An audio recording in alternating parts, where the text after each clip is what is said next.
It's 2020. The coronavirus pandemic has changed lives all around the globe. For the first time in the history of mankind, we can see empty streets of world capitals and megacities. Communication, negotiations, and meetings have become virtual. The Pope has never said prayers to the world in the middle of St. Peter's empty square. Holy places of the blessed Mecca, radiant Medina, and Al-Quds, Jerusalem, have become deserted without millions of pilgrims. The world has changed. But everything passes, and this pandemic will pass too. What awaits humanity? What awaits the Ummah, a global community of Muslims, after this pandemic? We understand that epochal changes are coming to the world economy, social sphere, culture, and the spiritual life of the modern world. What will the future bring us? Once again, we realize the value of education, medicine, and culture. But there are growing fears and doubts for our future. The prospects for development of the world community. What awaits us? In these issues, doubts, and challenges, we find support in our faith. It's faith in the Creator who will not leave His creation in trouble without answers that will help overcome this crisis. The crisis is inevitable. And what we'll see, moving forward after breaking with the past or falling down. In many respects, it depends on the opinion of those who will lead the global society into the future, including the opinion of the leaders of our Ummah. The pandemic has raised old, unresolved issues to the surface. Today, on both sides of the Atlantic, we hear that racism should be wiped out as a phenomenon. The ecological balance of our planet should be maintained. There is no place for injustice and oppression in the world of the future. Anti-racism and ecological movements are striving for prosperity and harmony of our common home, the Earth, as well as the movement against global injustice. And as the Ummah, we should focus on our burning issues, including unresolved problems of Palestine, as it is also a manifestation of injustice. How do we respond to these challenges of the day? And what are the possible solutions? In order to discuss and find these answers on July the 15th, European Muslim leaders, for the first time on such a scale, are organizing an online conference against racism and in support of ecological balance. Post-pandemic Ummah, leaders' opinion. The initiators of this representative meeting are the European Muslim Forum and its partners. Global leaders, representatives of various denominations, prominent state and public figures, opinion leaders from different countries and continents have been invited to this conference. Today, the opinion of these leaders is of great importance for Muslims in Europe. 170 million people from the Atlantic Ocean to the Ural Mountains. This conference will help us understand the fate of the world and the Ummah after the pandemic and what we can do for our common future.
opening session and 4 different sessions we will go through.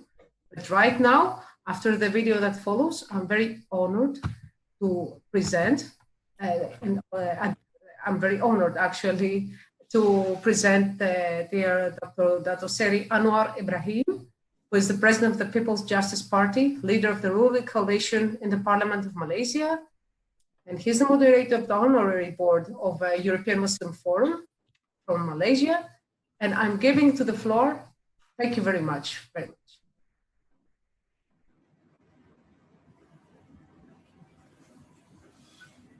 Assalamualaikum warahmatullahi wabarakatuh, and a very good evening, Excellencies, ladies and gentlemen. I must commend Brother Abu Wahid and the entire team for taking this initiative, bringing together this diverse panel of speakers at this pivotal moment in the history of the world. The EMF is an important initiative to affirm the historical and contemporary contributions that Muslims have made to European civilization. We are facing troubling trends of xenophobia and jingoism, trends which we expect will grow in intensity until the underlying issues of justice and fairness in society are not addressed. A pandemic confronts the world as a whole. It assaults humanity irrespective of nation, race, ethnicity, culture, or belief. We watch the inexorable spread of COVID-19 facilitated by the complex multiple interconnections of our contemporary existence. And we have witnessed how far from united or equitable is our world in the face of a common challenge. There's one primal lesson we must acknowledge. COVID-19 will not be the end of the pandemic. I do not mean to rule out a vaccine and a diminution of this particular strain of disease. I wish us to face the reality of our collective vulnerability to serial pandemics created by the increasing fragility of our global ecology. More pandemics await if we fail to act properly and promptly and equitably on the lessons we must learn. The realities of inequality is the lesson we must address. Wealth of nations or individuals is no bar to suffering, yet the greatest harm afflicts the most vulnerable. Age, ill health, poverty, and racism, the engines of inequality, are the greatest spur to this pernicious disease. Thanks to their dominance of global media, the world has been mesmerized by news of the effects of COVID-19 in Europe and the United States. The toll in other countries is still gathering pace. The lack of interest in the rising tide of devastation across other regions is a notable legacy of inequity. Huge numbers of death and lasting death will be visited upon people who are effectively voiceless and unnoticed. Common humanity in our core Islamic principle, but we have much yet to do to make it a common cause, common reflex, and genuine common concern. A seminal moment has arrived thanks to the conjunction of COVID-19 and the Black Lives Matter movement. The murder of George Floyd beneath the knee of police officers has sparked genuine pause for reflection. The history of racism, colonialism, the slave trade, and much else has been opened for discussion as seldom before. The unprecedented new awareness of the ills of racism is something which must lead to sustained activism and concrete action to redress historical wrongs and set societies on a track towards greater justice. These sentiments are so vital for humanity to achieve its true potential. This is important for the oppressed minorities in America as much as other marginalized and oppressed populations around the world, Muslims and non-Muslims alike. In this respect, I would like to highlight the position of the Palestinians who continue to endure extreme hardship under an apartheid regime and who require our continued efforts to pursue a justice resolution of the conflict. The past has to be revisited to make a better future. A true post-pandemic world must be informed by open and honest reappraisal of injustice, abuse, and the inequities they have spurred. Xenophobia and jingoism prevents Europe and the West from appreciating the contribution Muslims have made. Indeed, it usually ignores the presence of Muslims within as well as interacting with Western society in general. But we cannot leave or go forward by history alone. We have to take action, opt for justice and equity. We must go beyond symbolism and arguments stalled in statutes to genuine understanding of shared principles, commensurate moral and ethical visions. Real action requires open debate and commitment to change on all sides by everyone. There is no true discourse without better information, tolerance, and mutual respect. The quest for justice and equity must face the economic devastation that awaits us on the other side of the pandemic. It is in tackling the cause that we must be most determined to create and embrace change. Populations in dense urban environments have rediscovered the benefits of clean air. Coastal waters and rivers have become cleaner as industry have stalled for the duration of COVID-19. The possibility and potential resilience of the environment to recover is a positive incentive we must heed. We cannot simply close down economic activity. The making of a post-pandemic world begins with seeking and opting for the green solutions. Do not underestimate the challenge this poses to rethink and retool our economies and societies. The COVID crisis has shown that pragmatism and khilafah, the moral imperative of husbanding our environment, can and must converge. It requires critical consciousness, using the full panoply of sciences, technology, and innovation to make the necessary transitions. We have very far to go and many hard challenges to overcome to ensure the next phase of the digital age does not increase the inequalities that dominate our world rather than diminish them. COVID-19 has revealed our imperfections. In complex societies, we have learned how much we depend upon and have undervalued the contribution not just of health professionals, but carers, those who look after the weakest and most vulnerable. Then there are all those jobs from delivery drivers to transportation workers and shop assistants without whom our quality of life implodes.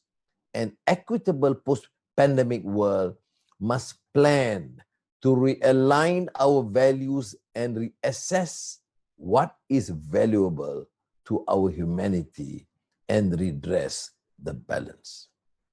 The overriding quality necessary to negotiate a post-pandemic world is humility.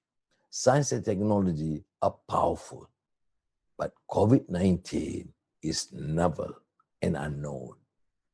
It challenges science in fundamental ways. We do not have all the answers ready on the shelf. We have to learn, and learning is open-ended, time-consuming, and never a foregone conclusion. The companion of our knowledge is the endurance of our ignorance. God alone knows all, and yet we can achieve much better outcomes. We must have the humility and vigilance, meeting the challenge of COVID, and after challenges, the dream of democracy. It has put a premium on leadership and shown how easily it can slide into authoritarianism. We must resist this scapegoating of minorities, migrants, and refugees, and accept the positive but unrecognized and undervalued contributions they make to society. Economic recovery will demand a vigilance for the poor. We cannot allow it to become a power grab by those with wealth and power. The call for novel and heroic measures to meet the challenges cannot become a moment for the misuse of public funds and increase in the lack of transparency and accountability. Livelihoods have been devastated and jobs lost by the pandemic and the lockdowns to combat it. Building justice and equality and equity as the positive foundations of post-pandemic life requires humility to acknowledge how much we need our cherished values, not as age-old wisdom, but innovative, creative, inquisitive guides to making the future we wish to inhabit. I urge the speakers in the audience to remember that for Islam to thrive in the world today, it must find creative ways to blend the underlying spiritual pursuit of happiness and contentment, sakina, in our religion, with a strong initiative to seek justice, adl, in the world for the marginalized and oppressed people.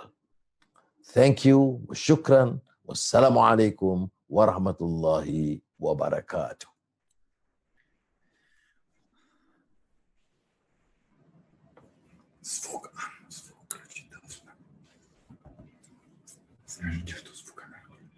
Thank you very much for this very inspirational speech. It was really significant, Dr. Ibrahim, and I'm very happy to move on with the opening session. And our dear president of EMF, the European Muslims Forum, Mr. Abdul Wahid Niyazov, he will make the opening session. Thank you very much. Bismillah wa salatu wa salam ala Rasulillah. Assalamu alaikum wa rahmatullahi wa barakatuh. Yarat, привет. I'm glad to welcome all the participants and guests of this conference. I would like to thank for the opening remarks our distinguished Elder Anwar Ibrahim. I would also like to give floor to the distinguished president of the Palestine state, who's going to make his speech as the first speaker in this conference. Brothers and sisters, ladies and gentlemen, President of Palestine, Dr. Mahmoud Abbas.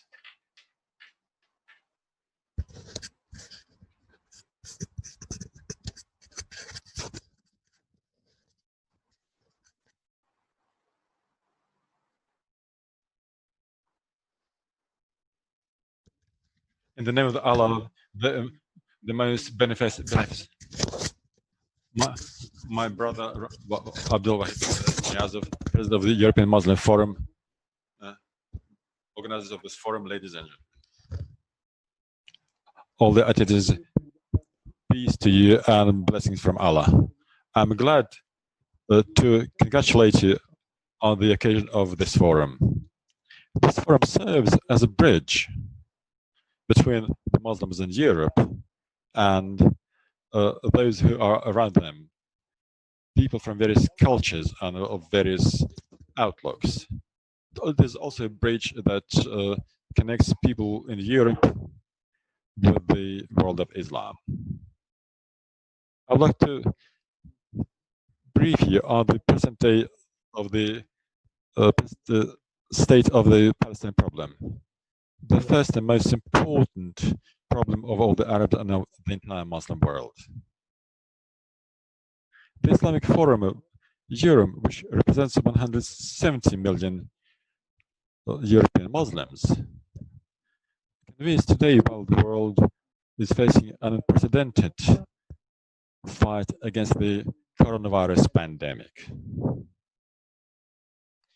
which is threatening the entire humankind. This threat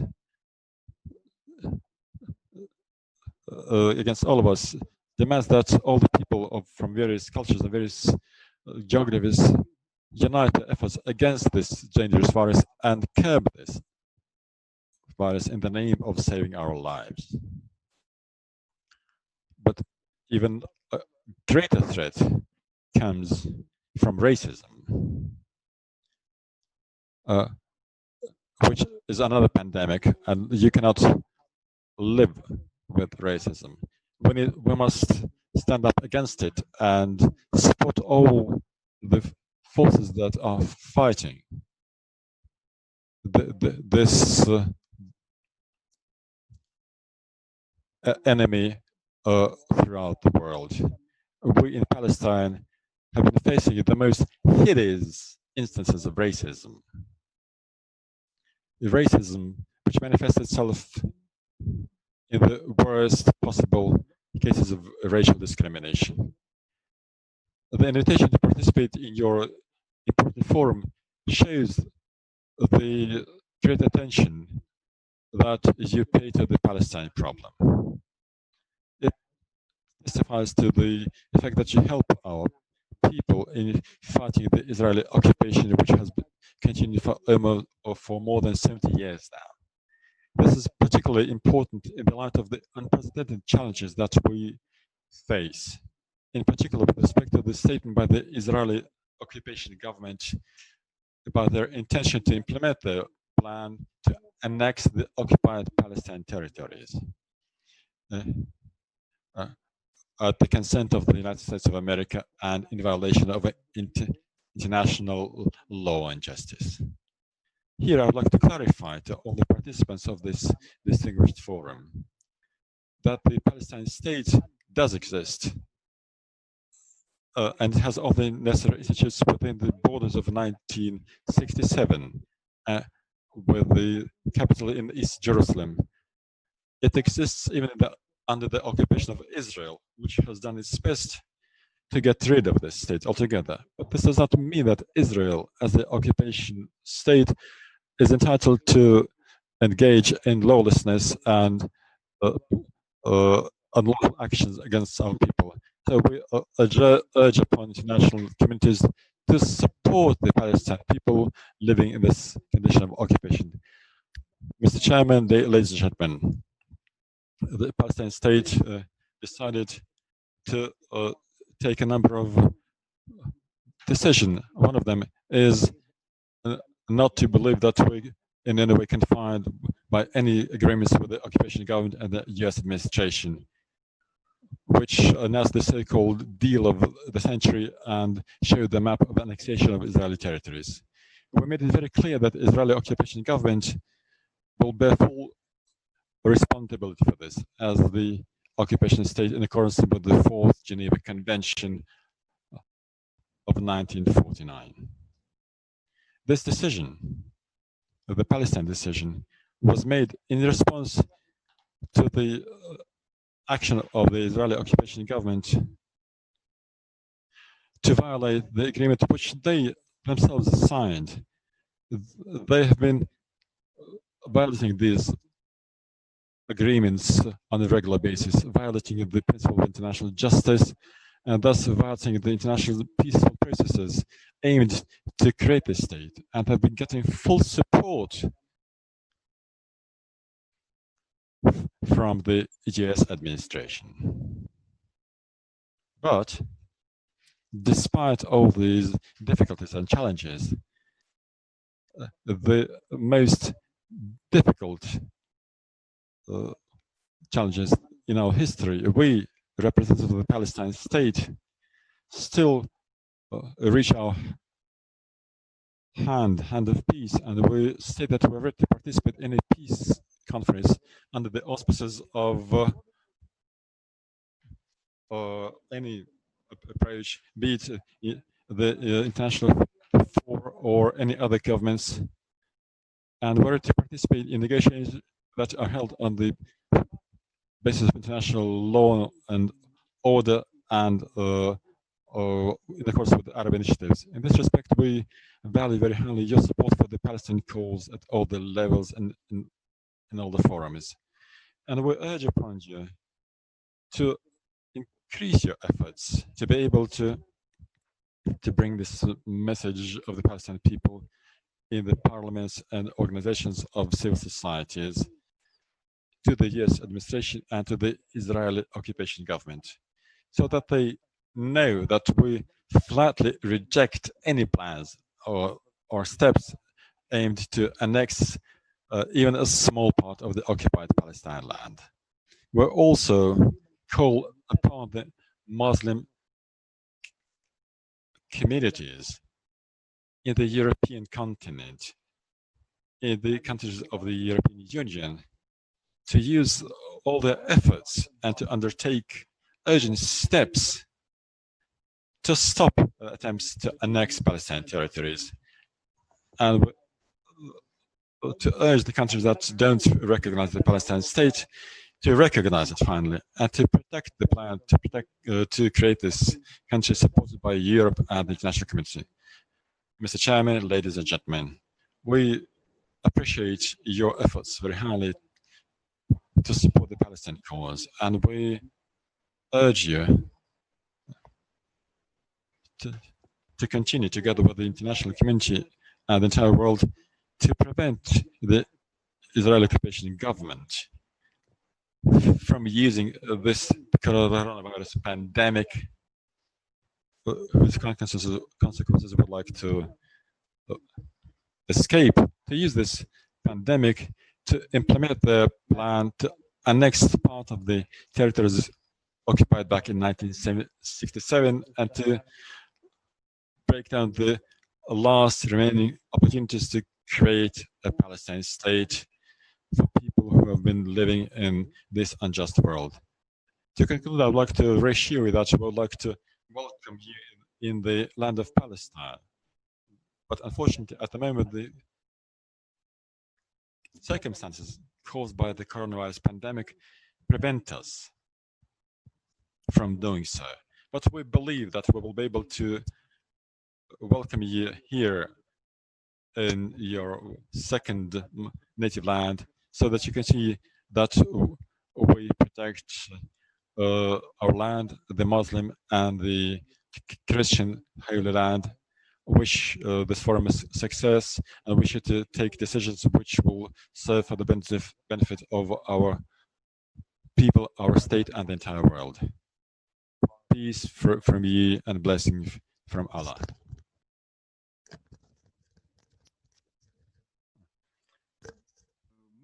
Thank you very much, Your Excellency. We would like to thank His Excellency, the President of Palestine, the successor of the great Mujahid Yasser Arafat, and we express our solidarity in the name of Muslims of Palestine in the struggle. And now I'd like to give floor to another very active member, our brother Dr. Baskir Izetbegovic, member of the Parliament of Bosnia and Herzegovina, ex-chair and president of Bosnia and Herzegovina, the son and the successor of another great Mahijav, Ali Izetbegovic.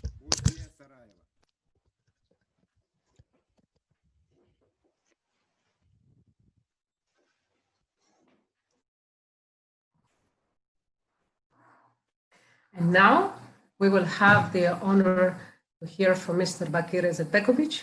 He's an ex-member of the presidency of Bosnia and Herzegovina. He's the president of the Party of the Democratic Action, SDA, a member of the House of Peoples of Bosnia and Herzegovina in Sarajevo. We will be honored to have his speech as well.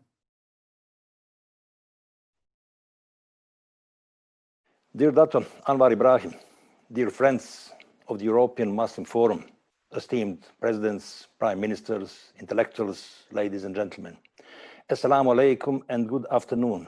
Greetings from Sarajevo and Bosnia and Herzegovina. I'm really honored to be part of such an eminent meeting and to have the opportunity to speak about the Ummah, the present status, its future, and its contribution to the post-pandemic world. I would like to start with a reference to my father, Ali Izetbegovic, who devoted his life to the struggle for freedom, equality, and the dignity of Muslims, for a proper understanding of Islam. As a young intellectual, he had a mission and dream of awakening the Muslims from centuries of lethargy.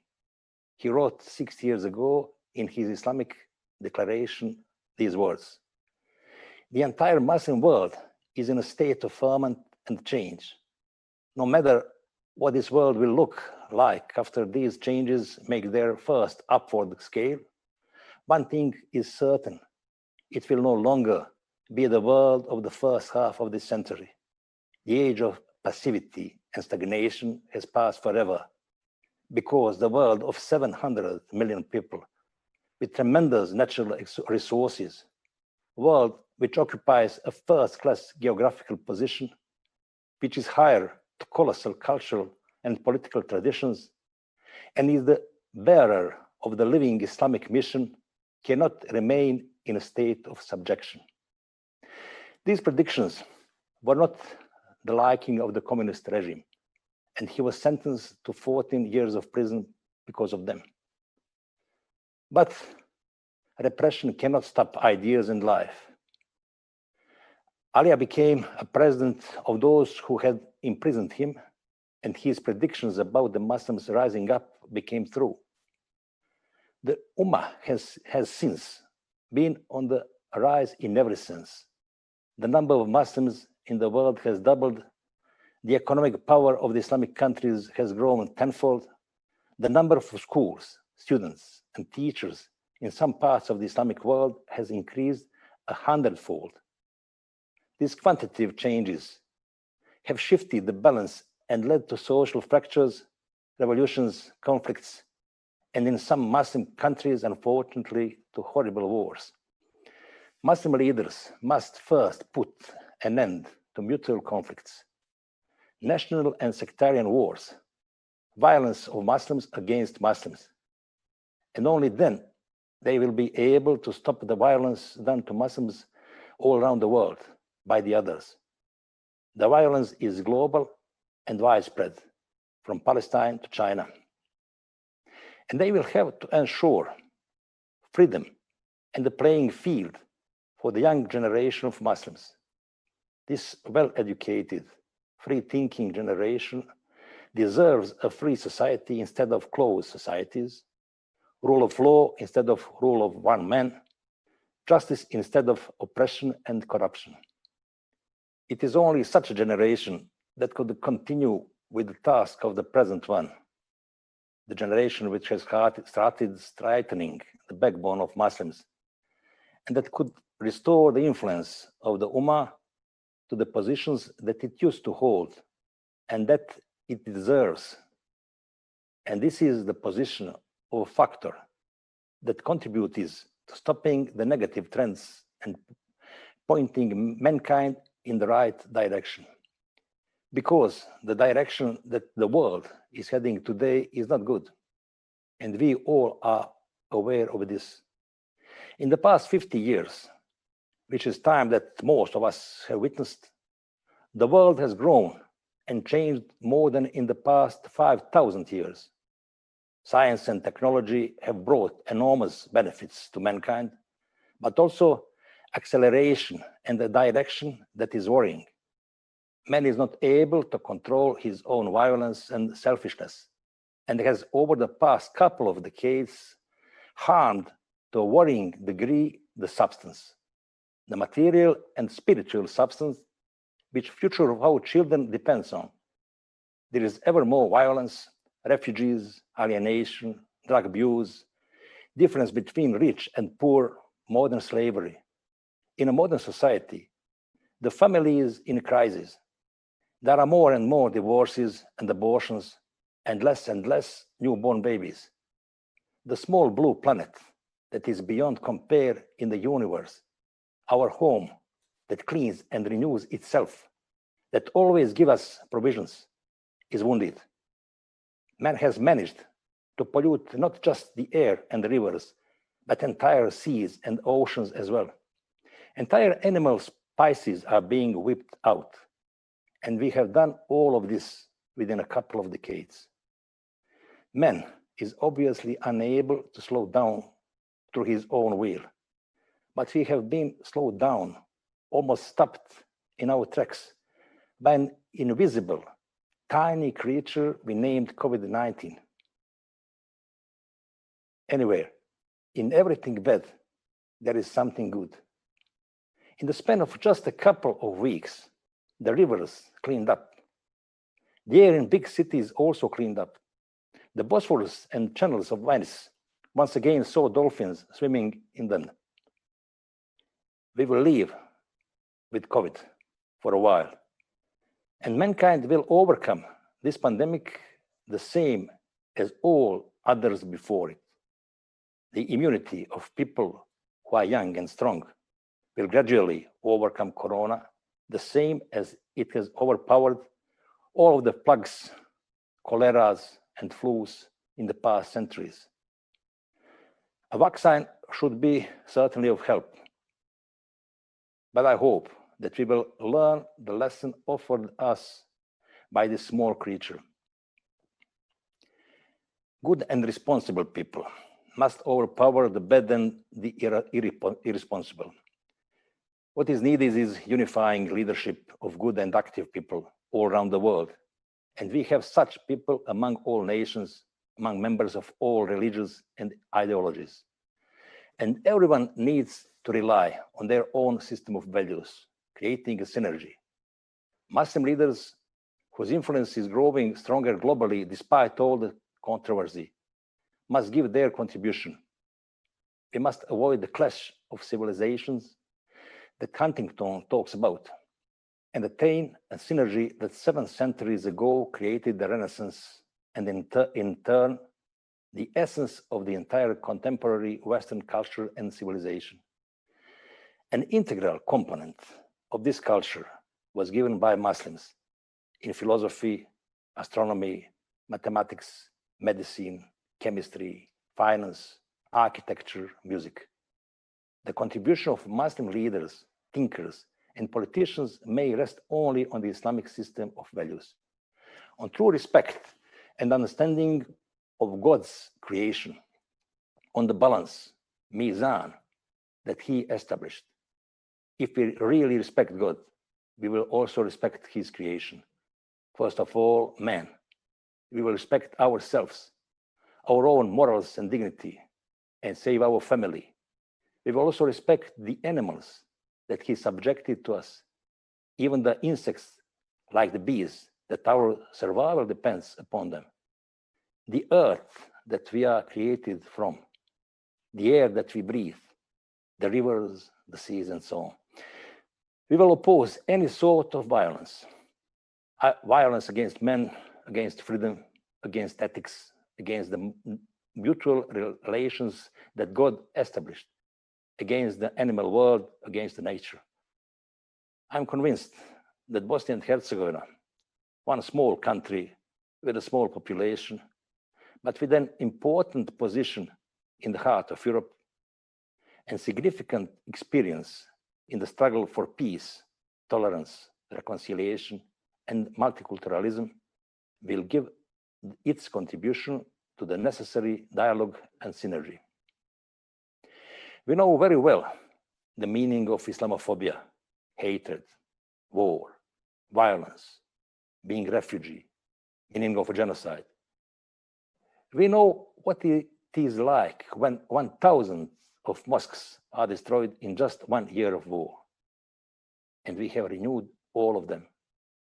While during the war, we preserved intact the remarkable churches and synagogues, which for hundreds of years have almost been touching and leaning on the mosques in Sarajevo. And we are proud of that. Thank you very much.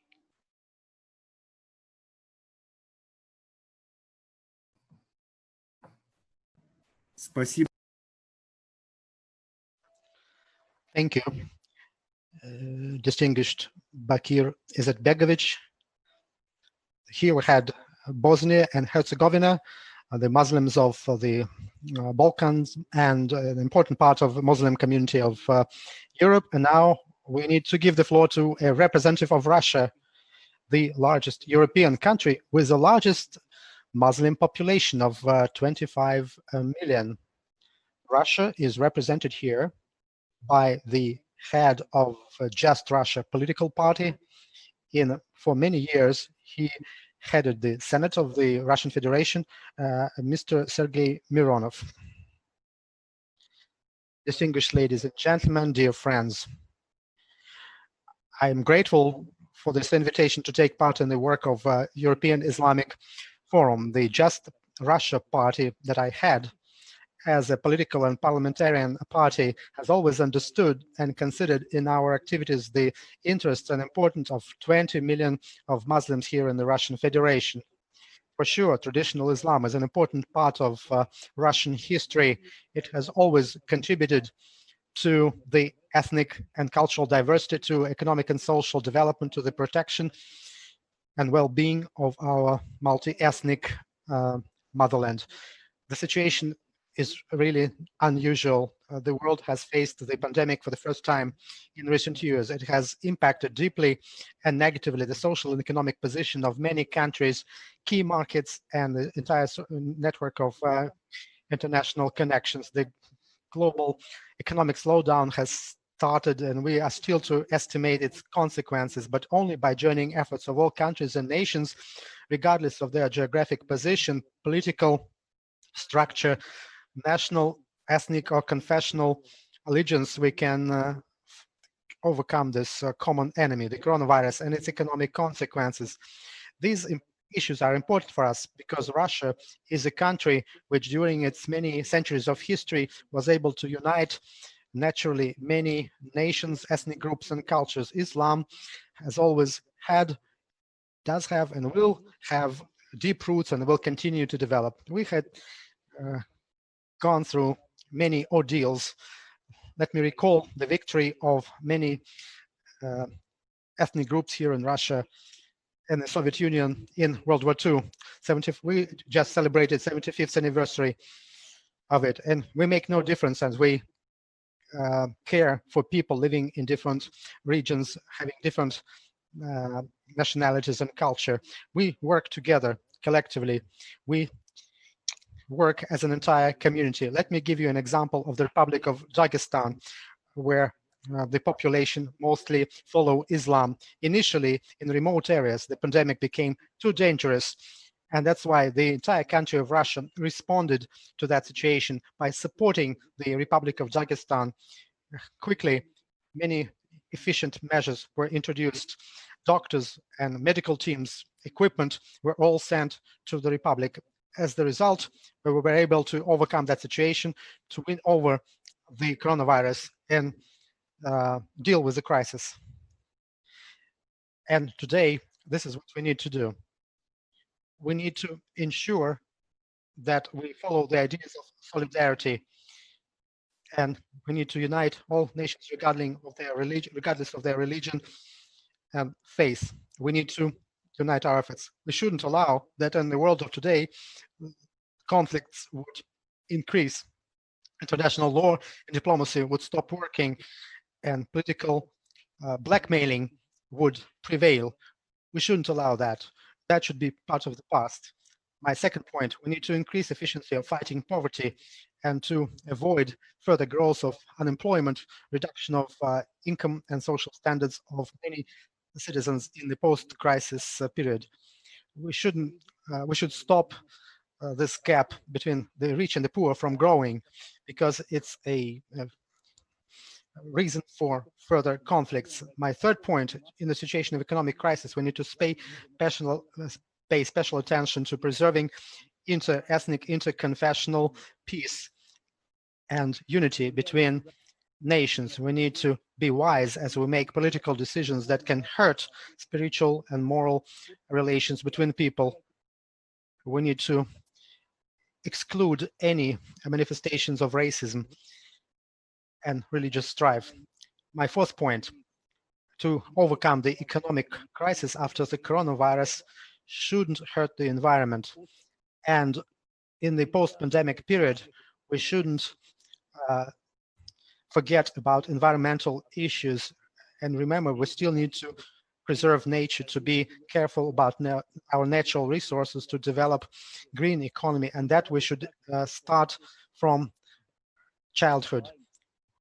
We should be really careful about polluting air, using up our resources, destroying animals and plants, and the consequences of all man-made disasters should be dealt with. My fifth point, we should be using the global experience of overcoming global differences as we fight the pandemic, as we deal with problems initiated by the global economic crisis, and the importance to restore cooperation ties.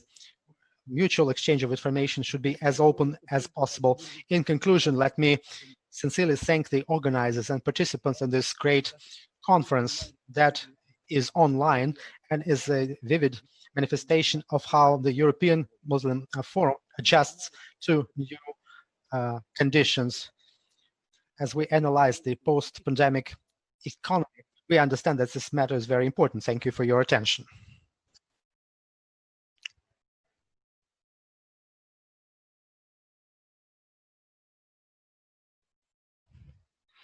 And now we're moving on to another part of Europe, all the way from Russia to London.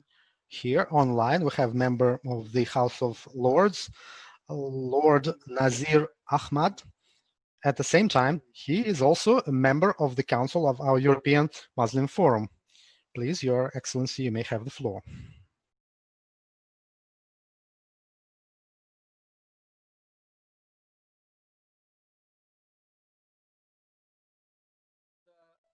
Abdul Wahid Niazov for organizing this fantastic conference, where we have heads of state and also heads of political parties. This is the greatest achievement for European Muslim Forum in the last a few weeks or months that I've been participating in conferences.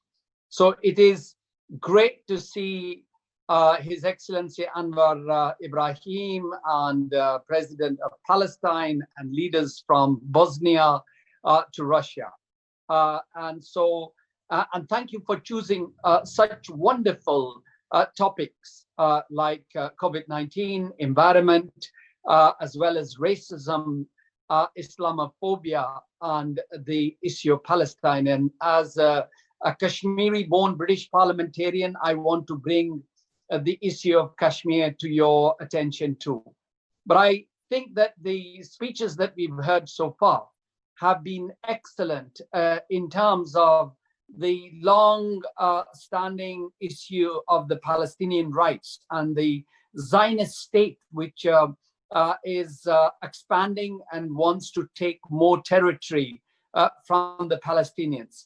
It is good to see President Abbas inviting the European Muslim Forum to visit Palestine, because it is important right now when the Arab League doesn't really have the same clout that we try and bring as much support for the Palestinians as we possibly can, because we know that apartheid, whether it was in Africa or whether it is in Palestine, in the Palestinian territories, or even in Burma against the Rohingyas, or in Kashmir again, or the Muslims in India.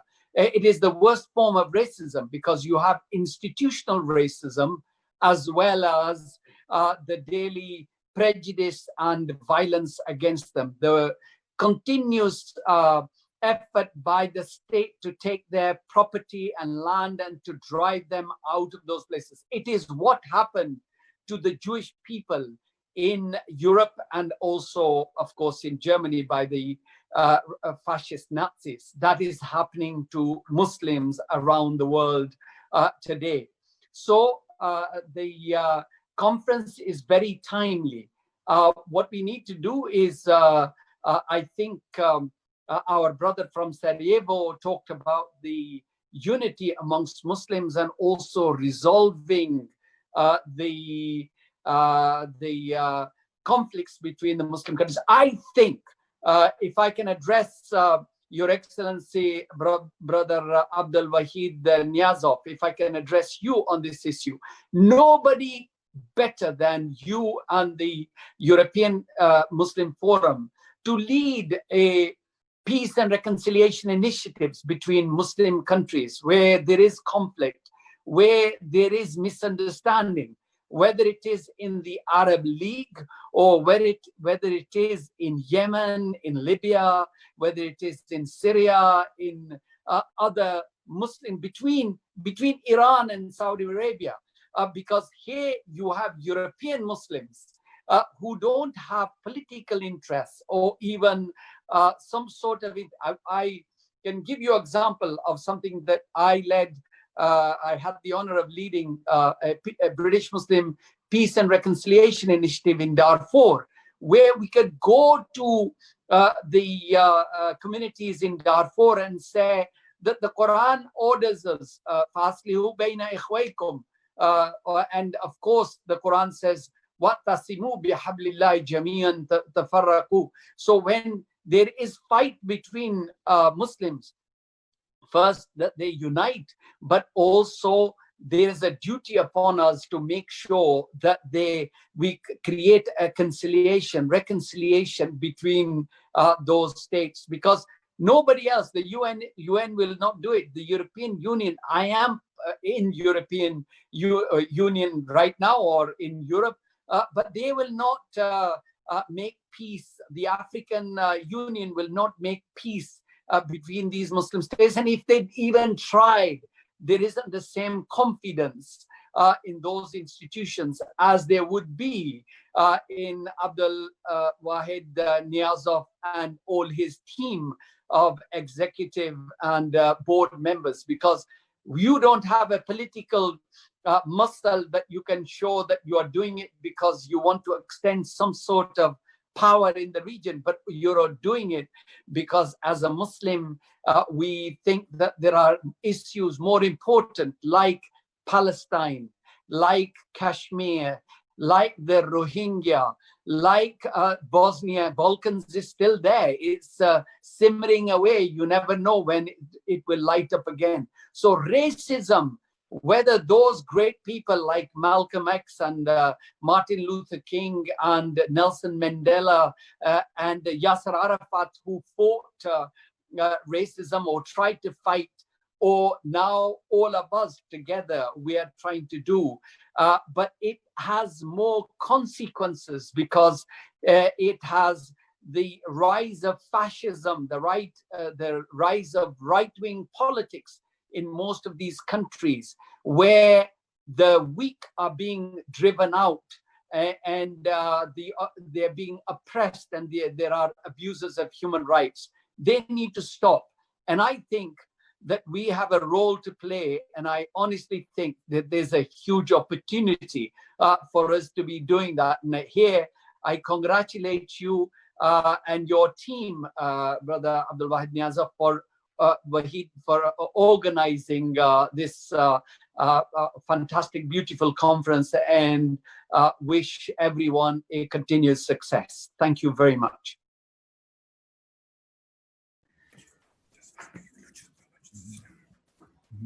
Thank you, уважаемый. Thank you, Lord Nazir. And now I would like to give floor to people from the other side of the Atlantic. We were talking to London, now we're talking to Washington, D.C. It's early morning there, and we have on the phone one of the leaders of the Muslims of America, Vice President of the Council for American-Islam Relations, Dr. Edward Ahmed Mitchell.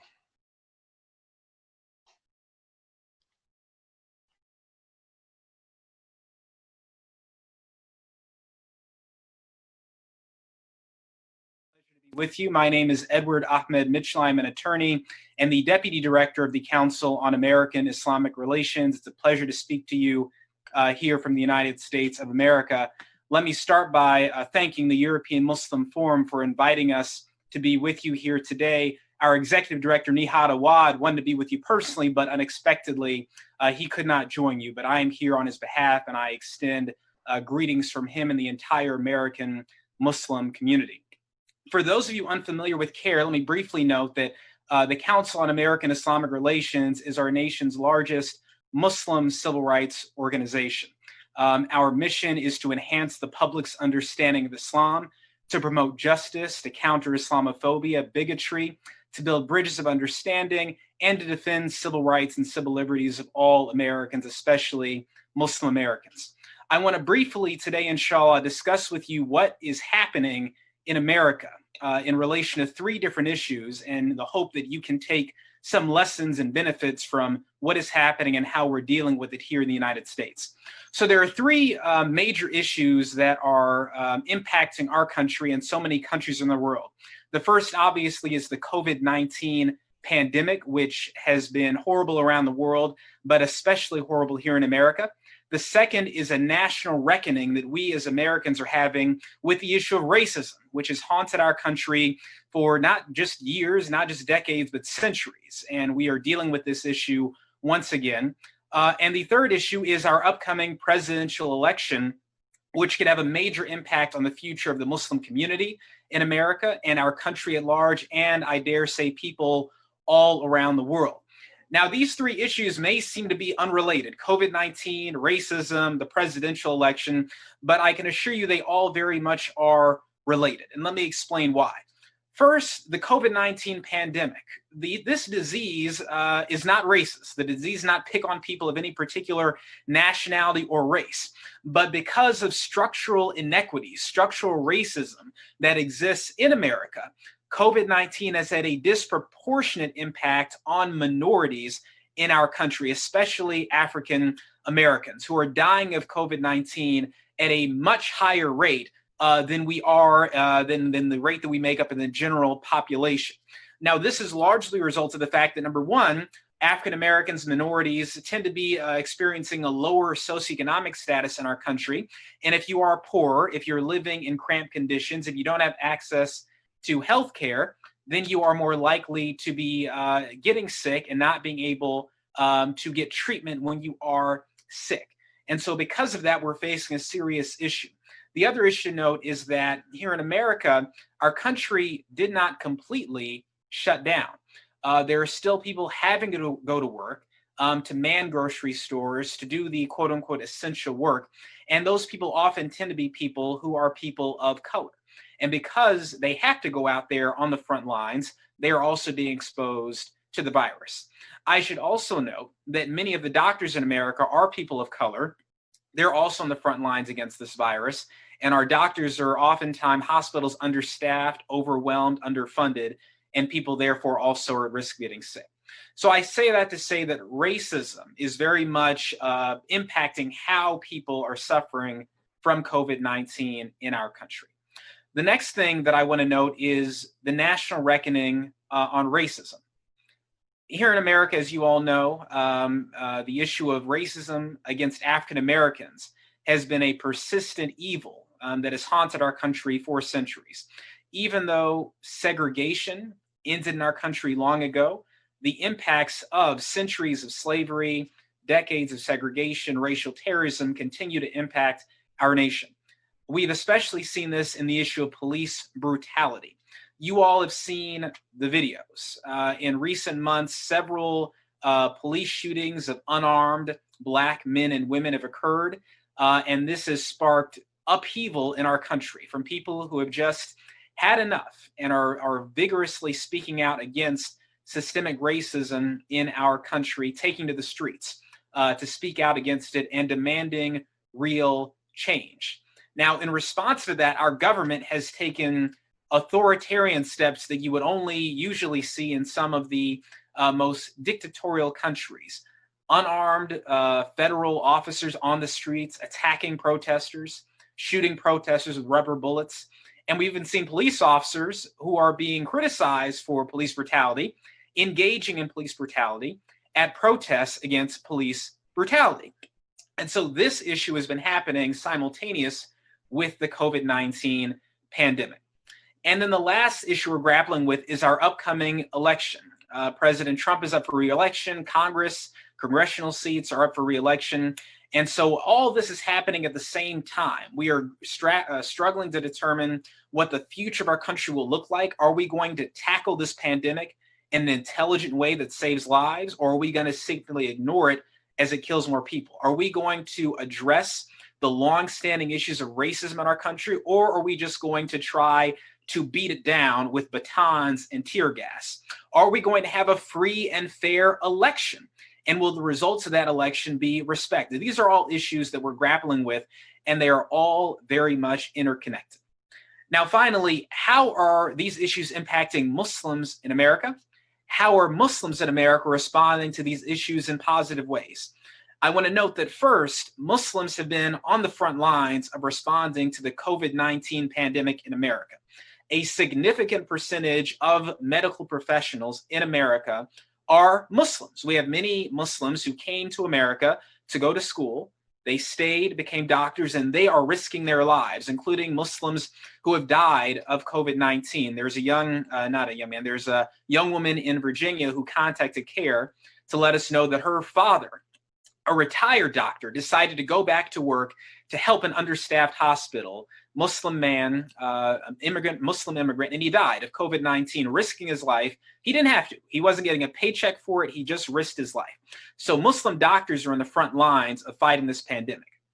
And in addition to that, we've got mosques, Muslim organizations that are on the front lines of serving people who've lost their jobs, who are in danger of not having a meal to eat. They have been on the front lines making sure to serve and feed and protect people of all backgrounds. And secondly, I want to note that Muslims are also in the fight against racism. The Muslim community is incredibly diverse. African Americans, white Americans, Asian Americans, Arab Americans. We are, number one, taking steps to make sure we have internal Muslim unity, that we are combating racism within our community, our families, our masajid. And then we're also making sure to let our community know that we stand against anti-Black racism, that fighting racism is part and parcel of the Islamic faith. And we have been making that effort as organizations, as masajid, and individuals. And finally, obviously, Muslims are very much engaged in our political process now. We've got a record number of Muslims running for office to make sure that we are not on the menu, but at the table, so to speak, and to make sure that we are engaging with all political parties. And so I say all that to say that, you know, we are reflecting and in many cases imitating what European Muslims have already done successfully. We're taking lessons from you. And I hope that if there's anything we're doing that's unique, you can take lessons from us, and we stand united with our Muslim brothers and sisters all around the world to combat injustice within our countries, within our communities, and all around the world. We are with you, we support you, and we thank you for having us with you today. Jazakallah khairan. Assalamu alaikum.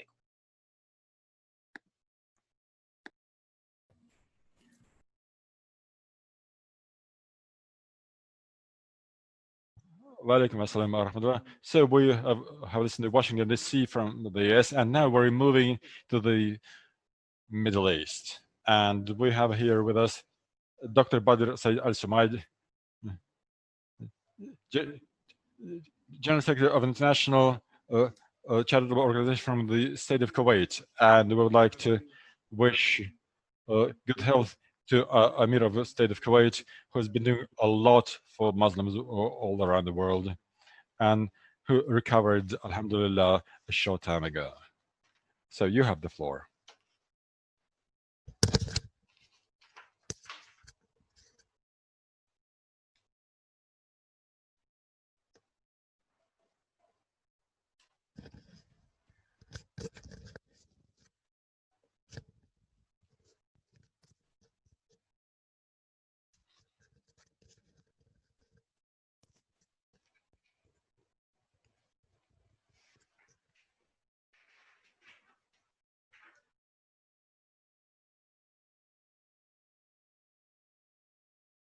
So while we're connecting, I think there are some technical issues.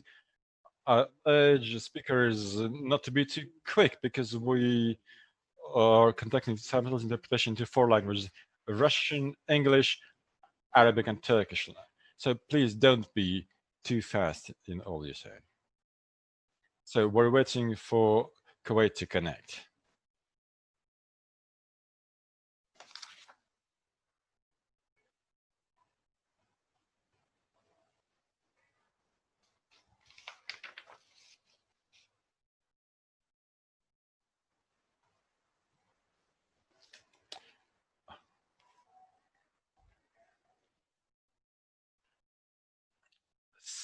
Some technical issues, but this is quite understandable because we're online in an online network with the entire world: Malaysia, the UK, Russia, Kuwait, the US. So we're waiting to be connected to each other. And again, I call upon the speakers. Today is a great day. This conference will be 4 hours long. Please observe the title, but don't be too quick, because our brother from America was too quick. So please realize that no matter what language you're speaking, you're being interpreted into 3 other languages.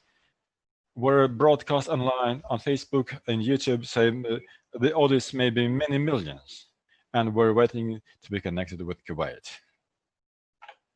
You all know that His Excellency, His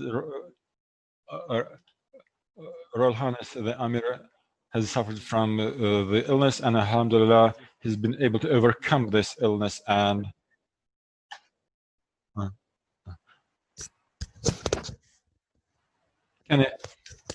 can you hear me now?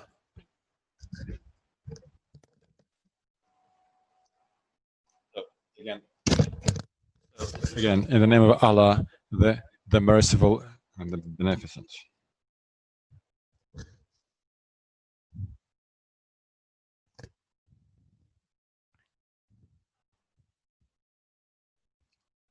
Mr. Chairman of the European Muslim Forum, Mr. Abdul Wahid Niyazov, distinguished participants, distinguished guests, I would like to wish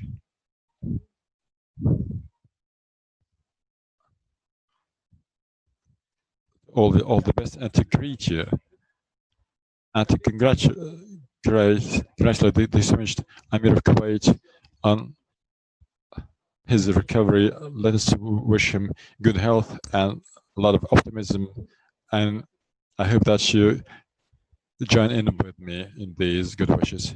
I would also like to extend a special greeting to you from our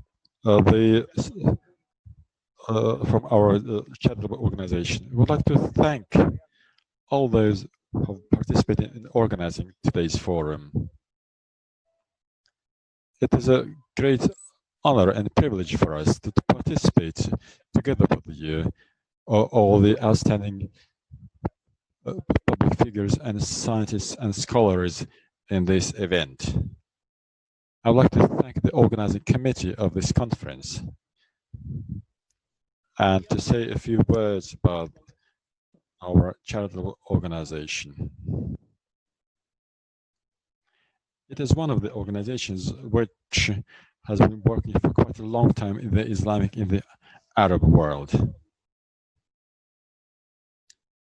It was established in 1968 in accordance with the edict of the Emir of Kuwait, and it takes an important place in the operation of a number of international forums.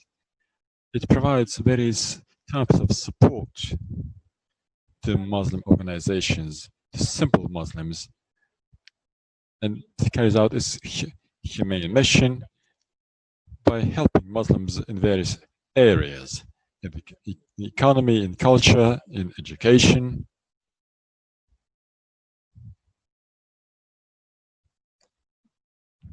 The total amount of aid provided by our organization exceeds $1.3 billion US. I would also like to value very highly the activities of the European Muslim Forum.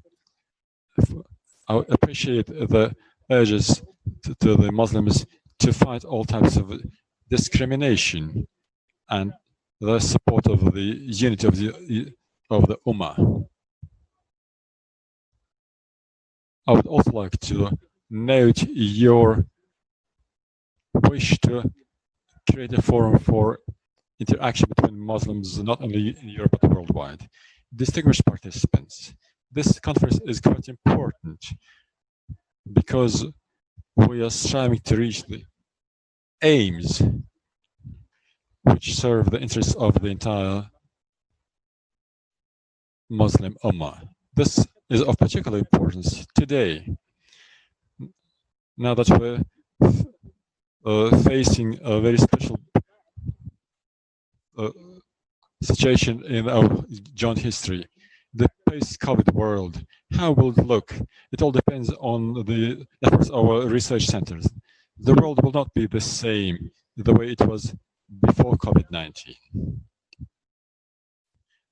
Changes will take place in various areas, and some of them will be quite fundamental, because this pandemic has affected most, if not all, the countries of the world.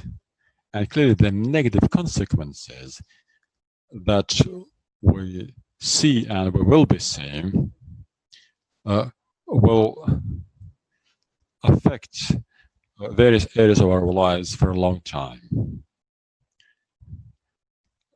The forced isolation of many countries and societies could not but affect our contact. Still, we believe it is critical to discuss the topics on the agenda, in particular, fighting racial discrimination and our efforts towards an environmental and ecological balance. It can be said already that this pandemic has drawn attention of scholars from the entire world. About 1 billion people affected, in particular children. This pandemic has caused very negative consequences for many people. I should say that all these negative consequences of COVID-19 must make us unite our efforts in our joint activities, not only to prepare programs to recover from this pandemic, but also to pay more attention, even more than before, to other problems of life, problems of sustainable development, and the issues of healthcare in the light of this pandemic, which we're still facing. So we must do our best to be able to block COVID-19 and to curb its negative consequences as quickly as possible. We'll have all the necessary tools for this, but we need to unite our efforts now. And clearly, scientists and research centers bear special responsibility in this respect. It is critical to comply with the principles of joint work and cooperation that were laid a long time ago. At the same time, we also must proceed from the principles that are not only described in our holy book, the Noble Quran, but also in other works by outstanding Islamic scholars. We must realize that this is our duty, the duty of Muslims, our human duty. We must undertake all our efforts that we at our global charitable organization, which is one of the largest organizations worldwide, have been doing our best to offer new initiatives, to make new proposals. First of all, we must pay special attention to the situation of people, countries worldwide. Sustainable development goals is another highly relevant topic. It affects the entire humanity. In this respect, we must create new unions or coalitions, if I may, to be able to use the potential which we have to overcome the consequences of the COVID-19 pandemic. We should focus on observing human rights. The fundamental human right is the right to live. We should always bear this in mind, and we should pay special attention to this human right. At the same time, sustainable development is another topic on which we should focus. I would like to wish good success to this conference. I would like to wish you to reach your goals, and I hope that we will see a better future, and may Allah the benefits bless you in this respect. So now we're moving to the center of Europe, to Geneva. It is a pleasure for me to give floor to Sergei Orjonikidze. For many years, he was deputy chair of the United Nations Organization, and now he's vice president of United Religions. And our European Muslim Forum cooperates with very closely. Good afternoon to all participants. Thank you very much for inviting our organization to participate in this important meeting. Problems of racism and ecological balance, especially in time of COVID-19 pandemic, must rally countries, religious confessions, and all peoples in face of this common threat. So far, unfortunately, there was very little unity in reaction to these acute problems, old and new ones. Different countries pursued different, sometimes even contradictory policies vis-a-vis these challenging all humanity dangerous problems.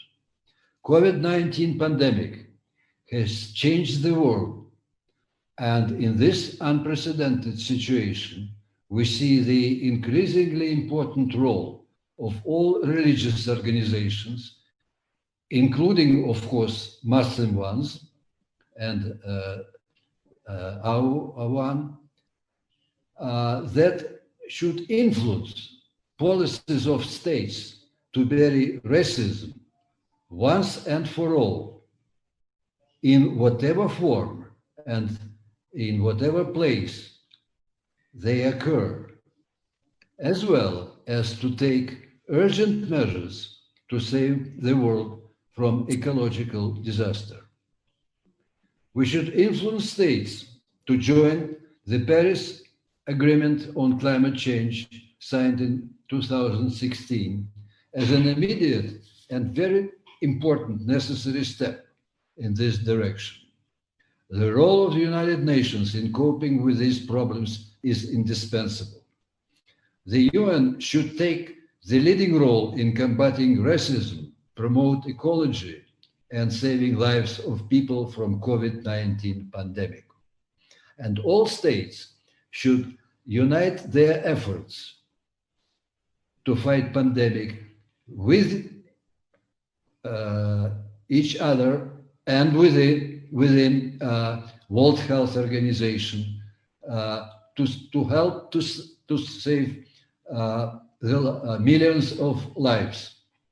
United Religions, which I am speaking on behalf of, as an intergovernmental organization, has its aim to provide a forum for rapprochement of religions and cultural differences and development of interfaith cooperation, mutual understanding between religions, and cessation of religious violence, while providing a platform for intergovernmental interaction and conflict resolution beyond traditional diplomacy. United Religions brings together spiritual leaders and representatives of world religions to develop international cooperation and strengthen the values of justice, tolerance, peace, and respect in society.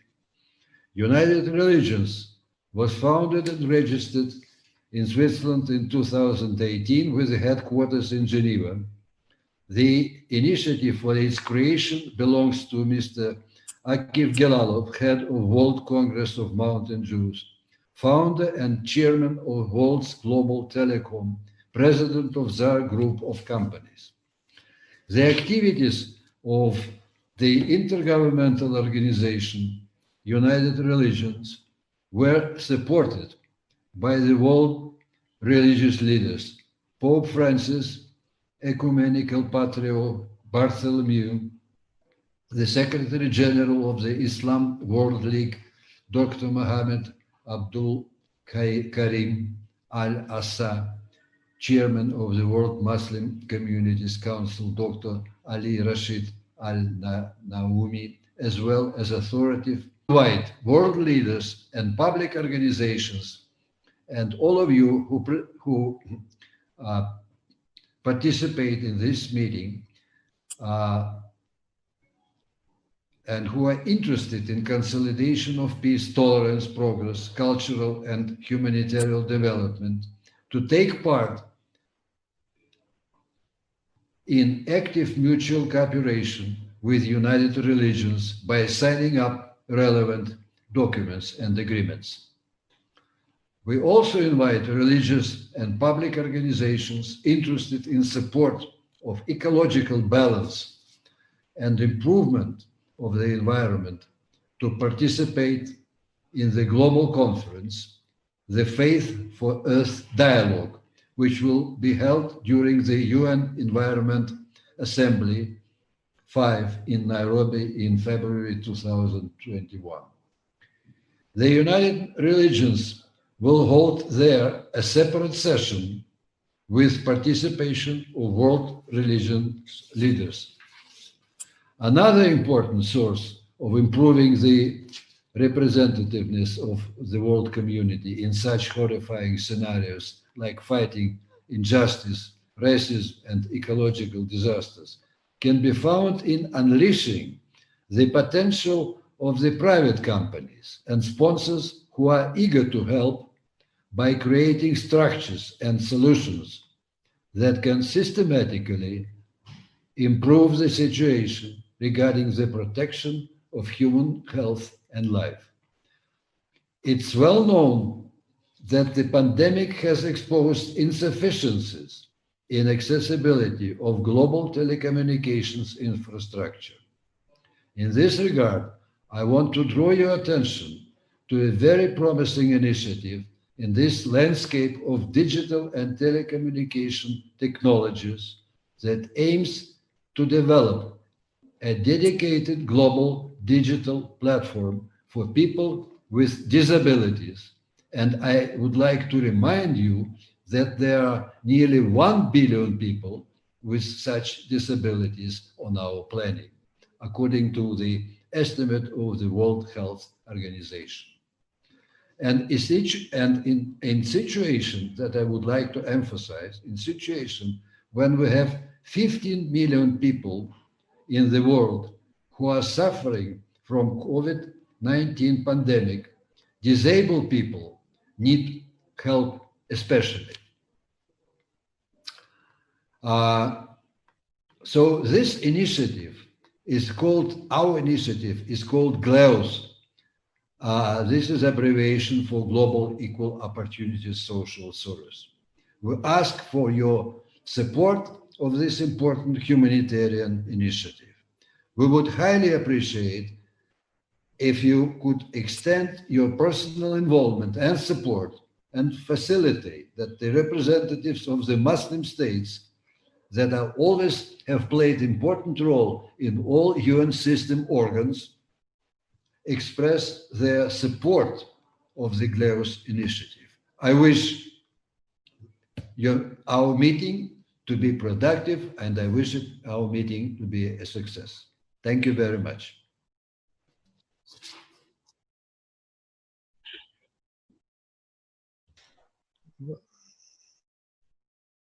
And now, for the final remarks, let me give the floor to Mr. Taha Ayan, President of Islamic Cooperation Forum, Youth Islamic Cooperation Forum from Istanbul.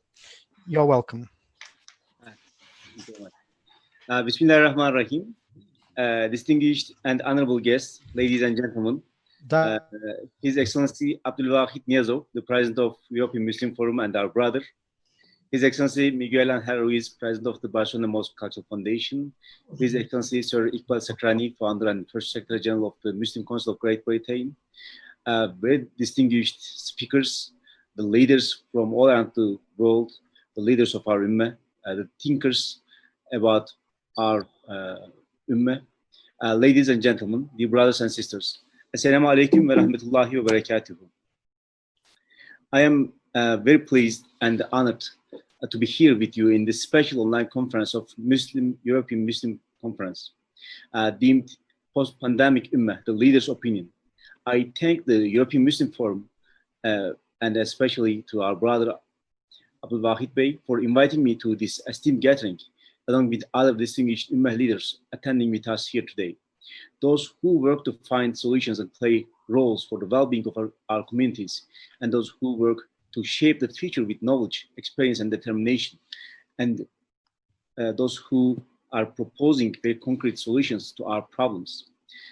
Let me first state that Islamic Cooperation Youth Forum is a genuine partner on the noble vision and mission of European Muslim Forum, which is to consolidate the efforts of all Muslim leaders for sustainable yet positive development of European countries in cooperation with the growing Muslim community and foster inter-civilization dialogue and inter-religious cooperation. Dear brothers and sisters, we are gathering here today to make sure that youth continue to be the beating heart of our societies and nations and our Ummah. The development of our societies and countries always begins with well-educated, skillful, and engaged youth. Our youth represent not only the majority of our societies, but the main drivers of development and nation building.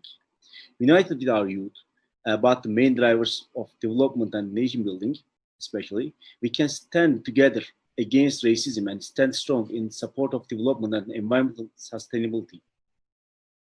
According to the report that we have prepared with the SESRIC, the Statistical Institution of OIC,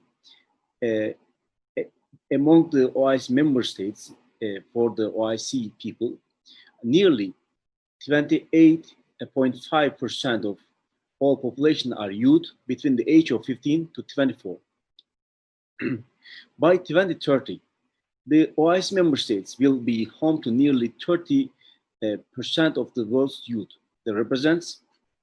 This represents an extraordinary advantage to resolve existing conflicts and racism and Islamophobia and so on in a world heavily affected by political unrest and conflict. Currently, the OIC region displays many cultural, economic, and socio-political problems and challenges and differences. Most particularly, those include education, economy, migration, brain drain, limited civic and political participation, including social isolation and malnutrition, limited access to healthcare that we are facing a severe problem during the COVID-19 pandemic, and racism and extremism and violence. These issues and challenges are worse for youth in less developed parts of the OIC region, especially those affected by conflict and war. And when you think that OIC geography is hosting almost 80% of the whole clashes and conflict areas in the world, these numbers become more significant. Dear brothers and sisters, effective youth empowerment not only improves the conditions of the youth, but also reinforces core values of human rights, dignity and prosperity and progress vital to long-term social health, effectiveness and impact. And in response to those challenges, ICYF is committed to building youth capacity through strategies and policy frameworks, programs and projects that further support their civic engagement by working very closely with the governments of the member states. And we are working on holistic education, capacity building, sharing best practices, and raising awareness all among the young people about the common problems of our Ummah. We are also dedicated to addressing the critical problems of unemployment, health, wellness, limited opportunities, racism, and Islamophobia, and social exclusion, while developing the potential of intellectual and leadership development and scientific and technological innovation, entrepreneurship, media, and communication, while staying guided by the shared Islamic heritage, culture, and universal values. Our mandate at ICYF is to work in every field concerning youth in accordance with the relevant OIC resolutions. Thus, we are dedicated to serving the youth to overcome their most pressing challenges, engage them in effective cross-cultural and civilizational dialogue, and empowering them for much bigger yet meaningful roles in development, peacemaking, and nation building. Dear brothers and sisters, today, as we all know, the world is greatly afflicted by global challenges such as conflict, terrorist attacks, forced migration due to insecurity and persecution, rising mistrust among nations and trade tensions, climate crisis, as well as COVID-19 pandemic and its far-reaching consequences on the economic, social, and political life of our communities, and much more. Certainly, in all of these, the OIC region has its own challenges on top of global dilemmas, especially after the pandemic. For instance, we are more challenged with the permanent exposure to youth, radicalism, and extremism in these difficult times. Involving youth in producing solutions will not only help us find answers to pressing issues encountered by youth, but will also prepare them as effective leaders, builders, and change makers. From their peers and mentors, they will learn how to sharpen their interpersonal and problem-solving skills and to become responsible agents of development while serving their respective communities and societies. And for this, we shall not think youth as the holder of the tomorrow, but we shall think that youth is also the owner of today. And especially when you think about, you consider about the numbers about the youth population, we have to understand that integrating and dealing with the youth issue is not about only tomorrow, but also it is a problem of a pressing problem of today. And ICYF continues to implement programs and projects such as model OIC clubs, entrepreneurship programs like Young Business Hub, variety of ICYF online training courses, especially for the vocational education and entrepreneurial skills, and academic events through international Muslim intellectual forums, the Intellectual Islamic Heritage Symposiums as seen by the eyes of the youth, Young Leaders Summit, media training camps, volunteering training camps, in addition to the training of youth activists and institutions on Islamophobia, or ICYF initiatives as Uncovered by Youth, which is about organizing a media platform collecting the stories of youth by youth for youth, all among the Muslim Ummah. Also, we are organizing several contests on essays, photography, or films only to highlight youth initiatives and share their success stories and share their ideas, opinions, projects. And also currently we are conducting a youth media training program. And moreover, we take part in United Nations initiatives and contribute to SDGs and environmental environmental development. Through those many programs and efforts, we stay focused on advocating the interests of youth and developing youth capacities and skills. And during this challenging time of COVID-19 pandemic, we have shifted all our programs and activities to online platforms. We have successfully implemented several projects and programs, and for ICYF to face post-COVID-19 challenges, we already started putting youth at the center of many programs and initiatives. We work with youth around the OIS geography to better understand their needs and aspirations and design programs and projects to enhance their capabilities for driving effective and positive policies in OIS member states and communities. And dear brothers and sisters, I want to use this opportunity to mention one historical point. But also, as you all know, this month of July 2020 coincides with an historical event celebrated Turkey and across the Muslim world. This is marked by the repeal of Turkey's highest court of the 1934 decision to convert the Hagia Sophia from a mosque into a museum. The Hagia Sophia has been preserved as an endowment for centuries before its conversion to a museum, and its founding charter, written by Fatih Sultan Mehmet the Conqueror, forbade changes of any sort to the endowment and its lands or its use. Opening the Hagia Sophia as a mosque once more will not deprive it of its identity, as it will be open for both worshippers and visitors and will continue to preserve the heritage as it did before. And this historical event has been momentous for Ummah that now celebrates the return of this great mosque after 86 years. Such critical decision making has been key in preserving the identity and heritage of Islam for future generations, and we are very thankful for this encourages decision of His Excellency President Recep Tayyip Erdogan, and we hope that this decision will give a new momentum for the whole Ummah.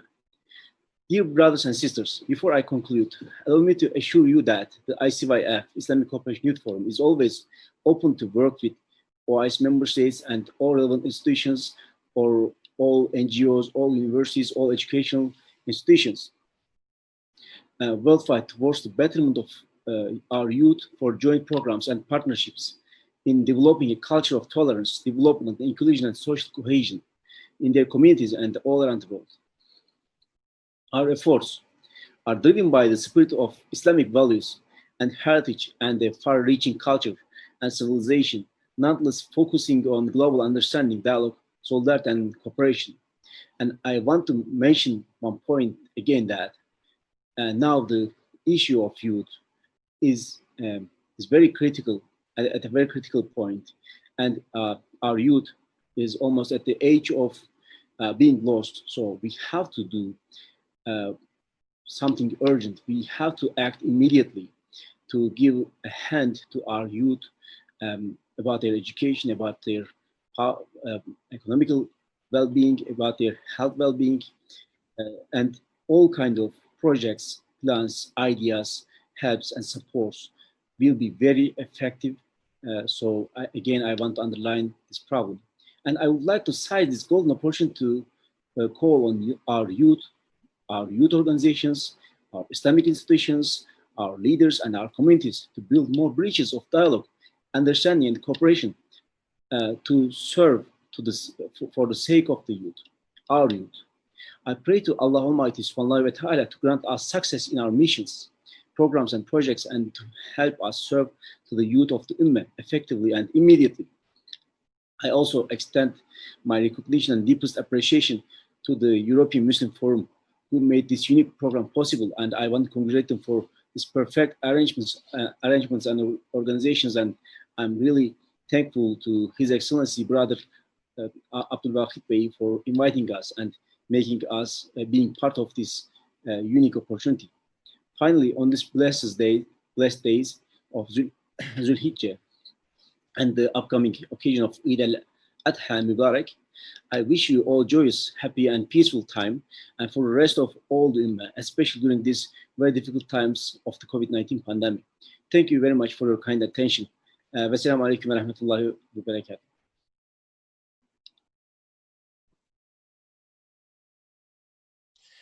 All right, we are about to end our opening session. Brothers and sisters, ladies and gentlemen, we are behind the schedule by about 30 or 40 minutes. So all our next speakers and moderators, please stick to the time limit. It's our first experience like that of Muslims of Europe in this kind of format. When we invited all these global Islamic leaders, but we have to stick to our time schedule to stay within our schedule. Thank you very much again.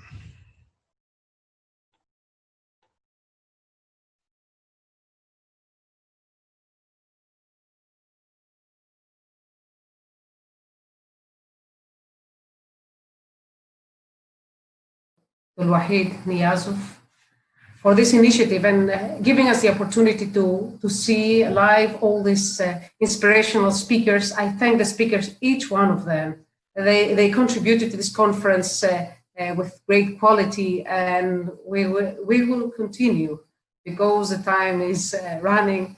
So we will pass now to the next session, but in between we will have to break for 3 to 4 minutes in order to move forward. We thank you for your attention, and we will move on the next session that concerns racism, denouncing racism and violation of human rights worldwide and in Palestine. So we will break for 3 or 4 minutes, and we will resume after the short break. Thank you.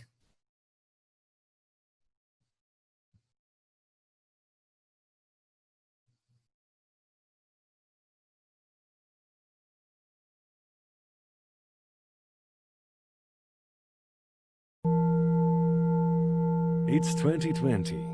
The coronavirus pandemic has changed lives all around the globe. For the first time in the history of mankind, we can see empty streets of world capitals and megacities. Communication, negotiations, and meetings have become virtual. The Pope has never said prayers to the world in the middle of St. Peter's empty square. Holy places of the blessed Mecca, radiant Medina, and Al-Quds, Jerusalem, have become deserted without millions of pilgrims. The world has changed. But everything passes, and this pandemic will pass too. What awaits humanity? What awaits the Ummah, a global community of Muslims, after this pandemic? We understand that epochal changes are coming to the world economy, social sphere, culture, and the spiritual life of the modern world. What will the future bring us? Once again, we realized the value of education, medicine, and culture. But there are growing fears and doubts for our future. The prospects for development of the world community. What awaits us? In these issues, doubts, and challenges, we find support in our faith. It's faith in the Creator who will not leave His creation in trouble without answers that will help overcome this crisis. The crisis is inevitable. And what we'll see, moving forward after breaking with the past or falling down. In many respects, it depends on the opinion of those who will lead the global society into the future, including the opinion of the leaders of our Ummah. The pandemic has raised old, unresolved issues to the surface. Today, on both sides of the Atlantic, we hear that racism should be wiped out as a phenomenon. The ecological balance of our planet should be maintained. There is no place for injustice and oppression in the world of the future. Anti-racism and ecological movements are striving for prosperity and harmony of our common home, the Earth, as well as the movements against global injustice. And as the Ummah, we should focus on our burning issues, including unresolved problems of Palestine, as it is also a manifestation of injustice. How do we respond to these challenges of the day? And what are the possible solutions? In In order to discuss and find these answers on July the 15th, European Muslim leaders, for the first time on such a scale, are organizing an online conference against racism and in support of ecological balance. Post-pandemic Ummah, leaders' opinion. The initiators of this representative meeting are the European Muslim Forum and its partners. Global leaders, representatives of various denominations, prominent state and public figures, opinion leaders from different countries and continents have been invited to this conference. Today, the opinion of these leaders is of great importance for Muslims in Europe. 170 million people from the Atlantic Ocean to the Ural Mountains. This conference will help us understand the fate of the world and the Ummah after the pandemic and what we can do for our common future.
الدنيا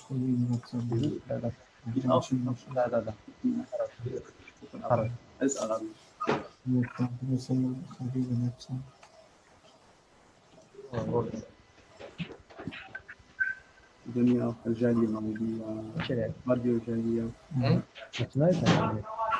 وحدة مغربية يا أنسة الله.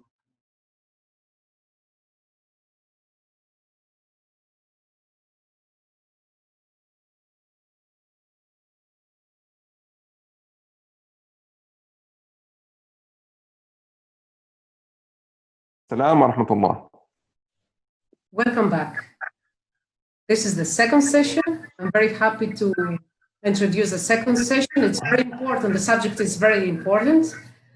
It concerns denouncing racism and violation of human rights worldwide and in Palestine. The moderator today is Dr. Sheikh Omar Al-Qadri, who is Chief Imam and Mufti Islamic Center of Ireland. He is a chair of Irish Muslim Peace and Integration Council. He's a member of Council of the European Muslim Forum. I'm sorry. And I'm sure he has also a very nice announcement to make concerning Eid al-Adha that is upcoming for Ireland, that is against racism. So the floor is yours, Dr. Omar. And please keep in mind timing, or we can maintain the session in a very punctual way. Thank you very much. الحمد لله رب العالمين والصلاة والسلام على سيدنا رسوله الكريم. أما بعد, بسم الله الرحمن الرحيم. Dear respected scholars, academics, politicians, diplomats, and all of the participants that are joining us today in this webinar from various different parts of the world. Assalamu alaikum wa rahmatullahi wa barakatuh. Alaikum assalam wa rahmatullahi wa barakatuh. Muslim Peace and Integration Council. And I thank the organizers, the European Muslim Forum, for organizing this very much needed and important webinar today, in which many distinguished speakers from all over the world are sharing their important views on today's topic. I am going to be moderating this second session, and the topic of this session is denouncing racism and violation of human rights worldwide, and in particular in Palestine. As you know, in the world, we are facing various different challenges. One of the challenges is the current pandemic, COVID-19 pandemic. But I think this challenge is on its own right quite significant. But there are various other challenges that are continuous, that are still going on, and that have been taking place for many, many centuries. And these are unfortunately challenges that we need to speak, we need to highlight. And one of these challenges is that we find societies still full of racism, full of rejecting diversity, and we see violation of human rights worldwide, globally, in various different parts of the world, and in particular in Palestine. In today's session, there are various different speakers that will represent different regions. And they will talk about their region, they will talk about their background, their perspective, and they will give us their thoughts on how we can denounce racism and denounce the violation of human rights that takes place worldwide and in Palestine. Because this is the European Muslim Forum's platform, I think it is important that I remind everybody and those that have joined us of that the very fact that racism and violation of human rights are directly linked to inequality. Our religion, the religion of Islam, is a religion that actually not only recognizes and acknowledges diversity, it actually promotes diversity. One of the verses of the Holy Quran, Allah Almighty speaks about the fact that He has created all humans in diversity. يا أيها الناس إنا خلقناكم من ذكر وأنثى وجعلناكم شعوبا وقبائل. And the reason why Allah Almighty has created humanity in different races, different tribes, different identities is لتعارفوا, so we may know each other. So this diversity is a divine will of Allah Almighty. and we are supposed to accept it. Unfortunately, people throughout the world, we see that they denounce this diversity in the form of racism, in the form of violation of human rights, and we see religious persecution. We see examples of discrimination on the basis of religion, on the basis of faith, but also on the basis of race, etc. And in today's session, the speakers are going to give us their important thought on how we can effectively denounce this racism and violation of the human rights worldwide, and in particular in Palestine. Our first speaker, and may I remind the speakers that time is very limited. You are given 5 minutes to share your important views. I know it's very difficult to do that in a very short span of time, but if you can just highlight the most important points of your thoughts with us in this webinar, we'd appreciate that. 5 minutes are allocated to every speaker. And without further ado, before I actually invite our next speaker, may I tell everybody and inform you of a very historic thing that is going on in our country, in Ireland. In Ireland, inshallah, Eid al-Adha is going to be broadcasted live on the state television. This is happening for the first time in the history of Europe, that in a European country, the whole Eid prayer for 1 hour is going to be broadcasted live on the television. And also, we are going to perform Eid al-Adha, about 200 to 500 people in the fourth largest stadium of Europe, which is the Croke Park Stadium, inshallah. So without further ado, my brothers and sisters, let me introduce to you the first speaker, Dr. Mahmoud Al-Habash, who is a very well-known figure. He is the Supreme Judge of Palestine. He is the personal advisor to the President of Palestine on religious affairs and Islamic relations. He is also the Palestinian Authority's top Sharia judge. Dr. Mahmoud Al-Habash, we welcome you and would look forward to hearing your very important views.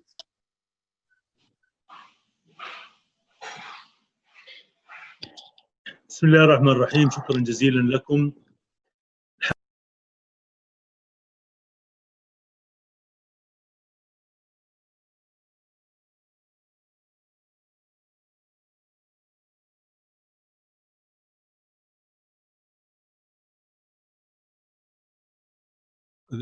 Thank you very much. I would like to thank you, and peace to you and blessing from Allah the Almighty. I would like to thank the organizers of this event. I would like to thank the administration of the European Muslim Forum. It is very important that you're touching upon these critical issues. These issues are of utmost importance: racial discrimination, human rights, and in particular in Palestine, where we can see that human rights are violated all the time, where they're violated by Israeli occupiers.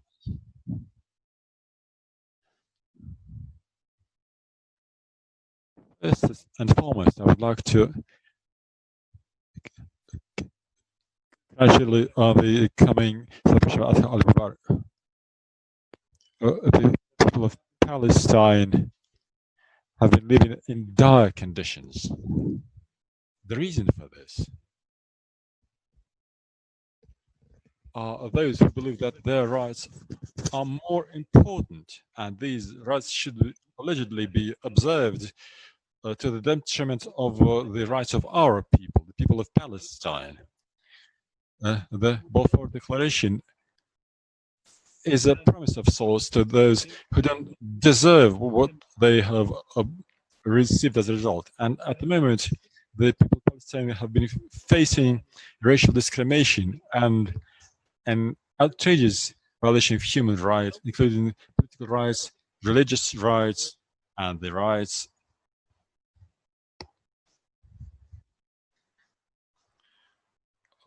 based on racial race, the language, and on the religion.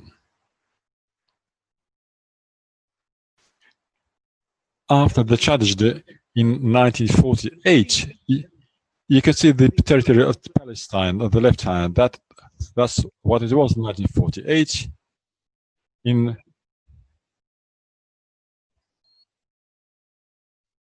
there were lots of projects at that time that offered various approaches to solving this.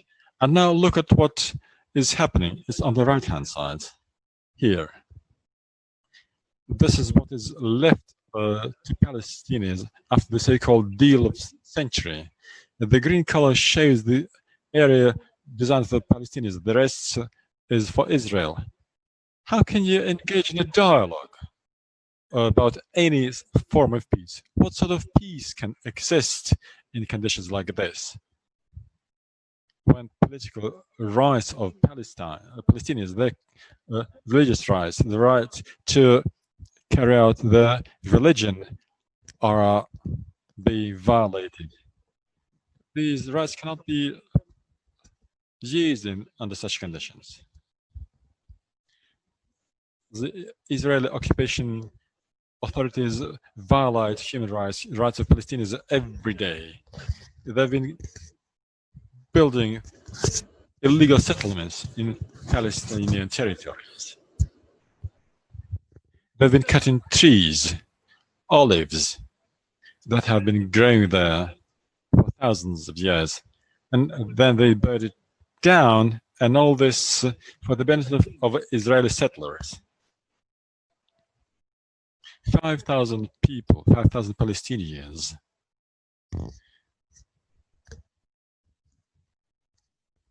have been illegally deprived of their territories, and these territories have been handed over to Israelis. Apartheid that we saw in South Africa, you can compare it to what is going. You can compare what is going on in Israel to what was happening in South Africa. Or if this is not racial discrimination, then what is racial discrimination? So the Palestinian Liberation Organization stands up for a just and fair peace for all the residents. But the so-called deal of the century and the plans of Israeli occupation, the plans of the Israeli government are designed to turn the people of Palestine into the outcasts, people without any rights, second-rate people. So, what is this if not racial discrimination?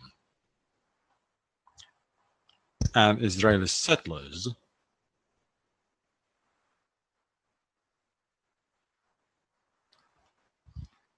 received 10 times more rights to use water resources, for instance, than Palestinians.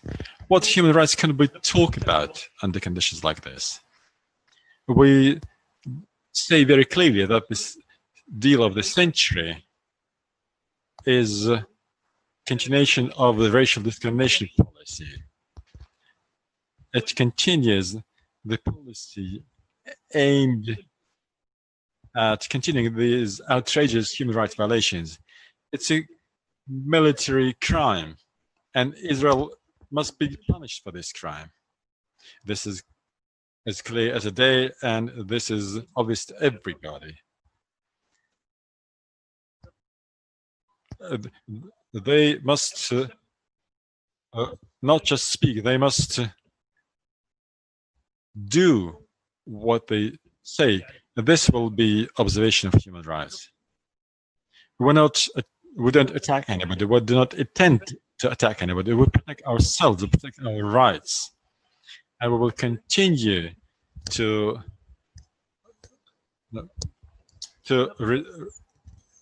resist from aggressors. This is based on our legal rights, the rights of any person, the rights of any people. From the very beginning of history, this is how it was, this is how it will be. We don't attack anybody, not even Israel, but we have a right to respond to this occupation by defending ourselves by all means that are available to us. We ask you, dear brothers and friends, in all the organizations, Muslim organizations, non-Muslim organizations, in Europe, on the American continent, in Asia, to represent kind of those to become representatives of the Palestinian people who have been striving for peace, calling for peace. We don't want peace that would be reached to the detriment of our national rights.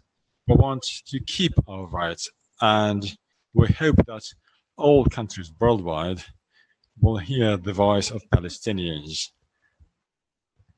both Muslims and non-Muslims. All the people who support peace must represent the voice of the Palestinian people so that their voice be heard worldwide. As our President Mahmoud Abbas said in his today's speech, he said that we want a just peace, an universal peace based on international law,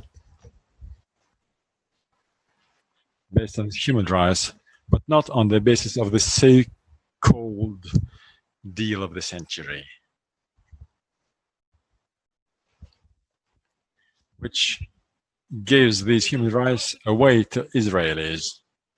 And they want to snatch, if I may so, these rights from us, but they would also like to deprive us of the holy city of Jerusalem. What is this if not racism? What is this if not human rights violation of international laws? We in Palestine, I would like to reiterate, we are peace-loving people. We're for a just and universal peace that will be based on observation of human rights and on justice. The people of Palestine cannot accept and agree to continuation of this occupation. And we have a right to resist to this occupation by all means available, by all legal means that we can use, and we will continue executing our rights. And we hope that the world, together with us, will support our struggle so that you will become the voice of the Palestinian people worldwide. Thank you very much again. I wish this forum success and best of luck in reaching the aims, peace, mercy, and blessings from Allah the Almighty.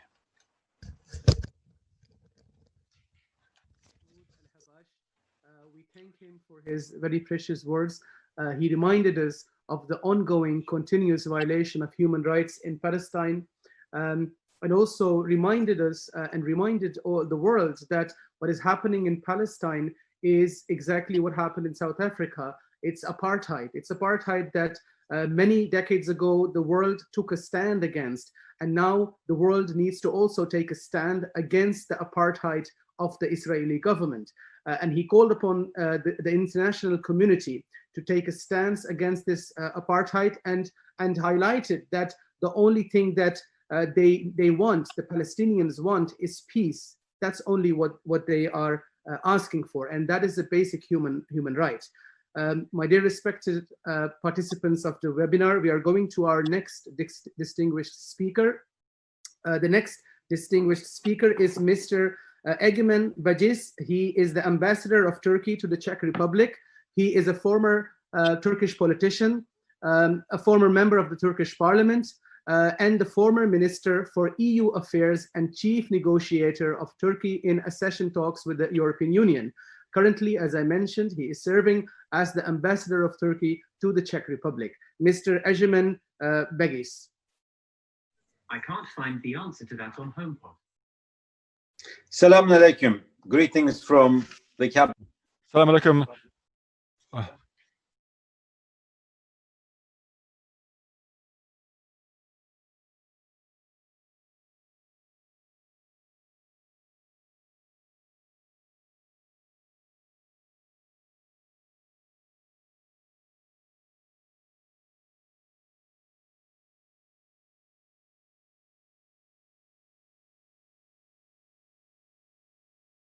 These dangerous trends feed on deeply rooted systemic and structural discrimination against those perceived as the other. The tragic death of George Floyd in Minneapolis on May 25 has led to a widespread protest against racial discrimination and systematic racism, not only in the United States, but also around the world. His death highlighted deep wounds within American and some Western societies, which have been festering for centuries. As these public outcries have shown once again, these threats can no longer be ignored. They require urgent action, both at national and international levels. At the national level, legislative, administrative, and educational measures are needed, starting from addressing the root causes, showing solidarity with the victims, as well as ensuring relevant data collection and reporting. We must also make full use of the international fora in order to take joint concrete action, strengthening current mechanisms and establishing new platforms to which the victims can directly report incidents of racism, hate crimes, xenophobic and Islamophobic attacks can constitute important steps in this direction. Long-term results can only be achieved through persistent collective efforts. Turkey stands ready to support endeavors to this end. Regarding Palestine, the situation of human rights in the occupied Palestinian territory continues to deteriorate. During the past year, the illegal practices of Israel and Palestine have reached new heights in defiance of international law, creating an atmosphere of constant fear and desperation. In Palestine, the Israeli authorities have recently intensified their efforts to perpetuate and further deepen the occupation with the continued expansion of illegal settlement activities. The blockade on Gaza, violation of the sanctity of Muslim and Christian holy sites in Jerusalem, as well as numerous attempts to erode the status of Jerusalem. Ignoring all warnings from the international community, Israel continues to act with absolute impunity in the occupied territories. This is the main reason for deteriorating human rights situation in Palestine. The excessive and disappropriate use of force by Israel has continued today. Palestinians and for Palestine, the challenges of COVID-19 are even greater because of the deepening Israeli occupation. In Gaza, the humanitarian situation has worsened since the Great March of Return demonstrations. The inhumane blockade sustained by Israel stands as the heaviest hurdle for individuals in Gaza in their search for dignity and the enjoyment of the most basic human rights. The humanitarian conditions in the region are unsustainable, unacceptable, and not in the interest of those concerned. This is simply collective punishment and needs to end immediately.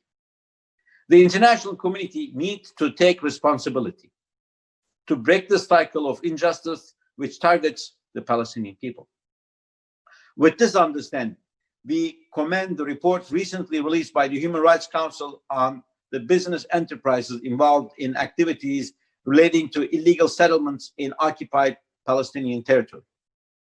Taking this opportunity, I would like to reiterate Turkey's unwavering determination to support Palestinian people in reaching their long-delayed right to live in a sovereign, independent, and contiguous state of Palestine based on the borders of 1967 with East Jerusalem as its capital.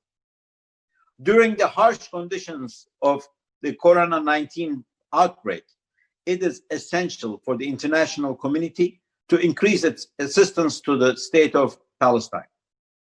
On its part, Turkey has sent 15 tons of medical supplies to Palestine to contribute to their efforts against the pandemic. Moreover, Turkey provided an additional $5 million of direct budget assistance to the state of Palestine in the last week of June to help overcome the financial difficulties. Following the outbreak of COVID-19 as an emergency measure, Turkey completed the transfer of the Turkish-Palestinian Friendship Hospital in Gaza to the Islamic University of Gaza. With its capacity of 180 beds and 33,000 square meters closed space, the hospital is now being used as a quarantine center. I want to end my remarks by reminding all of us and of all of our viewers who are online or who are watching us offline. Nobody is safe until everybody is safe. So building a two-state solution, achieving that dream repeated by so many of the world's leaders at the UN General Assembly is already an urgent matter for all involved parties. We hope and pray for better days for all humanity. Thank you very much, Your Excellency, for your very wise words and important message. Now, without further ado, we are going to our next speaker. Our next speaker is Mr. Jaber Salim Al-Harmi, who is a famous journalist, Qatari journalist, and who is the managing editor and the CEO of Dar Al-Arab. So I would like to welcome Mr. Jaber Salim Al-Harmi to please take the podium and the stage.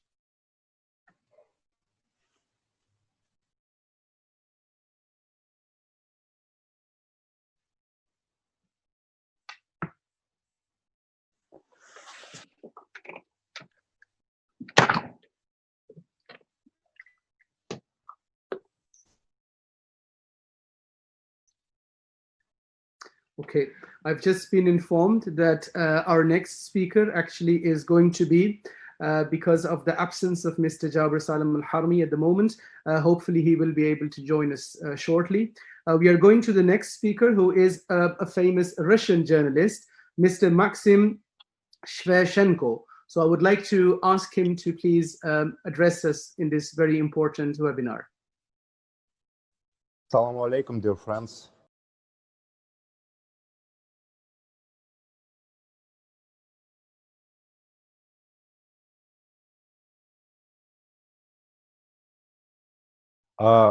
Дорогие и уважаемые друзья. Dear friends, distinguished friends, you are raising a very important topic of fighting for justice in the world of today.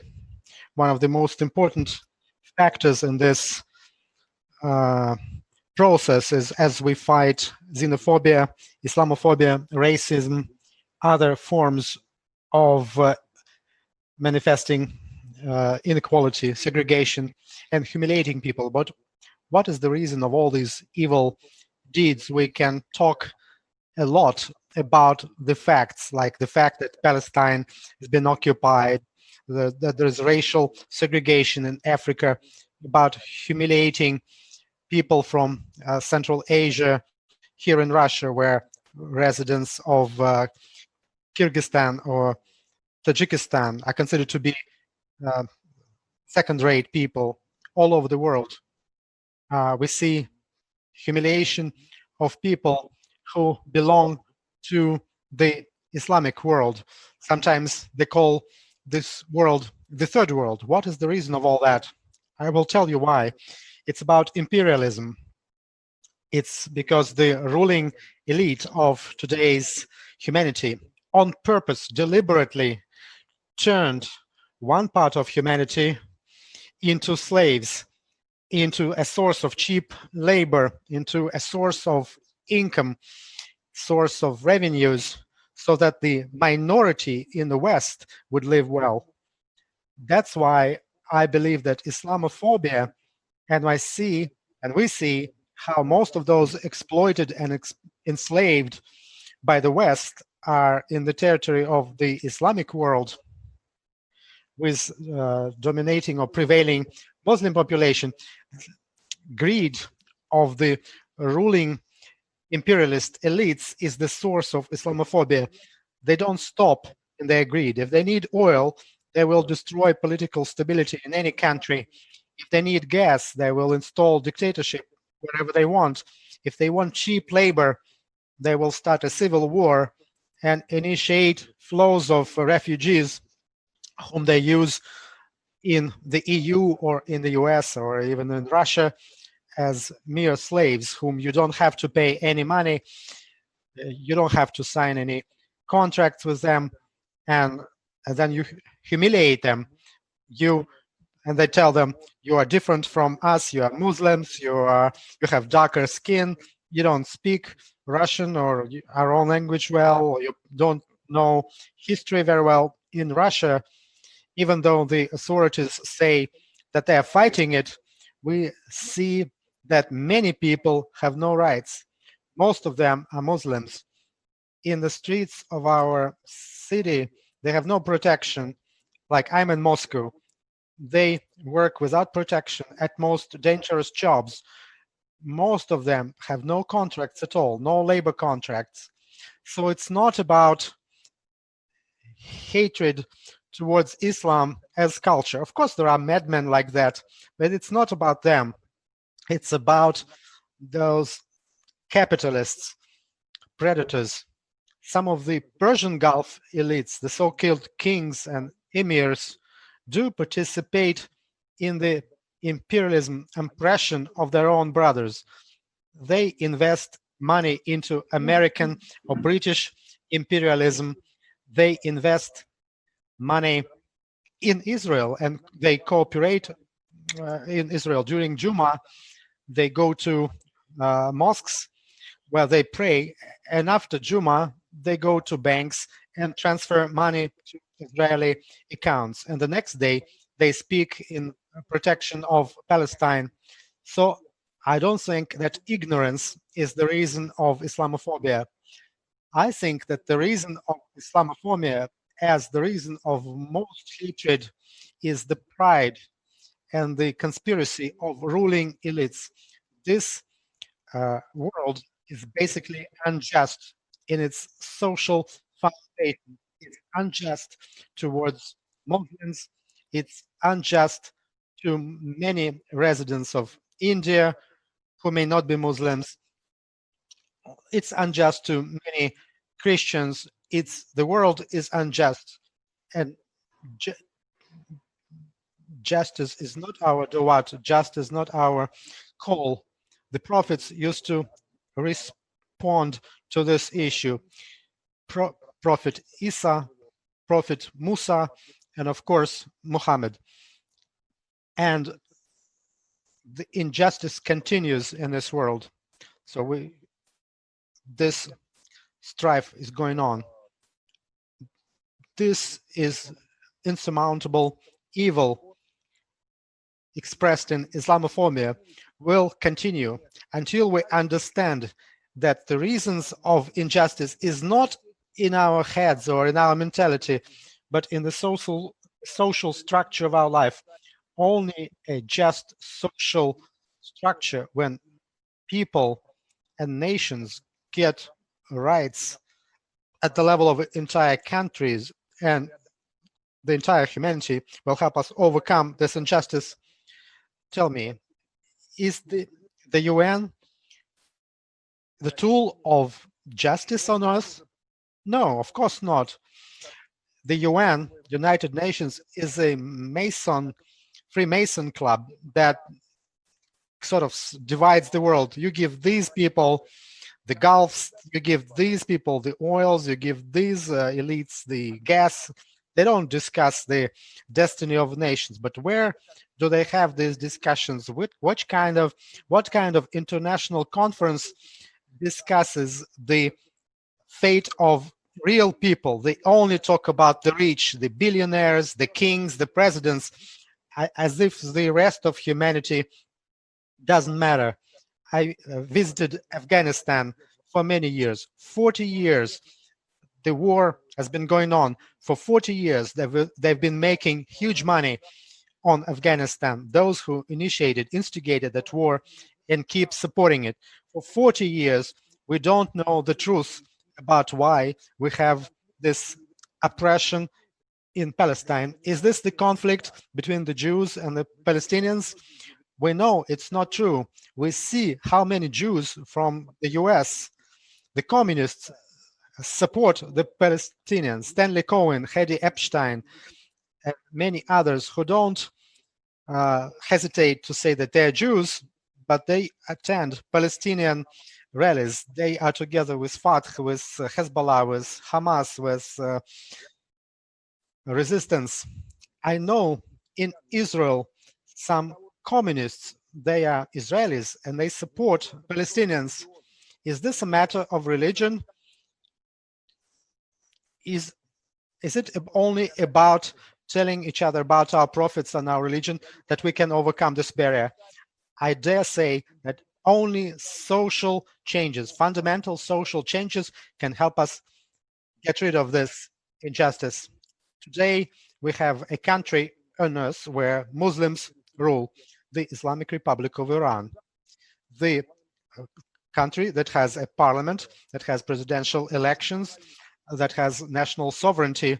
This is the only country on earth which is not controlled neither from Washington, nor from London, nor from Beijing or Moscow or Brussels. There are differences in among Muslims. I know there are Shia and Sunni, or even though if you follow Shahada, you're all the same. I worked in the Islamic world, and Iran is under a lot of pressure today. They're dying from coronavirus. They have starvation. They have lack of medicine. They are under siege from this gangster regime from the US. If we help Iran, is it not overcoming Islamophobia? If we help the residents of Islamic Republic of Iran with humanitarian aid, sending medicine there, food, doctors, is it not a form of overcoming Islamophobia? Is it the discussion between religious leaders? No, it's social and political work that we need to start. Oliver Stone, an American movie director, went to Iran, and his son actually went to Iran and followed Islam to support Iran. It's not a theoretical issue. Fighting Islamophobia is not a matter of philosophy or theory. It's specific actions and fighting against imperialism.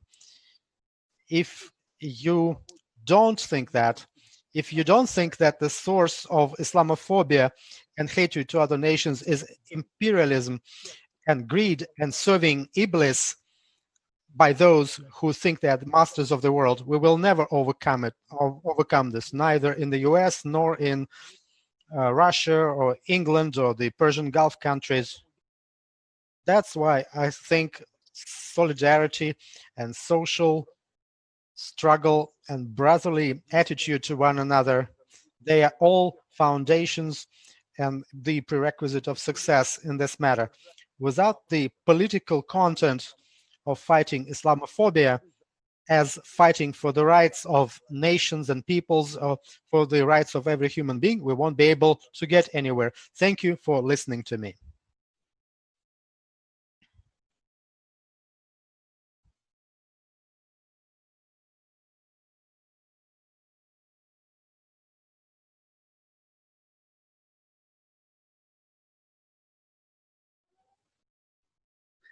Thank you very much. We are going to go to our next speaker.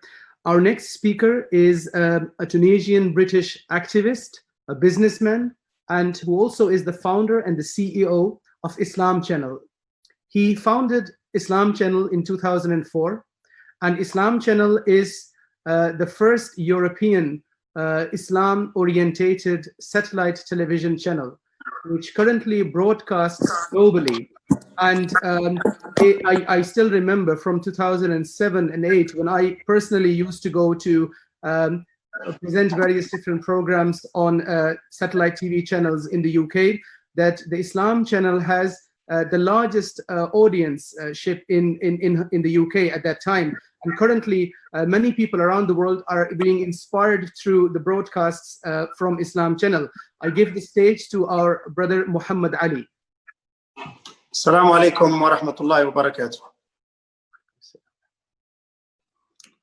It is a privilege for me to attend this online webinar and to speak about something we are living through on a daily basis, the concept of Islamophobia.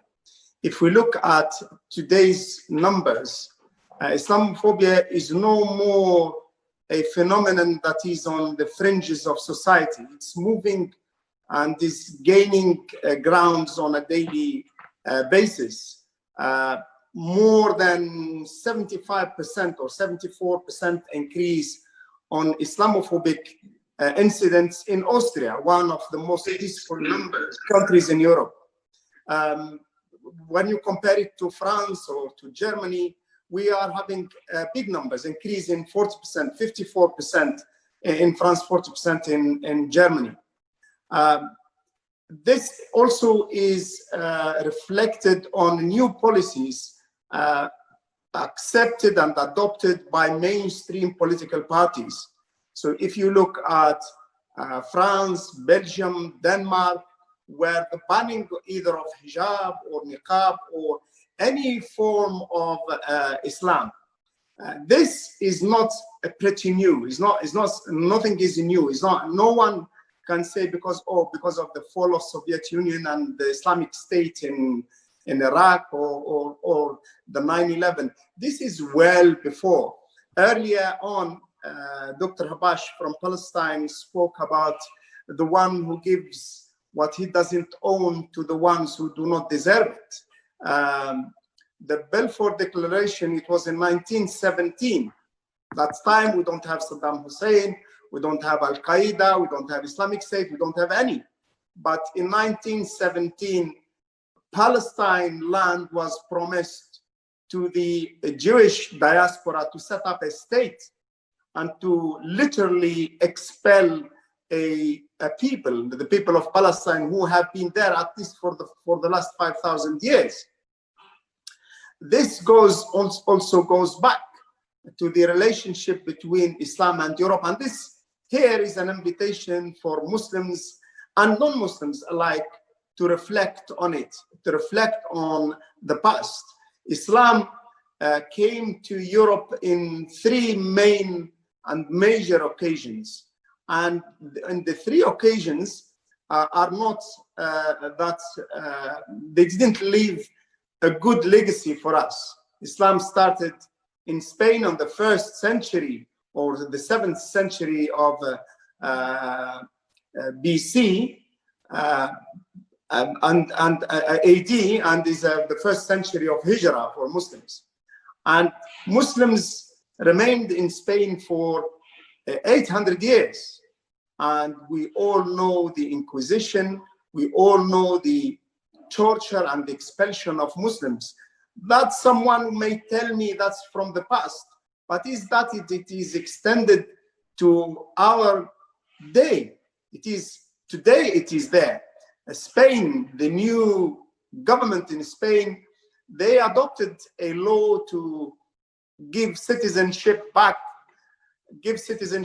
to those who have Spanish origin, with the exception of Muslim roots. So if you are from Cuba or from Mexico and you can claim Spanish roots, you can get a citizenship.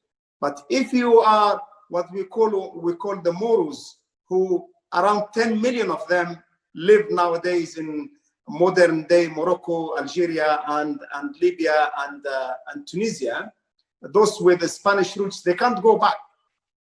Also, we have the second attempt with the Aghlabids, where they conquered Sicily and they stayed there for 250 years. And then the history of the Ottomans with Eastern Europe. Again, this is not goes back history. 20 years ago, we are in July now, 11th of July was the last known attempt to expel Muslims from Europe. And 11th of July, 1995, 25 years ago, in one day, under the eyes of the West under the eyes of the whole world, actually. We witnessed the killing and the massacre of 8,000 Muslims in one day, in one single day. 8,000 men and boys were massacred, were killed in Srebrenica. We should say never again. Now Islamophobia is gaining grounds. My advice, never say this will never happen again, because it keeps happening and happening again and again. The second thing, my advice for Muslims and for myself is never ever do it by yourself and do it alone. We have to work with like-minded non-Muslims who are so many, because they know and we know if the machine of Islamophobia starts making progress and headways, is not going to stop there. It's going to progress, because the Jews are not going to be saved in Europe. If they manage to expel Muslims or kill Muslims or massacre them as they did in Srebrenica recently, it's not going to stop there. It's going to continue and go. And this, I have to look at the other side of the coin, at the full half of the glass. We are making a progress on other sides. Muslims now, because they are working. So you have two forces. One force trying to expel Muslims, trying to invite history, trying to go back to history. And there is a force which looks for the future, and we have to be part, as Muslims living in Europe, we have to be part of the new trend that looks for a multiculturalism. We have to accept that we are moving towards multicultural society, and any attempts to go back we have to make sure it fails, because we have to live in a society which is multicultural, multi-ethnic, multi-religious. Europe today is moving towards that. There are some forces who are trying to push it back. Our job, our role as Muslims, we have to push towards a multicultural society, a multi-ethnic society, and a multi-faith, multi-religious society. Alhamdulillah, we are making progress. I'm speaking from London, where the governor, the mayor of London, is a Muslim and is of a brown color, of a Pakistani origin, and this is something really is something promising. The last couple of years, we got for the NUS, the National Union of Students, which have a membership of 5 to 7 million students. The Secretary General was a Muslim. She wasn't even born in UK. She was of Algerian descent. And those are also signs, alhamdulillah. Today in UK alone, with a Muslim population of around 4 million and a very young population, we are like 50, 60 years old community here in UK. But with that, alhamdulillah, there are so many Muslims in major posts. We have our own TV stations today. We have our Islamic banks. There are so many Muslims who are part of the cabinet, part of ministers, mayors, heads of banks, there is a progress. So one side is pushing us back, one side is progressing. As Muslims, we should keep pushing towards the future of multiculturalism, multi-ethnicity, and multi-faith. Thank you. Assalamu alaikum. Wa alaikum assalam wa rahmatullahi wa barakatuh. MashaAllah, Brother Muhammad Ali, very well spoken. Brother Muhammad Ali reminded us of the importance of bridging communities, building peace, and the importance of European Muslims to engage in their societies with the larger community, particularly identify those partners that we can work together to promote diversity, promote multiculturalism, multi-faith, and multi-religious society. And Europe is moving forward to a pluralist society. And Brother Muhammad Ali also mentioned that there are unfortunately certain movements, certain individuals, certain people that would like to bring back again the past. And we must ensure that we move forward towards a pluralist society. And therefore we need to engage with the larger community. Thank you very much, Brother Muhammad Ali. We move to our next speaker. Our next speakers, ladies and gentlemen, is the founding president of the French Institute for Academic Studies, Dr. Karim Ifrak. I give the stage to Dr. Karim.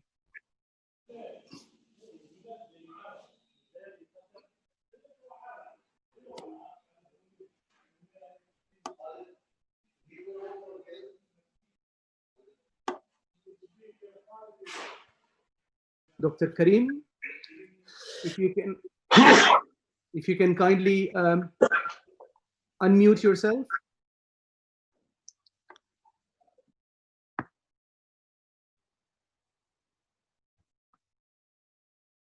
Okay, we will.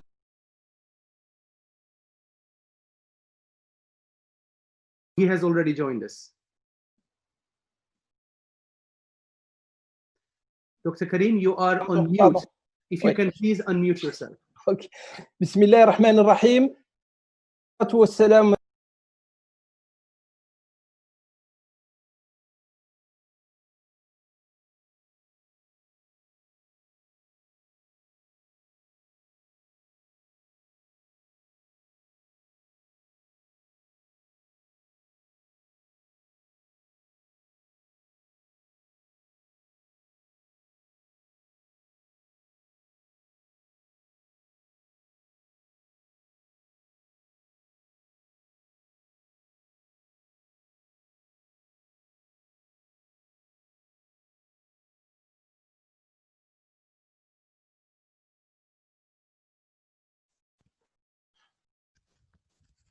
I hope that this event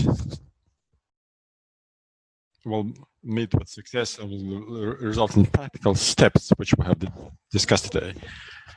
As for Islamophobia, this is not a new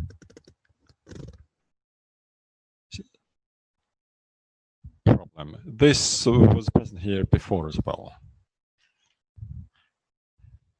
It is based on certain racial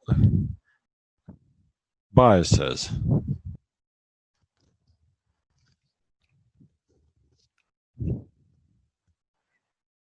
And maybe the best definition is the one we've seen in the French Encyclopedia in 2005, which defined Islamophobia as a certain type of hatred and suspicion for Muslims. This was in the encyclopedia published in France in 2005. So this continued to grow and became a certain political slogan of sorts, demonstrated by certain layers that were full of hatred to Muslims. They continued spreading this hate, these views full of hatred to Muslims in their societies. And clearly, this is an extremely dangerous thing, because it affects 170 million Muslims residing in various countries of Europe. And in these conditions, the so-called anti-Muslim movement appeared and began to spread, which has then affected the situation negatively. So this was happening among people who know nothing about the Islamic culture. it started to spread, and clearly many Muslims are quite concerned. This makes them worried. This scale of this spreading of this event, of this phenomenon. Groups started to occur, ultra-right groups that included young people, that also contributed to the spreading of this Islamophobic outlook. So, in this wake, also in the wake of events in Iraq and other countries, in 2016, we saw a new wave of Islamophobia. It manifested itself in that particular year. It was then that it started to threaten Muslims, and it spread in a number of European countries. So it could well be said that this phenomenon of Islamophobia occurred in countries such as Germany, England, Belgium, Austria, etc. As regards France, also know there is a number of ultra-right groups here that have been spreading this attitude. We have seen a number of acts of aggression towards Muslims here.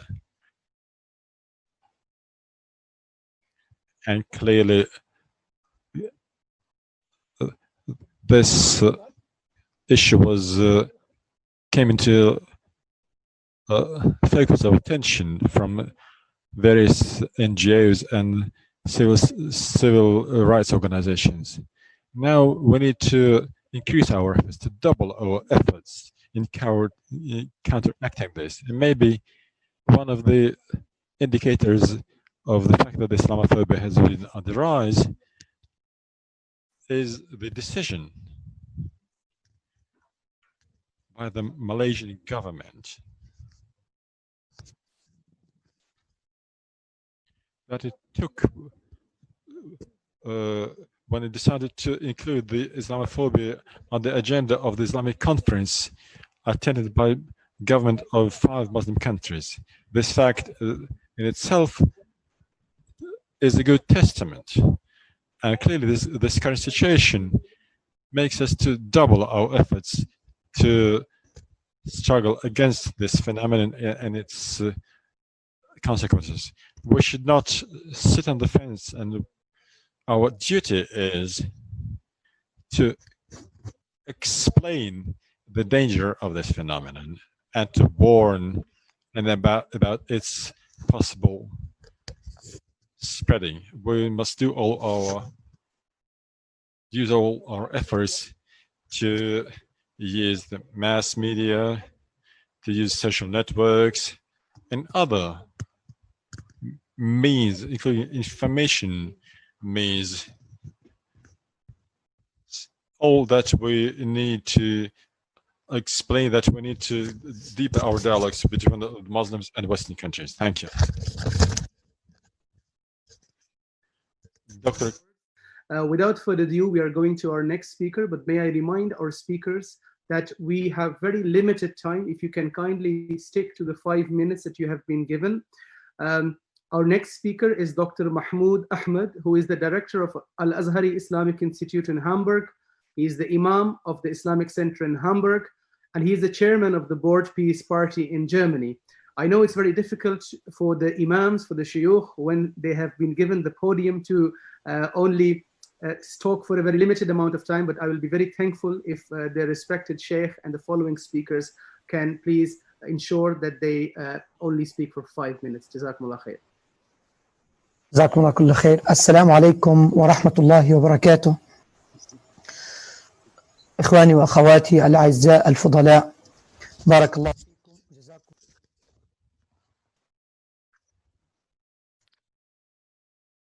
Brothers and sisters,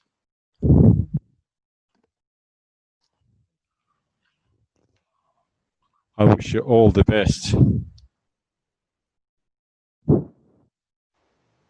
I'd like to greet all the Muslims that are now in Europe. As regards Islamophobia, and it's spreading in various countries,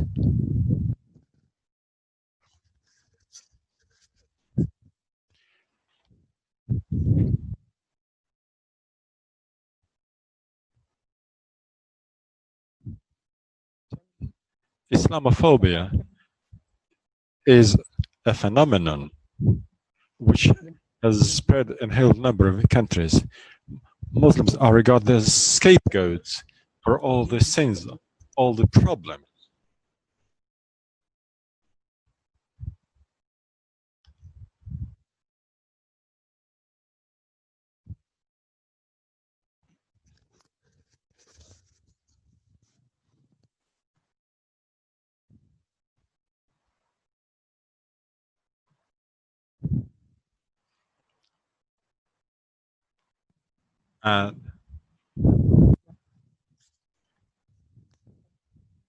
And this phenomenon is our entire civilization, not in just the Islamic civilization. The problem is that this is a conspiracy of sorts against Muslims.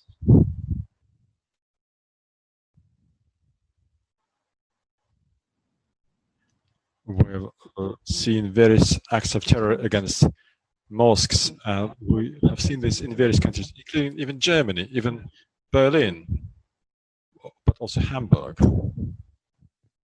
Not far from Frankfurt, there was another attempt to set a mosque on fire.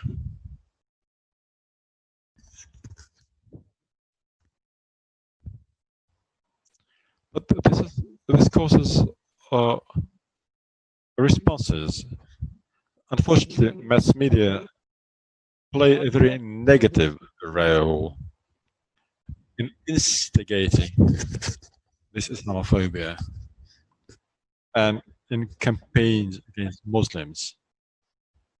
Various slanders are spread, various rumors are generated. The image of Islam, the image of Muslims in general, is distorted. We, Muslims, we do our best, we strive for justice, we do our best to be just towards ourselves, but also towards others.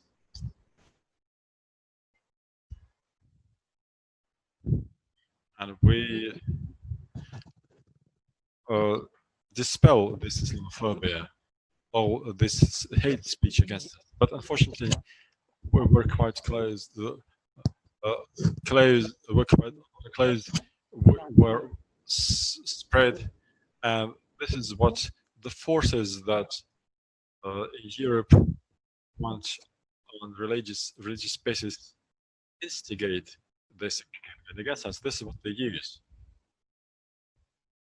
So insufficient social and information media at our disposal prevents us from dispelling these myths and from struggling against Islamophobia successfully.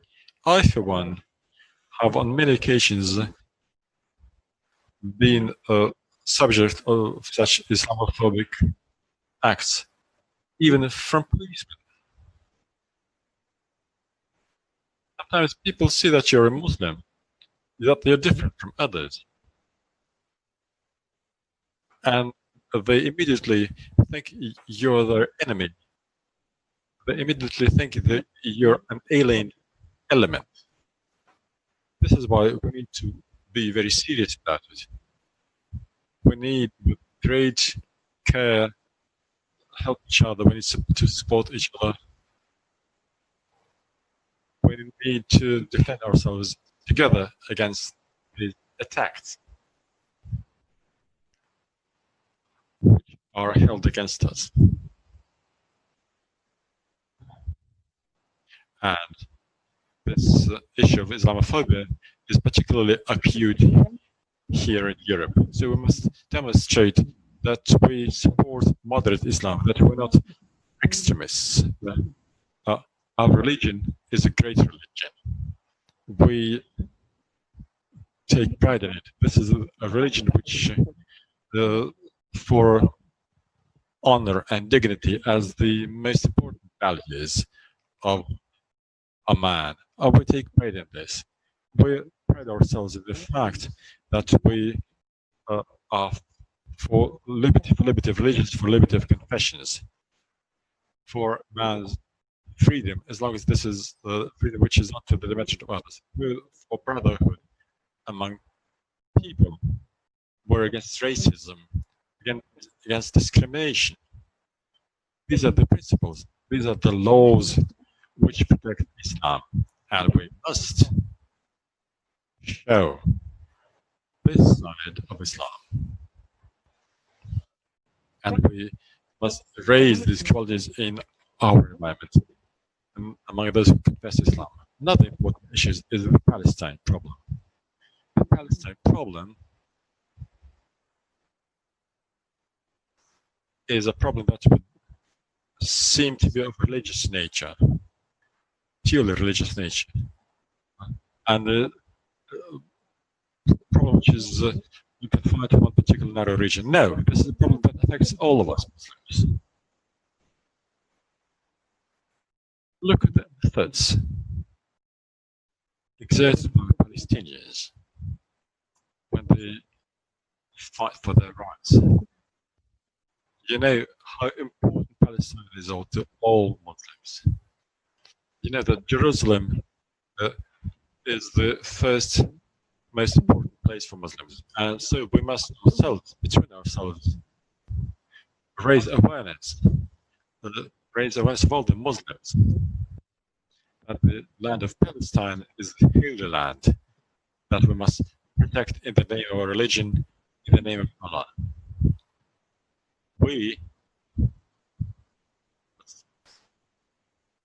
clearly protect the freedom of confession, the freedom of press, freedom of opinions in Europe. We believe in these conditions. At the same time, we need to spread the right understanding of Islam. Another problem is the coronavirus. We must fight for the health of Muslims. We must fight for keeping our nature intact. This might be a problem that would seem very small, but in actual fact, this is a very important issue.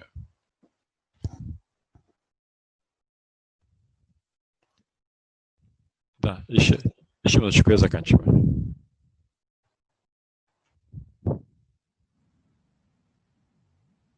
Our role of Muslims is to explain the ideas of Quran, the ideas of Sunnah to the people. These ideas include protecting our health. This is why we need to support the quarantine, the isolation introduced in countries affected by coronavirus. You know, it has been sent to us for a reason.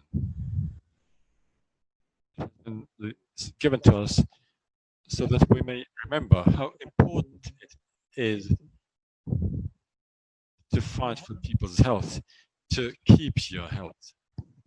And last but not least, this celebration, the sacrifice. This is the feast that we must commemorate today, because this feast, the idea of this feast, is to help, first of all, people who need, people who are poor, and we must support everybody in this respect.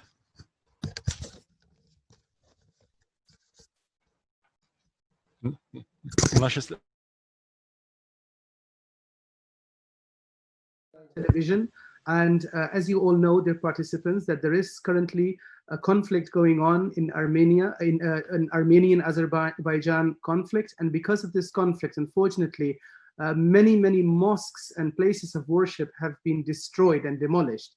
Our next speaker, Mr. Fuad Abbasov, is going to talk about the challenges that his region faces. Mr. Fuad Abbas. Господин Fuad Abbasov. Good afternoon. Can you hear me? Could you please confirm? All right.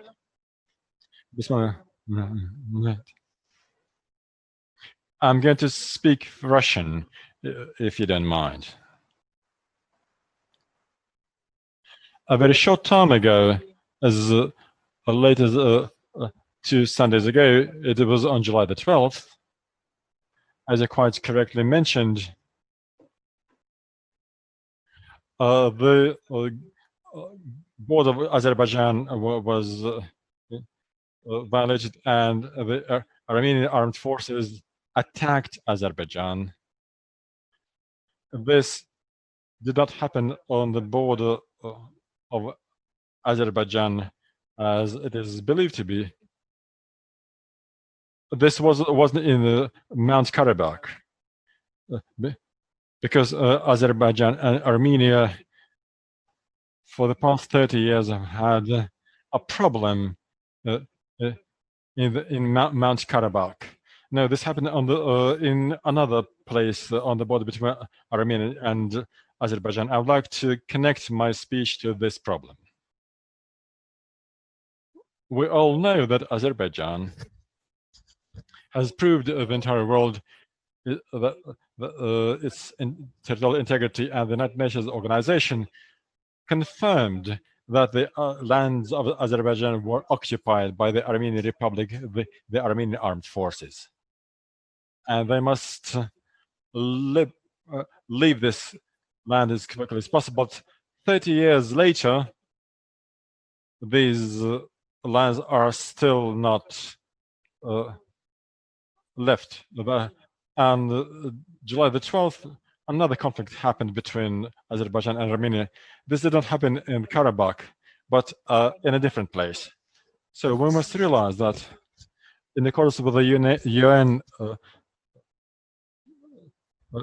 decision, all military actions were suspended due to coronavirus.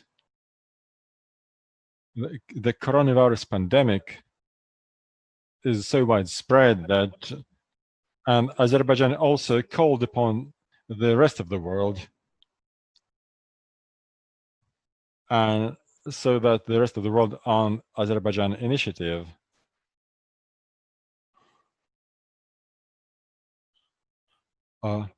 would convene an international summit of international organizations, a summit that would discuss problems related to the coronavirus. But you would be surprised to know that Armenia did not support this summit. They did not support this initiative by Azerbaijan. Moreover, they not just did not support the Azer initiative to fight the pandemic. During the pandemic, they attacked Azerbaijan. This is a very sad story. So while Azerbaijan has been fighting coronavirus quite successfully, Armenia, for its part, caused another problem on which Azerbaijan has now to focus. So after these armed conflicts, provocations with respect to consulates and embassies of the Azerbaijan Republic began all over Europe. Initially, we saw what happened in Paris. With respect to the embassy and the cultural center of Azerbaijan in Paris. Armenian nationalists vandalized the embassy. So the Azeri Ministry of Foreign Affairs sent a note of protest to France in this respect. A very short time ago, yesterday,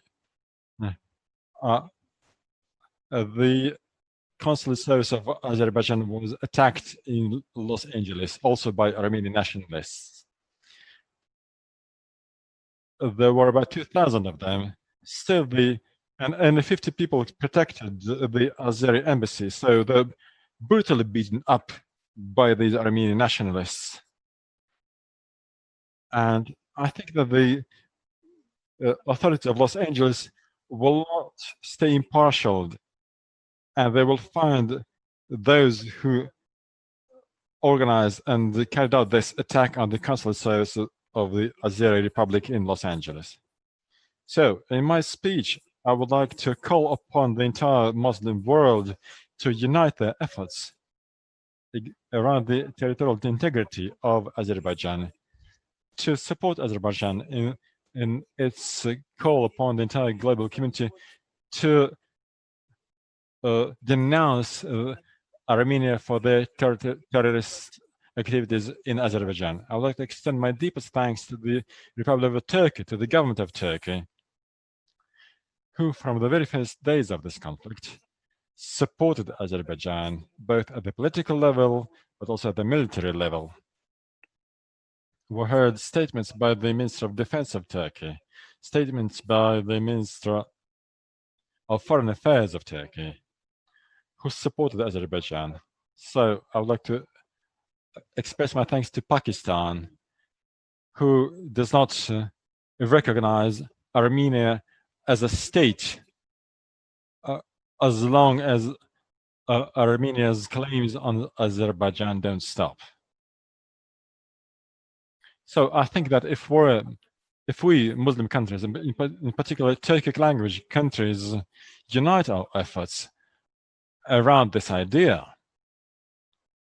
and if we force Armenia to peace, there'll be no war between Azerbaijan and Armenia, and this issue can be solved in a peaceful way.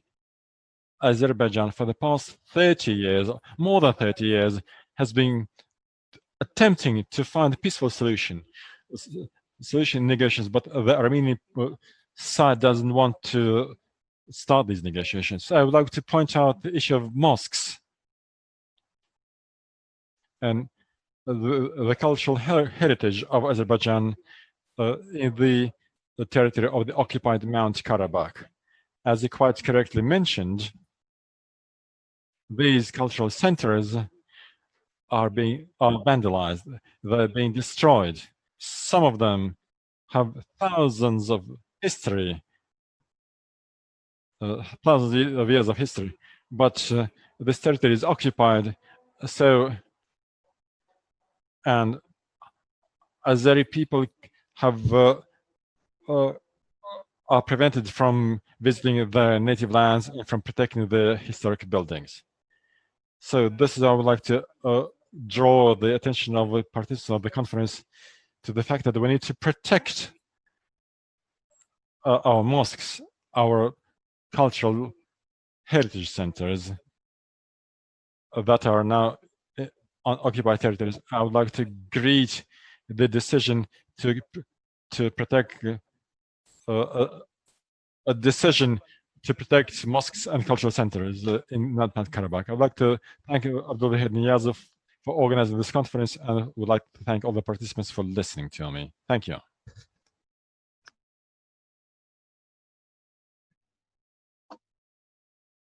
Thank you very much, Mr. Fuad Abbasov, who talked about the violation of human rights and the persecution of the people of Azerbaijan.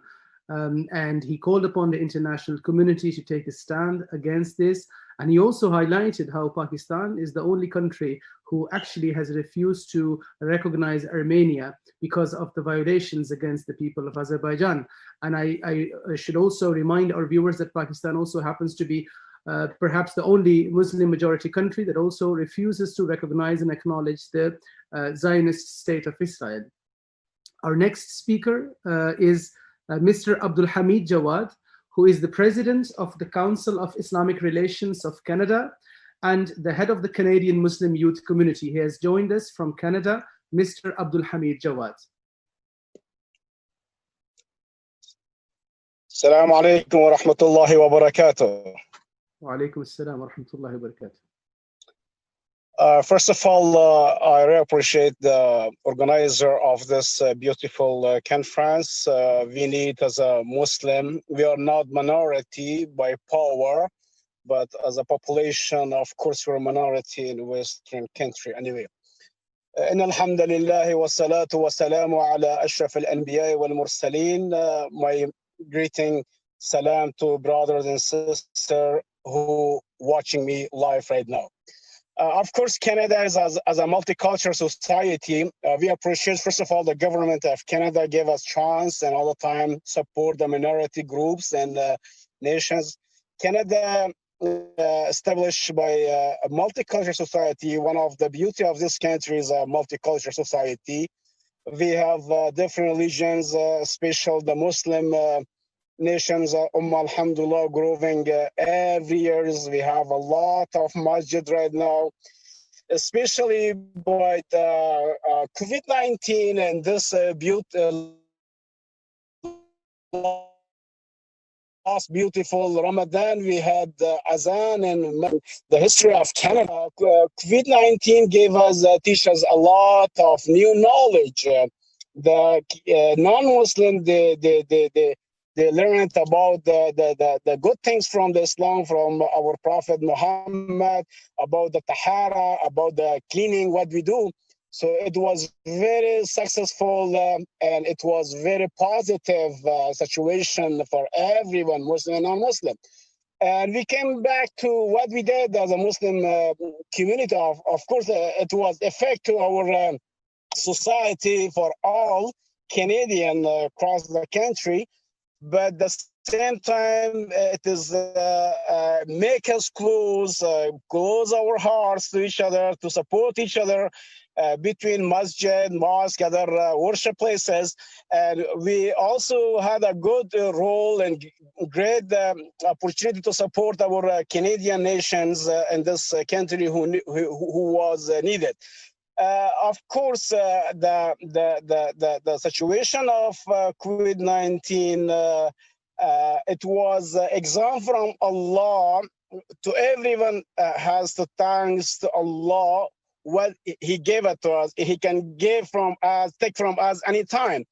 And as a government of Canada decided the beautiful decision, the strong decision for their nations, they support them and they support every who was needed, Canadian or who was in this country as a passengers.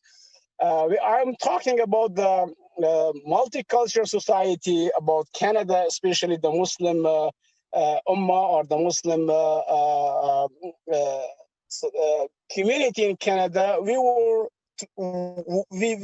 had worked together with the Canadian who was needed in this time and last time. Still we continue. We work very close with a non-profit organization, with our government, with the police, with the emergency. So it was a beautiful message for everyone. We are end of the day human being. We need our support.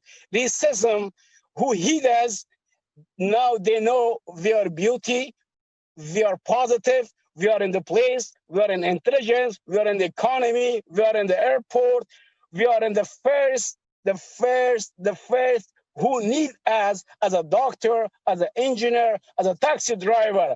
We gave a good picture, a good image from the Muslim society to Canadian, to North American people.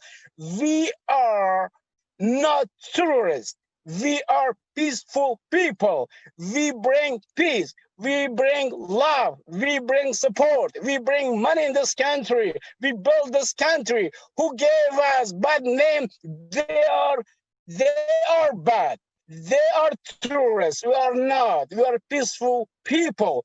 We give in this bad situation a good example for everyone, especially for United States of America, for Britain, for Canadian, for France. Who was the front line and the medical, in the hospital, and the ambulance? The Muslim community. We're proud of that, and we continue as a human being. We don't know the color.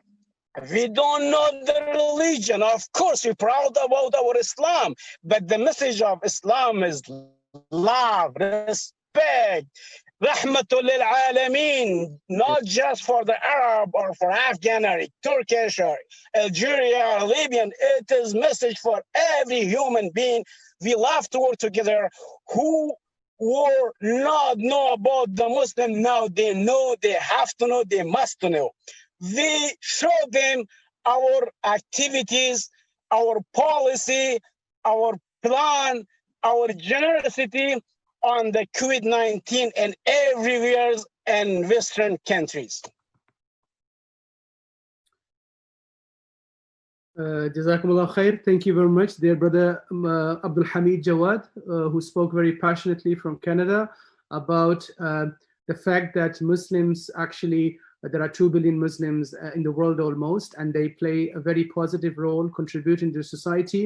And sometimes they're not noticeable, but they are there, even in the healthcare.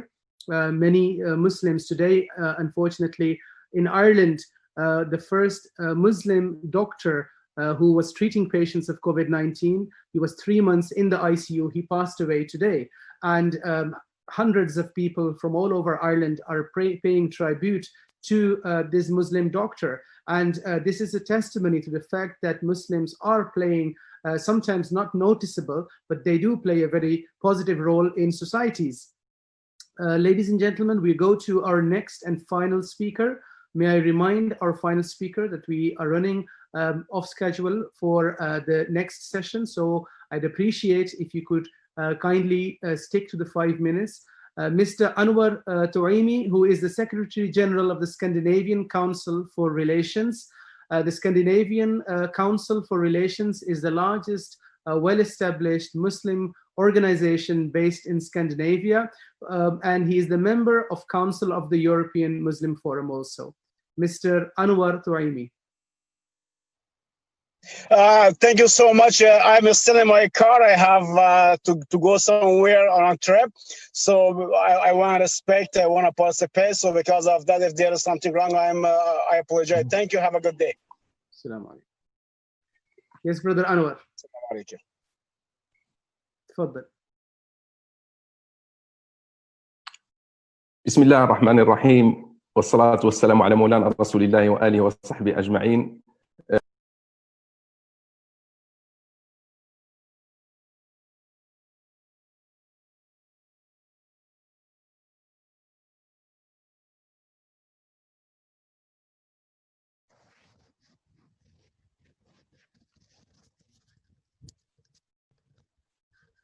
All right, thank you for giving me an opportunity to take part in this event.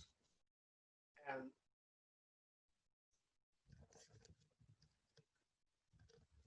I'd like to greet all of you once again. I wish you a successful work. I would also like to say that we're all fighting for peace. We're all interested in solidarity in the issues that we're discussing today. Let me briefly cover a number of points in my presentation. First of all, I really appreciate of the European Muslim Forum and their efforts on behalf of our Scandinavian Council for Relations. I'd like to thank you. We develop relations with all Muslims all over the world. First of all, I believe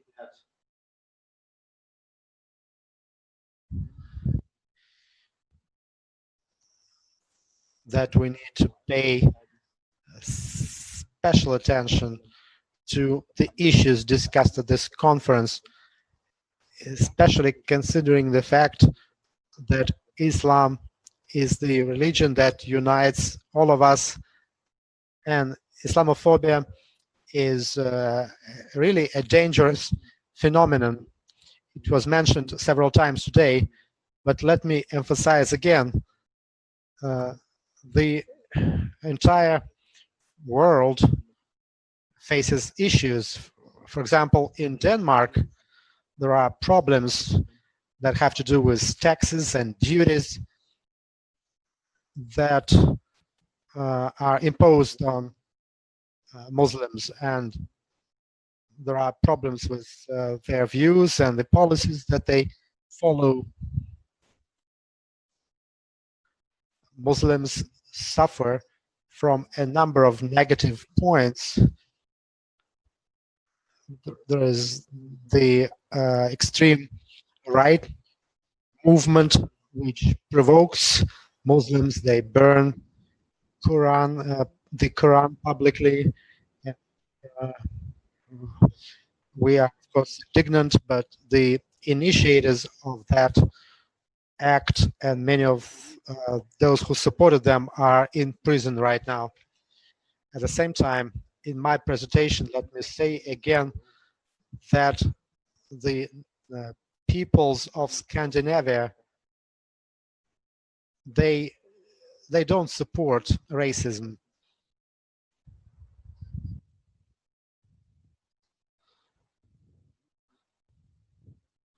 One of the speakers already said that racism is among leaders and the elites of different countries, but Scandinavians themselves are very tolerant. When they needed to help Syrian refugees, they did help them in Scandinavia, and it's really dangerous when we see ultra-right movements. But let's look at ourselves. What do we do to withstand and resist these movements? We make mistakes ourselves. We represent not only the Muslim community, we represent Scandinavian countries. We live here, and of course there are some Muslims among us. The mistakes and errors that I mentioned are of individual and institutional nature. They are typical for many, and we need to correct those mistakes, and we need to learn based on those mistakes, learning some lessons. As Muslims in Scandinavia, we need to act in union, and this situation with COVID-19 should become a uniting factor for all of us to act together as we fight this common threat. I believe it's the right time for all Muslims to use their potential instead of simply condemning certain situations. We need to be more constructive. Let me share with you some of our experience in Scandinavian countries. We need to take steps that are in line with the existing situation, acting in the interests of our countries where we live. As for racial discrimination, it is true this problem has been a concern for us for many years, including in the West. And of course, we are concerned with the situation with the Arabs of Palestine who are truly discriminated. As for the second topic that we're discussing today, that has to do with environmental balance, here it's also very important that we act together to preserve the environment. Let me get back to the Palestinian issue once again. Palestine is not just a physical country, but it's also something that is in our hearts and minds. We need to demand that resolution of the Security Council is followed. Scandinavian countries recognized the state of Palestine. This is the principle that they followed. They have taken steps in that direction as the as President of Palestine said today, the UN confirmed the importance of the decisions that were made, including at the legislative level, by the parliaments of those countries. And those decisions show solidarity with the Arab nation of Palestine. The same is happening in Europe. We see manifestations of that solidarity. All human rights violations that we have seen should be dealt with by proper arguments, by the reference to international law, and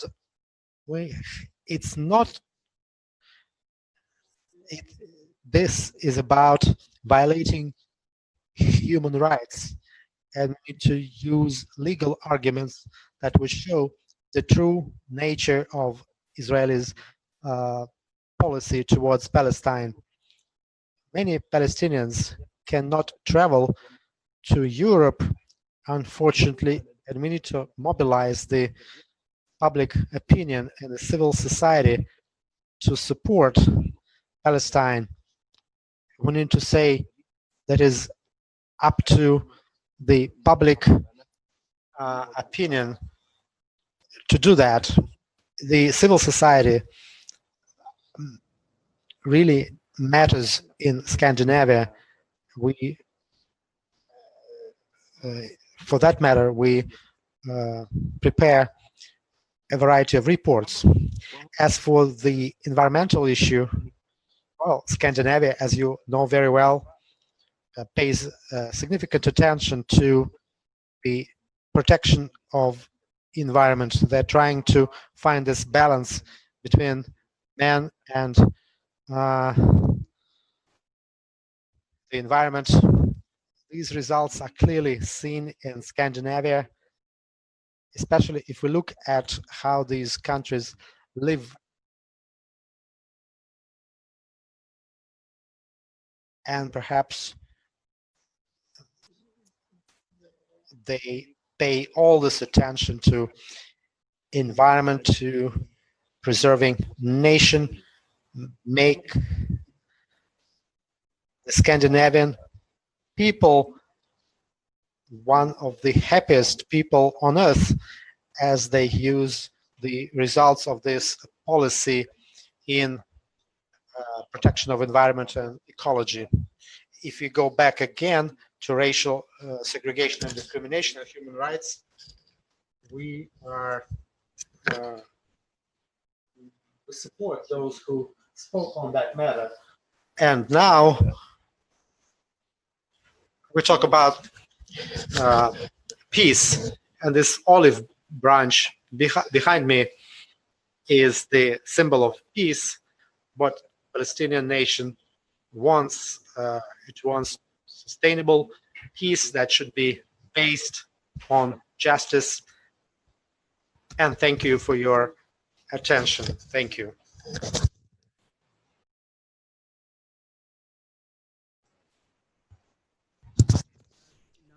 And we are going to be shortly with you for the third session of today's webinar. The third session is entitled Post-Pandemic Economy and Maintaining Ecological Balance.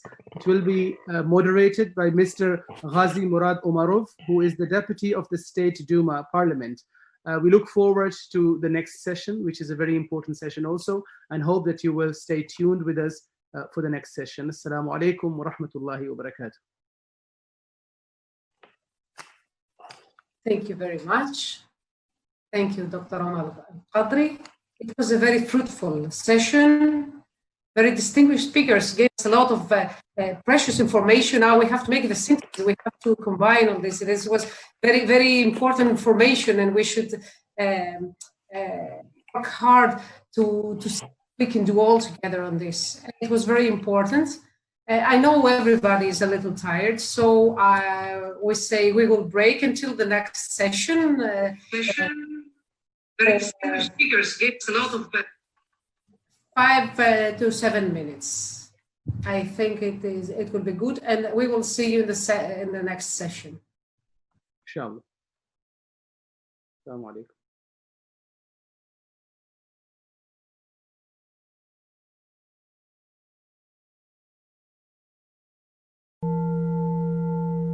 It's 2020. The coronavirus pandemic has changed lives all around the globe. For the first time in the history of mankind, we can see empty streets of world capitals and megacities. Communication, negotiations, and meetings have become virtual. The Pope has never said prayers to the world in the middle of St. Peter's empty square. Holy places of the blessed Mecca, radiant Medina, and Al-Quds, Jerusalem, have become deserted without millions of pilgrims. The world has changed. But everything passes, and this pandemic will pass too. What awaits humanity? What awaits the Ummah, a global community of Muslims, after this pandemic? We understand that epochal changes are coming to the world economy, social sphere, culture, and the spiritual life of the modern world. What will the future bring us? Once again, we realized the value of education, medicine, and culture. But there are growing fears and doubts for our future.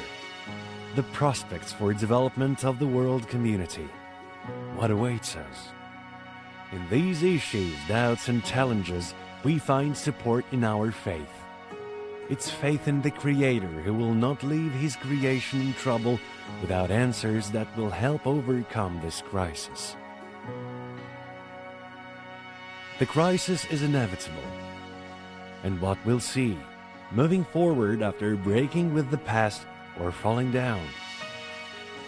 In many respects, it depends on the opinion of those who will lead the global society into the future, including the opinion of the leaders of our Ummah. The pandemic has raised old, unresolved issues to the surface. Today, on both sides of the Atlantic, we hear that racism should be wiped out as a phenomenon. The ecological balance of our planet should be maintained. There is no place for injustice and oppression in the world of the future. Anti-racism and ecological movements are striving for prosperity and harmony of our common home, the Earth, as well as the movement against global injustice. And as the Ummah, we should focus on our burning issues, including unresolved problems of Palestine, as it is also a manifestation of injustice. How do we respond to these challenges of the day? And what are the possible solutions? In order to discuss and find these answers on July the 15th, European Muslim leaders, for the first time on such a scale, are organizing an online conference against racism and in support of ecological balance. Post-pandemic Ummah, leaders' opinion. The initiators of this representative meeting are the European Muslim Forum and its partners.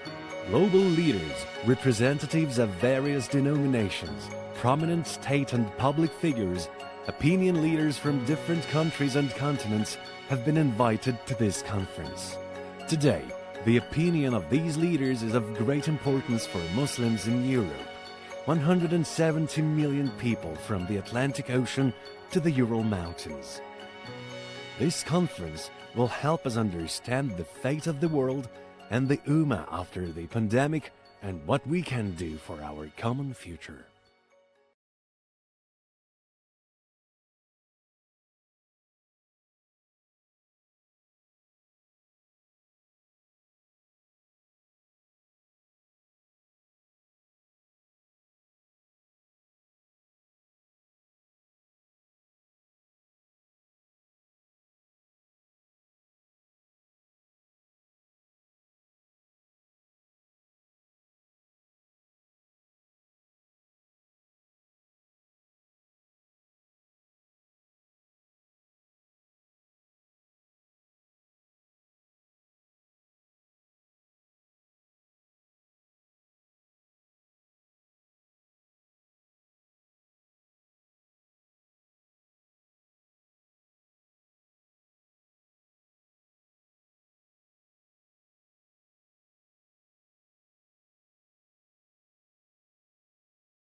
Welcome back again. Assalamu alaikum to our next session. Now we will go to another subject. It's called post-pandemic economy and maintaining ecological balance. Our moderator will be Mr. Haji Murad Umarov. He's a deputy of the State Duma in the parliament, member of the Council of the European Muslim Forum of the Russian Federation, located in Moscow. Please, the floor is yours, and we are looking forward to hear your distinguished speakers.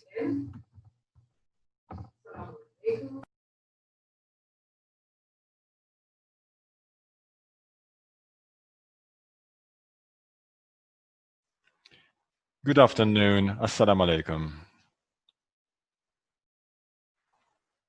I would like to join all the speakers today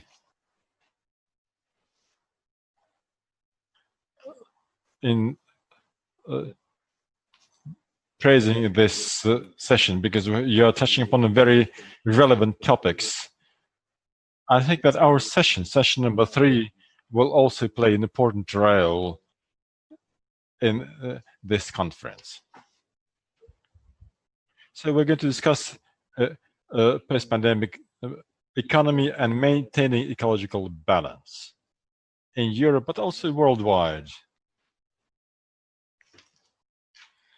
Because we're discussing today in the European Muslim Forum the session worldwide, and we think we need to focus on the fact that the problems faced by Europe is faced worldwide. At the same time, I would like to point out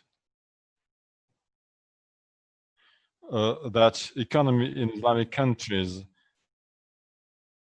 and problems faced by Islam and Muslims living in Europe and in Muslim, non-Muslim worlds are of particular importance. I would like to focus on these issues because I think that Muslims will face them more than others, because it's no secret that education, unemployment, and European migration from Middle East countries, but not also from Middle East, are issues that we need to consider. So people have to adapt.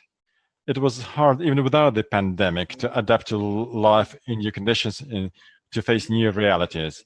But today, when we're facing new realities, when many companies in Europe, but also in the third world, will be limited in terms of their prospects, who's going to suffer first? It will be low-skilled labor. So in most cases, and it's no secret either, because it's an old and a very acute problem, education will also suffer. Science-intensive, high-tech companies, they unfortunately are not located in Muslim countries. Muslims don't have effective high-tech projects at the moment or involved in these projects. I, for my part, would like to focus in my speech and to draw the attention of my colleagues, and I hope that you will raise this issue as well, that what we need to focus on in particular with respect to economic development and the issues faced by the population worldwide, but Muslims in particular, is education for this generation in terms of professional skills. Muslims must be able to learn new technologies because this pandemic has demonstrated, and the conference we held also demonstrates that we're facing new realities, but also new opportunities. And we have to live with it now. We need to get adapted to it, and we need to develop under these conditions, the post-pandemic conditions. Nobody knows today when this pandemic is going to be over and whether it is going to be over, and how much more time will we have to live under these conditions, and how our economy is going to develop worldwide, but also in Europe. I've been listening very closely in the state parliament today the report of the government for year 2019. The Prime Minister of the Russian government, Mikhail Mishustin, has made this report. I liked very much his report because he told the parliament about the pain points in the Russian economy, about support in the pandemic period, and what is the way that Russia is going to develop in the post-pandemic world. I have enjoyed his report very much. I think that it took him about 2 hours to make this report.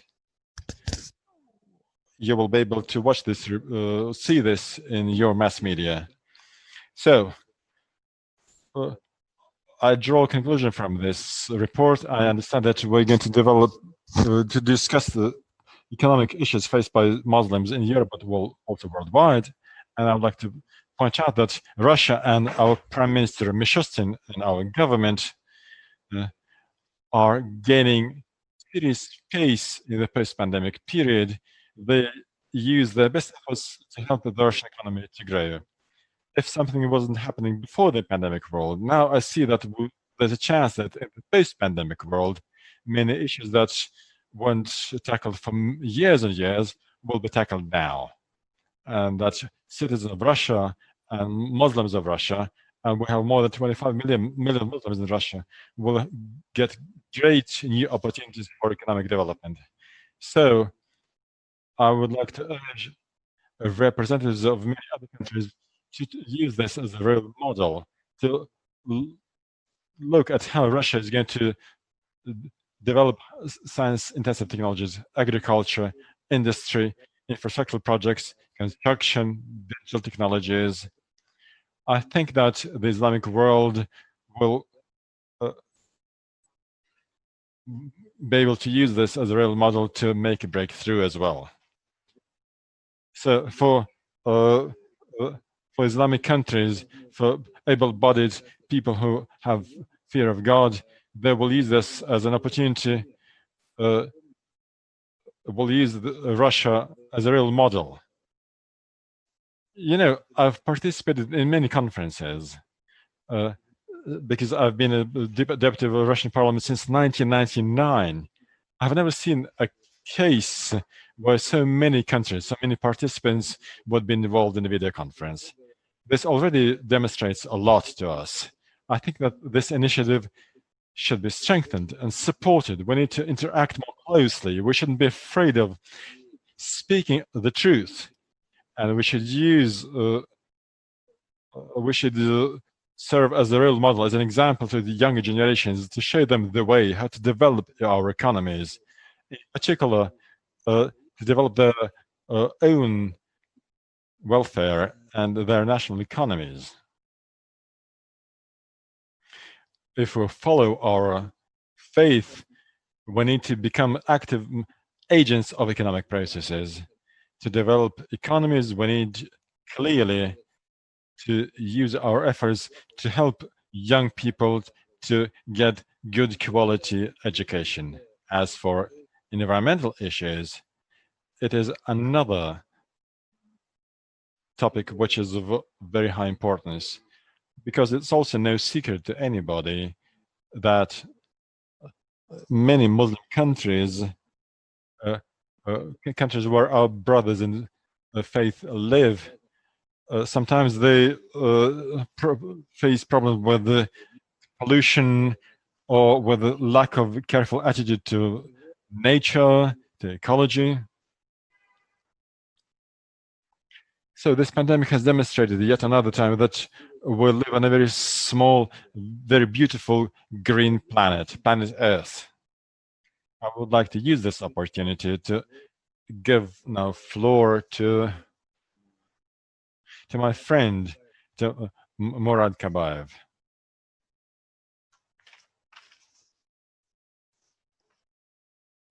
He is president of the International Association of Islamic Business. Yes, you have the floor. Thank you very much, Haji Murad. Thank you. Assalamu alaikum wa rahmatullahi wa barakatuh. Before I begin my speech, I would like to express my sincere thanks to the organizers and participants of this conference. Let Almighty Allah give us barakat and good success of this meeting. Dear brothers and sisters, it is an honor and a privilege for me to greet you on behalf of the International Association of Islamic Business. The key topic in all discussions of pandemic is uncertainty. Nobody understands how long this crisis is going to be and how much more time do we need to wait for a medicine against COVID-19. This is why economists have been discussing various options to restart the economy. The most important thing today is that this uncertainty affects the consumer who makes the economy move. Today, lots of factors impact demand in addition to usual factors such as fears to lose revenues. This is what affects many people. Uncertainties in their lives have grown by an order of magnitude. And this prevents people, but also companies and entire sectors, to do regular planning. The main forecast, a very simple forecast by economists, is this: the pandemic has accelerated the overall trend of going online.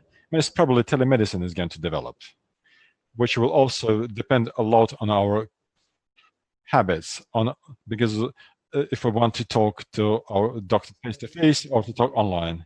Some companies have already transferred to online, and maybe they will remain there online. The situation in the agricultural sector can also be quite controversial. Some of the borders are still closed. As a result, logistics chains have broken down. This is why import substitution can become not just a trend in Russia, but can spread worldwide. This is why supplies from developing countries can suffer. Who will win will be people and companies and countries that develop their domestic production. I think that the issue of national food security is as relevant as ever for all countries worldwide, as well as the issue of creating a reliable, smooth chain of supplies. We need to put a special focus on renewable sources. This is a sector that can get a very good boost. In trying to estimate how the price for oil is going to rise or grow, this changes the entire trend in business. This is a challenge which the oil sector has never faced before. This is why we see a new trend to reduce emissions and pollutions. Oil extraction companies have been jumping on this bandwagon. Shell and BP, for instance, in the past months have stated that they want to make oil extraction carbon neutral by year 2050 or even before that year. Furthermore, despite this crisis, we see every week new news about new projects in China, Europe, and the USA. Solar batteries have been getting stronger and stronger. Green hydrogen projects are discussed. We know that some projects in Russia and the CIS in the oil and gas sector extraction have been suspended for an indefinite period of time. These shifts and trends in our economies makes us to become more active and more effective in introducing new technologies, both in our businesses, but also in the entire sectors of economies.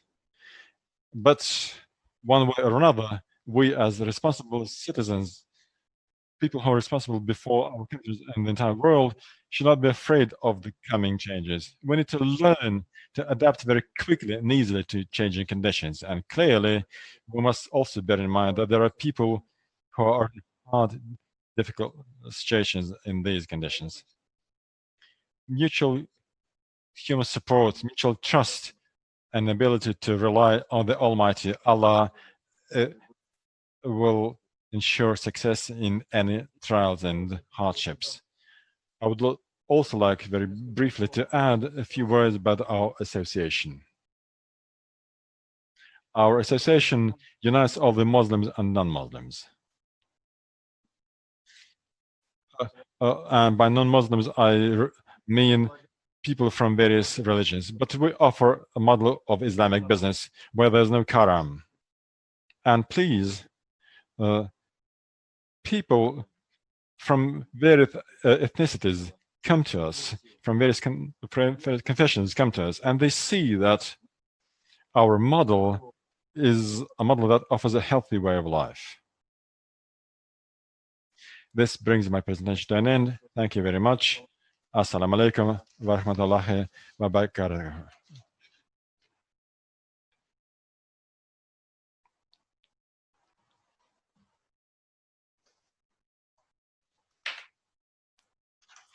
A very interesting, a very relevant speech.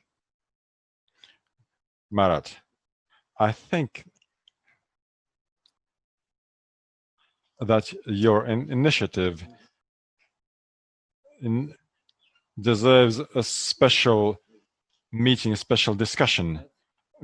Maybe we discuss this under the auspices of your association and would develop a guideline which can then be published in mass media so that young people can get acquainted with this and use the recommendations there. So thank you very much for your presentation.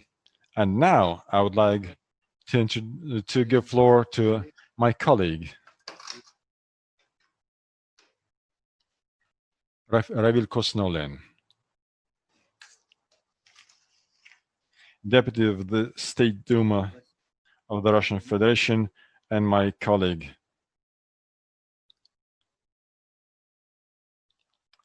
Thank you, Mara. Thank you. Good afternoon, dear friends and dear colleagues.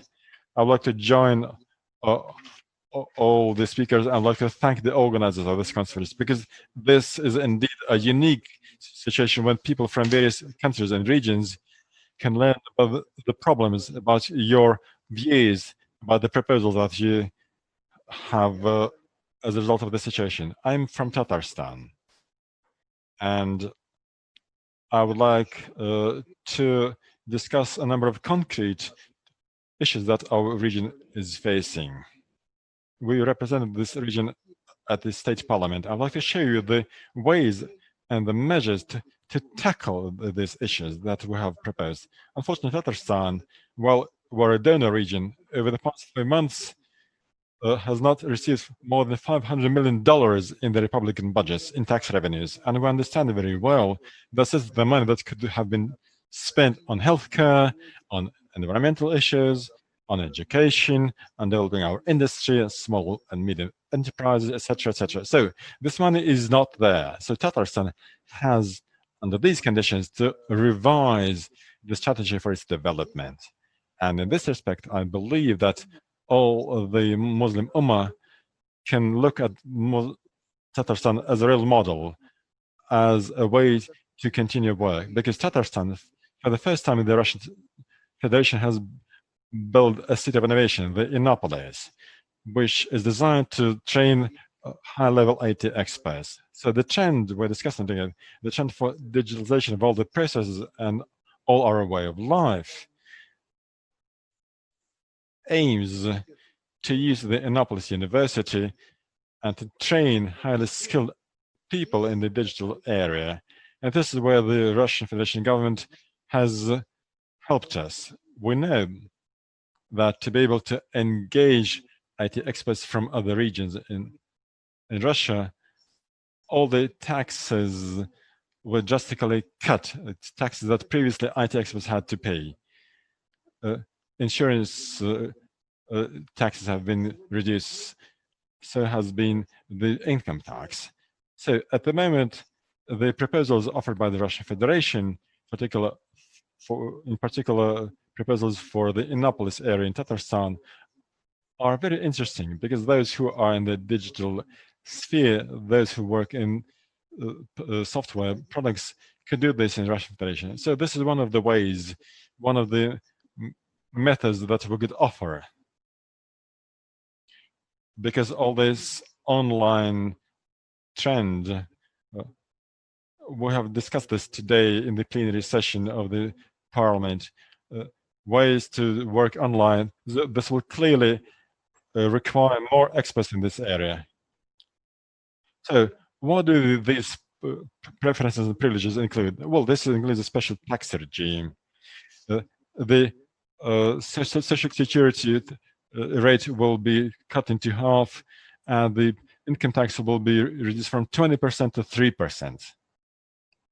Another important issue that can also be of interest, in particular to younger people, is of support to various sorts of startups. Up to 250 million rubles will be allocated to help investments into new projects. Another important factor is that modern localized products will be encouraged with a special focus on IT projects. And clearly, the most important point is support for the training of new talents. This is why our universities will offer more free education projects. It will be doubled from 60,000 this year to 120,000 next year.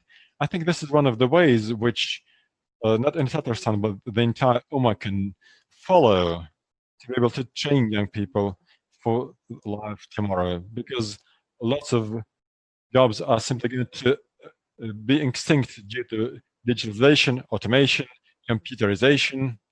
So this is the way that Tatarstan has been taken. Another important factor, which I would also like to mention, is that Tatarstan is involved in global infrastructure projects. The first visit ever made after all these pandemic restrictions by members of the Russian government, by Prime Minister, was a visit to Tatarstan. So they had a discussion and took this decision that the road from Europe to West China, which is going to be built, will go through Tatarstan. And the stretch from Moscow to Nizhny Novgorod, Kazan will be built before year 2024.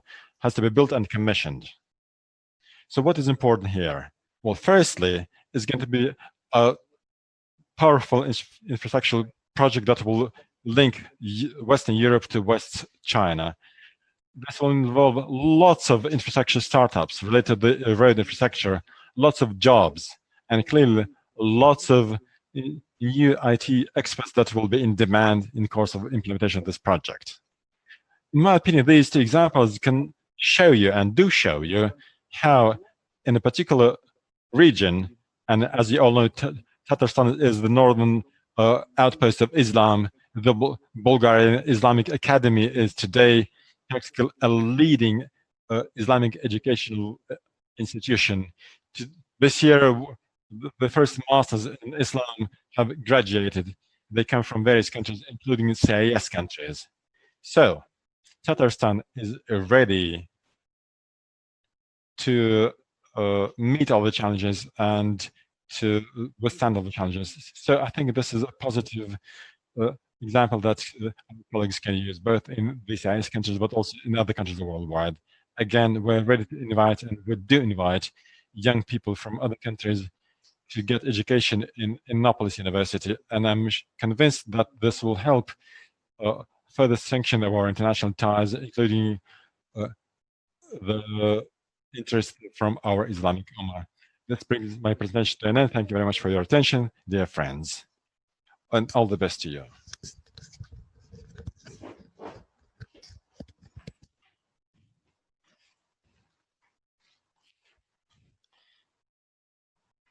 Thank you for your great detailed presentation, which was very relevant indeed. And together we will continue promoting these ideas in both Tatarstan and Bashkortostan and Dagestan, other Muslim republics. Now let me give the floor to former Senator Timur Bulatov, President of Conte Group. Good afternoon, salam alaikum, and good day. During the many days of the pandemic, each one of us had a chance to think about our life, and the pandemic forced us to take a different view at this world, and each one of us saw the world around us from a different perspective. We also have our own point of view, and let me show you a brief video showing you the results of our thinking.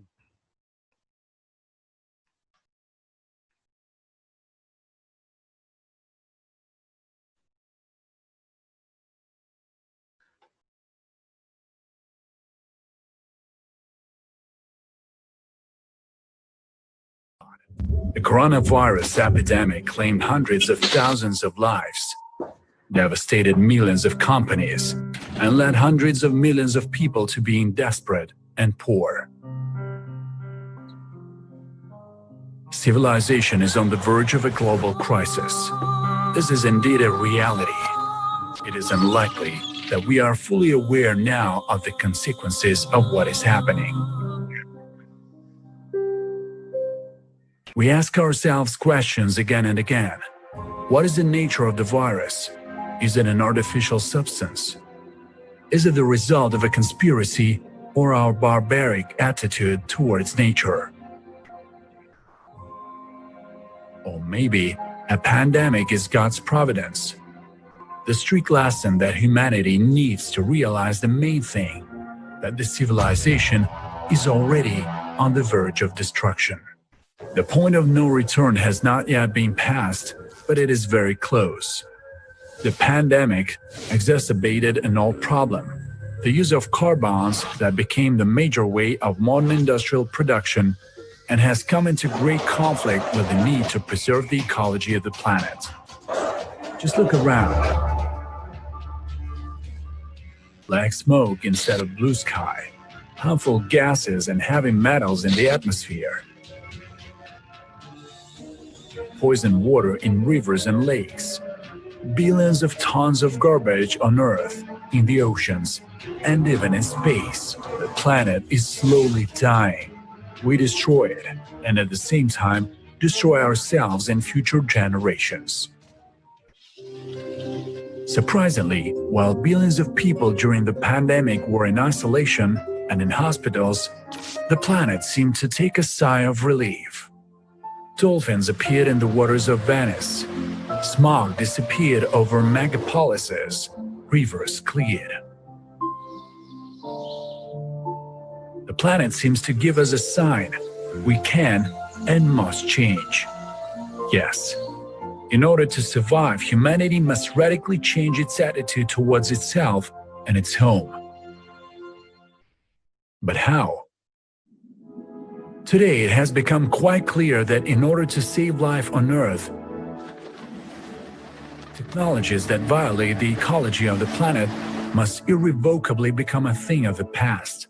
The future is clean energy. Therefore, solar panels, wind, and geothermal technologies began to gradually displace oil and gas. The process is already irreversible, as is the transition from gasoline engines to electric ones. But this is not enough. Long before the start of the virus attack, the Monterey Project was conceived. Its goal is to stimulate the intellectual potential of scientists and engineers to search for breakthrough technologies and to combine the efforts of society for the effective development of civilization. Solving these problems, it is important to understand how our world is structured, how the universe arose, by what laws it lives and develops, what is the purpose and role of the humanity on the planet. The founders of the project consider that such tasks are quite feasible. But this requires revolutionary paradigms in scientific approaches to the study of the world. And first of all, it is necessary to abandon the erroneous hypotheses and pseudo-theories of the last century. Only freedom of thought, extraordinary decisions, and limitless imagination can provide resources for radical changes and transformations. For the effective development of civilization, it is important to find fundamentally new, environmentally friendly sources of energy and implement breakthrough technologies. They too exist, and they can qualitatively change our life and fill it with the new creative meaning. Presented in the project, the understanding of the etheric material and energy basis of the world, the laws of its structure, the process of formation and functioning of the universe from particles to galaxies will help to reveal previously unknown possibilities of gravity, electricity, magnetism, and methods of transmitting information. This new knowledge will allow to obtain cheap and inexhaustible thermal and electric energy on completely new physical principles. It will open the way for the development of vast and yet unclaimed polar, desert, and highland territories, the expanses of the tundra, the depths of the oceans, and forest space. There will be completely new environmentally friendly vehicles on the principles of movement that we still do not recognize. People will be able to communicate at any distance without telephones and radio stations. With such views on the structure and development of the world, there is no need to reduce the population of the planet. Moreover, a much larger number of new specialists will be needed. They will master the unclaimed lands and the depths of the oceans, turn lifeless deserts into blooming gardens.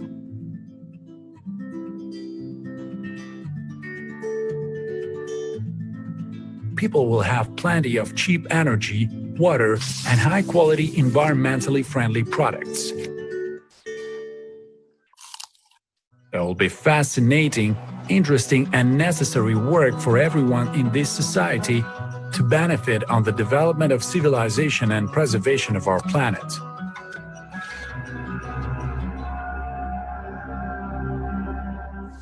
Would you like to live in a prosperous and environmentally friendly world? Then join us. We are ready to accumulate forces and let the development and improvement of civilization become the main activity, mission, and creative goal in each life.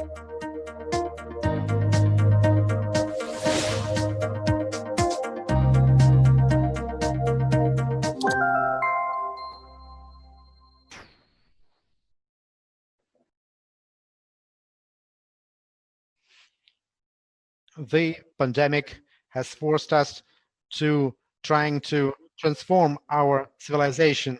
The planet has been giving us the sign: change, stop raping and killing. Change your own attitude to yourself, to the entire planet. Otherwise, even greater grief will come. Disasters, earthquakes, hurricanes, volcanoes. Yes, it is true. We need to change together, in each one of us. We need to make our planet a prosperous one and a great one. There is no other way. We can have a great future, but we have to work on it with our own hands. So let's do it. Let's unite our efforts and do it together. Thank you for your attention. Thank you, Timur, for this great video that you have shown, and for a very clear message. I think that all of us together with you, and we know how you are part of this program together, we need to show this video in all Muslim countries. In the first place, we all need to understand that without science and technology, without technological progress, without sustainable economically viable approach, we will be using our planet's resources in vain. All right, thank you once again.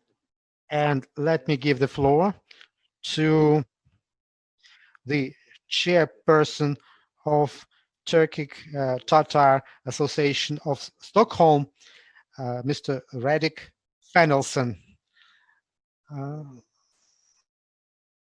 I welcome you here at our great conference. I'm glad to see all of you here. And today we want to introduce to you the person who many people in Russia know, and here in Sweden. He is the founder of Turkic Tatar Association and the community of Russian-speaking Muslims here in Sweden. Please, you may have the floor. You tell us better about the situation. Assalamu alaikum. I lived many years in the Emirates, and now I live in Sweden. Both Emirates and Sweden have 10 million people of the population. That's one coincidence. In Emirates, we have 10 million population, but 90% are visitors and only 90% of the local population. And in Sweden, it's vice versa. It's they have 9 million of Swedes, and the remaining 10% are us Muslims and some of the other people. And the pandemic played a special role in those two countries. In the Emirates, they organized the lockdown. They introduced very strict measures. They introduced disinfection of everything. Armies of people were going through the streets, disinfecting everything. In Sweden, they were very calm about it. They just believed in the reason of the people themselves. The Swedes are quite well organized. They understood very well, without any fines. They knew how to behave without any enforcement. Sweden is an amazing country, and it was all happening in front of my very own eyes. But Sweden is, of course, integrated with its neighbors. In the neighboring countries, they had strict lockdown. They were able to reduce COVID cases by maybe 5 to 10%, but they lost their economy. And the Swedish economy is growing slowly with 0.5 or 1%. Why is that? Because it's connected with the neighboring countries. And international trade between countries is hard for Sweden because of the neighboring countries. But nevertheless, the Muslims in Sweden feel just as the Swedes felt. There were no bans of Friday assemblies and gatherings. Let me give you some numbers. In Stockholm, there are 140 mosques. 140 mosques and prayer rooms. They are big and without minarets, 140 of them. There are 140,000 Muslims in Stockholm. There's one prayer room or mosque for every 1,000 of Muslims. And leadership of those organizations, they made a decision to abandon some of the mass holidays, so not to have more than 50 people gather at the same time, but people continued to come for their Friday prayers. They would enter the room 10 times in a line to preserve the social distancing. And Muslims are very important for the economy of Sweden. And some of them come from Turkey, from Arab countries, from Central Asia. There are lots of cafes and restaurants, and some of them come from the US and other countries. And they work in retail business and hairstylist shops and services for the population. It was all open, and many of them are run by Muslims. And to find a halal restaurant in Stockholm is not hard. Most cafe owners are Muslims integrated in this society. And the difference between Emirates, where 90% are guests, and here in Sweden, where 90% of the local population, is amazing. And you can make your conclusions about how both countries and economies resisted the pandemic the pandemic consequences. We represent Turk-Tatar Association of Sweden, or the Association of Russian-speaking Muslims in Sweden. We take part an active part in all economic processes. We think we are patriots of this great country of Sweden, but we lose ties with Russia, with Tatarstan, with Turkey, with Arab countries. And at the same time, we don't just live in Sweden. We don't just take part in some public associations. We are part of all economic processes in the country. We have opened a network of cafes in Stockholm and Sweden, and we have amazing opportunities here. What is happening today is not just about surviving, but it's also an excellent opportunity to start something new, something fresh, with new opportunities and new prospects. And this situation of pandemic, we survived it. We're getting new opportunities, and we're trying to focus our efforts on helping the economy of Sweden. It depends on us. At the same time, we're talking about integration with our home countries, so that there's not just integration between Muslim and Turkic communities here, but also with our own countries that we came from. Thank you for your attention. Thank you for this really interesting information. I'm happy that 140 mosques in Stockholm alone and 140,000 Muslims living in, again, 140 mosques in Stockholm with 140,000 Muslims in Stockholm.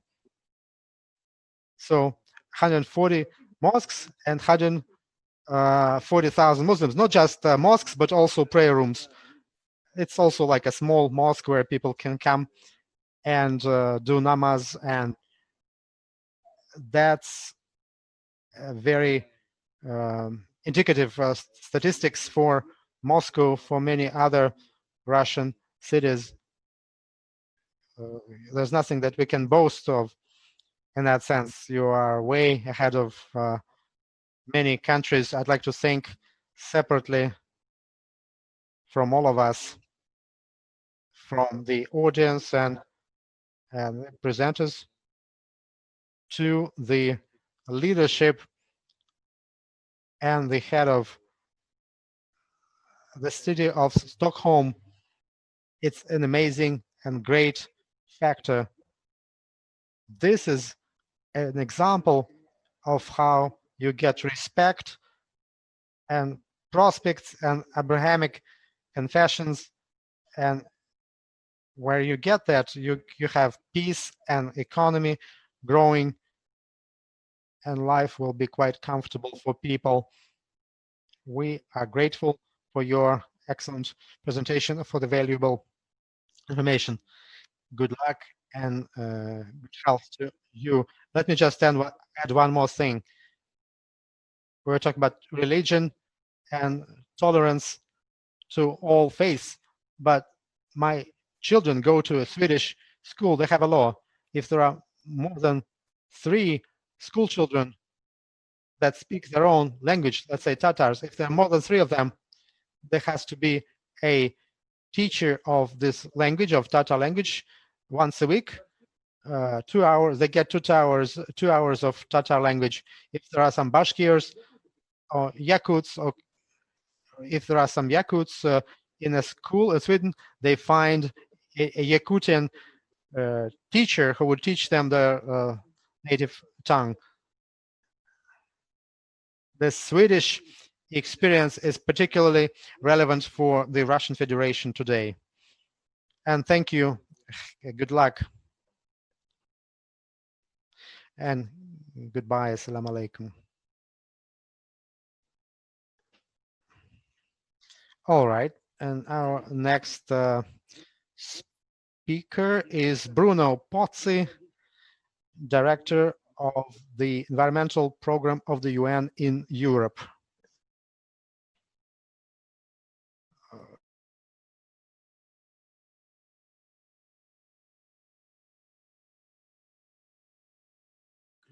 More ecological balance. Spiritual values drive the individual behavior of more than 80% of people on Earth. In many countries, spiritual beliefs and religion are defining elements of cultural values, social inclusion, political engagement, and economic prosperity. We're seeing an example of the importance of faith-based organizations in society during this COVID-19 pandemic.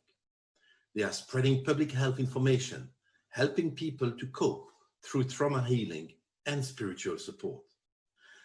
Faith-based organizations have also to help eradicate poverty, fight prejudice, improve people's health, and protect the environment. This last part is real, and as we look at a world post-COVID-19, the call of religious leaders and faith-based organizations to ensure that mankind lives in full harmony with the environment is a motivation to act, to address the three crises that our world is facing: pollution, loss of biodiversity, and climate change. In other words, you are strong drivers of change, and you are key to achieving the Sustainable Development Goals that are so critical for humanity. I therefore heartfully welcome and applaud the initiative for organizing this conference in this post-pandemic world. All faiths call us to live in harmony with nature. The COVID-19 pandemic has reminded us of the perils of failing to do so. We can only achieve our goal of building back better after the pandemic with such interaction among spiritual leaders, politicians, and other community representatives. As we at the United Nations Environment Programme build partnership with faith actors, we must also ensure that they are listened to and included on their terms. In 2017, we therefore launched the Faith for Earth initiative, as we have organized the Faith for Earth dialogue during the UN Environment Assembly in 2019.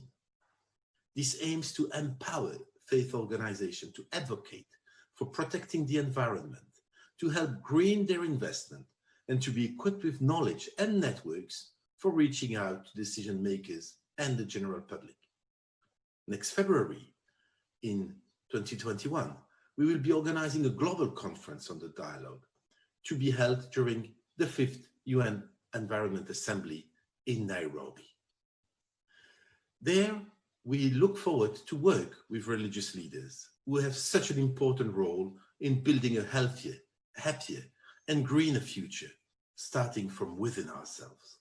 In the meantime, our many faith organization partners are there with us, and I would like especially to thank the European Muslim Forum and the World Congress of Mountain Jews for inviting us to address briefly your conference.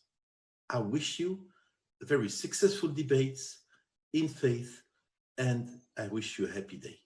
Thanks.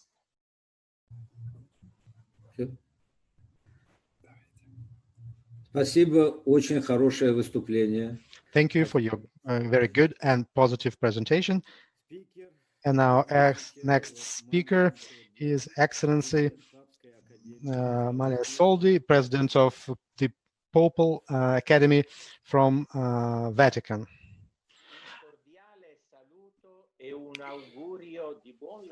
Я хотел бы тепло поприветствовать всех, кто участвует в этом форуме.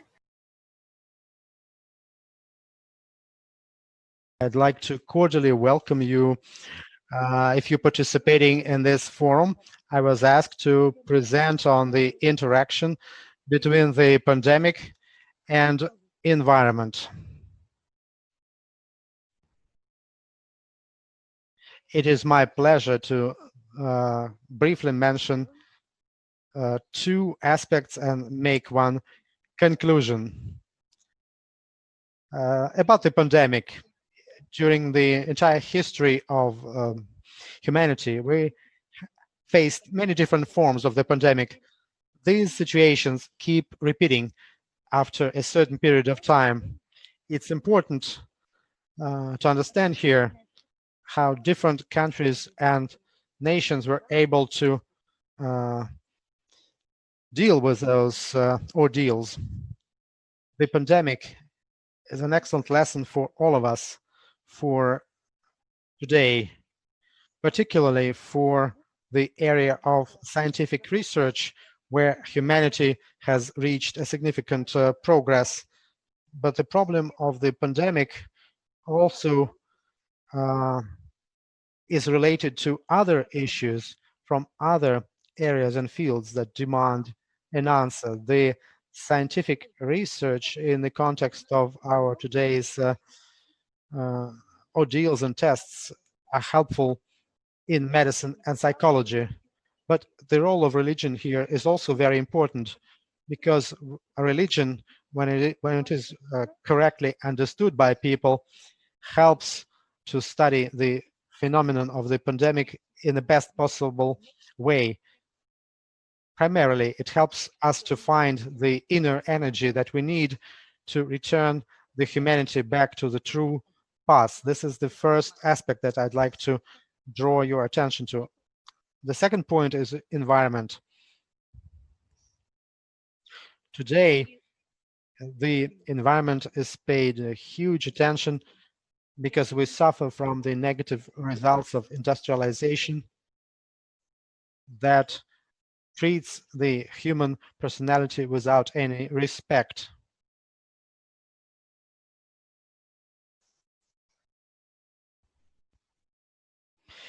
And that's why it's important to hear the words said by Pope Francis, who said that such economy really kills. Such economy kills when they treat human beings and nature with disrespect. It means that the second message of Pope Francis is to remind us about the attention that we need to pay to the nature around us. And here's my conclusion. Today, we need to make sure that we need to continue building a humanistic society. In the past, in the beginning of the second millennium, a certain kind of humanism was formed, which helped the society to become more solid and pay more attention to human beings and their personalities.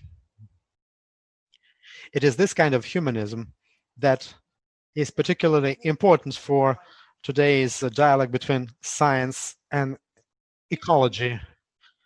I mean, the dialogue between great personalities who also participate in this forum.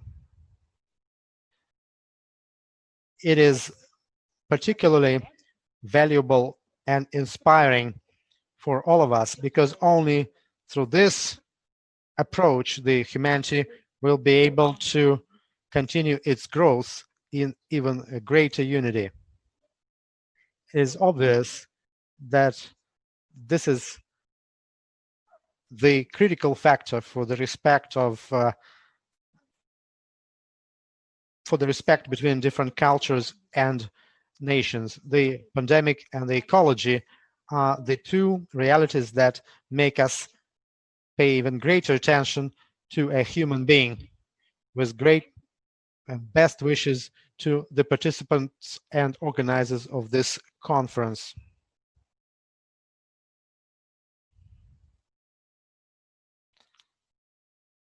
Let me remind you that we will still have quite a few presenters.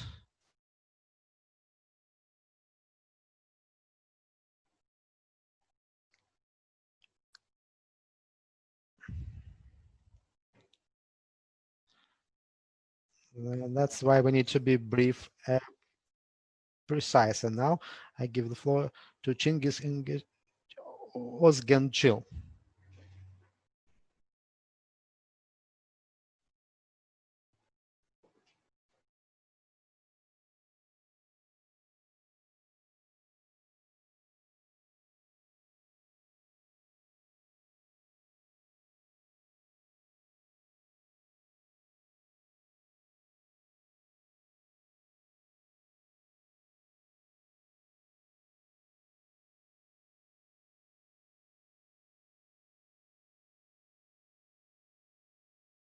Assalamu alaikum. I'm glad to welcome all of you and greet you from Turkey.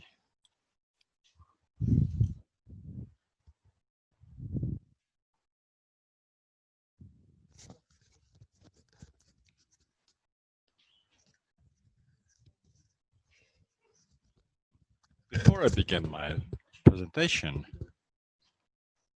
I would like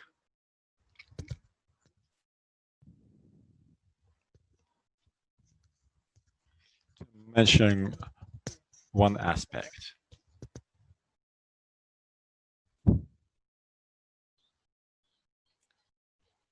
I represent here the Republic of Turkey. In our history, starting from the Ottoman Empire, even from the Seljuk Sultanate, it has contributed greatly to the formation of the Islamic civilization, to the spread of Islamic civilization throughout the Middle East and the entire Eastern Europe, but also in the Mediterranean. In year 2020, we could be. I would like to offer a brief macroeconomic review of the situation in the world in the pandemic situation. I would like to discuss the situation in the global economy after the coronavirus pandemic. So this global virus has had an enormous impact on all companies worldwide. It made all of us revise our plans and to change our possible strategies for development. Both the US, but also Canada and all the West European countries, blinded by the will for endless profit, endless monetization, endless improvements of their standards of life, were not capable of foreseeing this situation that we're facing now. Many companies, millions of companies, have faced difficulties in selling their products and are now forced to look for new markets. They're in full confusion. They don't know how the global economy is going to grow. But companies that understood that all things are interrelated in this world, they developed their strategies for development long before this coronavirus pandemic struck the world.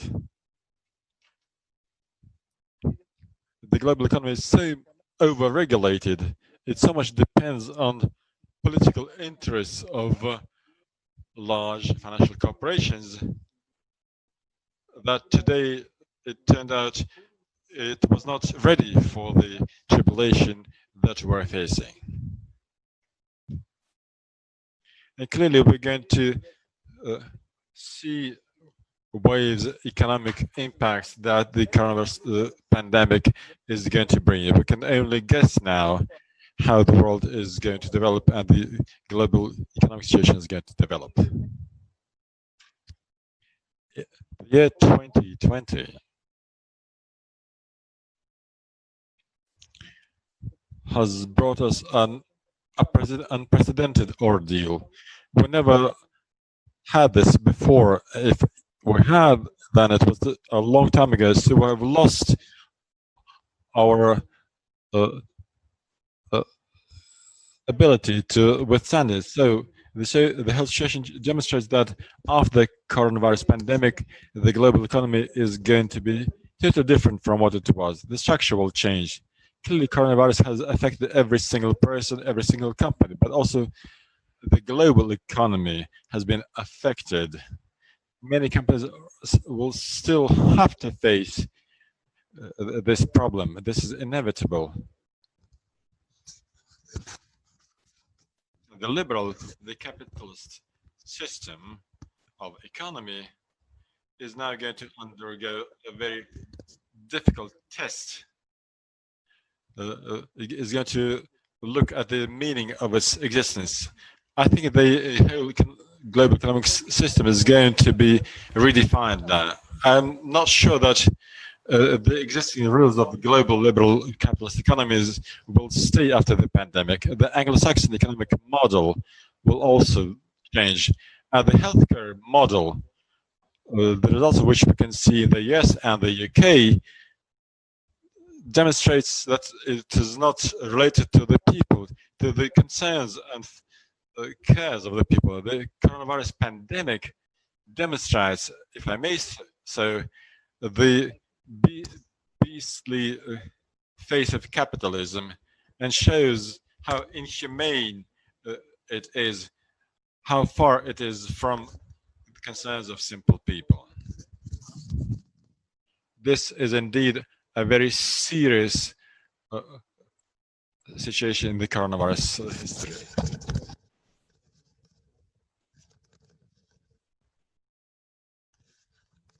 Yes, I'm finishing. I just wanted to express all my thoughts that I wanted to share. I would like to offer a macroeconomic review of the global economy.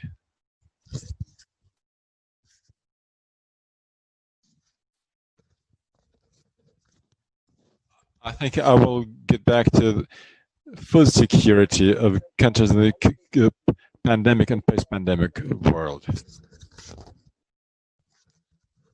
Turkey, for instance, during the coronavirus pandemic, demonstrated an excellent example of a system of healthcare which is focused on care for every single member of the society. We've been able to overcome this pandemic very well. We didn't have any problems in treating our patients.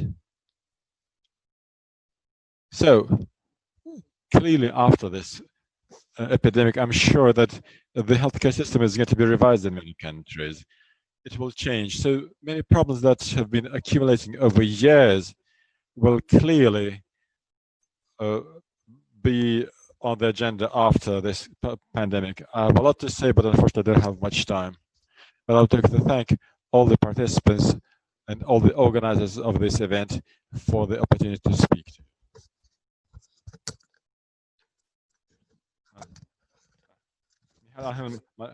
Miguel Angel Malacruis, President of the Spanish Association, member of the board of the European Muslim Forum, Barcelona, Spain. Salam alaikum. Salam alaikum. Salam alaikum. First of all, I would like to thank all the speakers of this important online event, and especially to the organization for this event.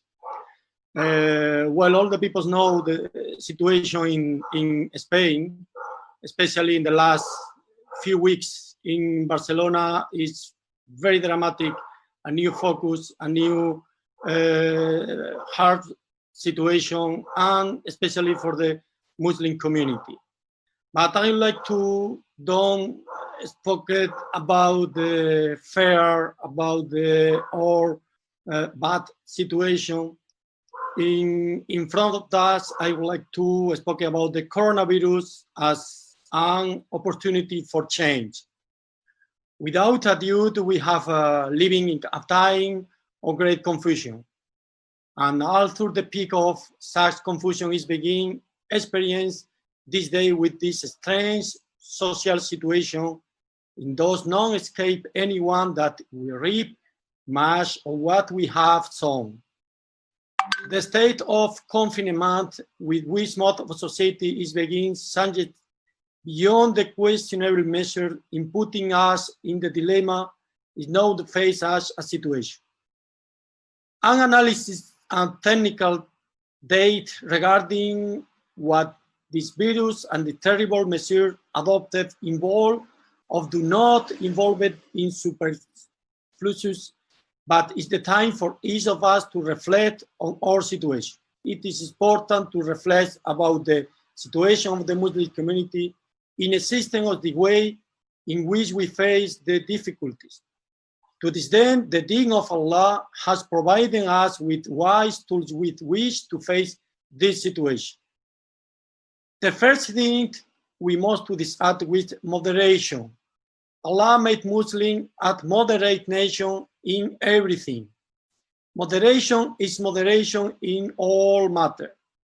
Life should not exaggerate in matter and increase them in magnitude, and do not diminish their importance to the point of ignoring them. Do not exaggerate to the small, or do not ignore the important.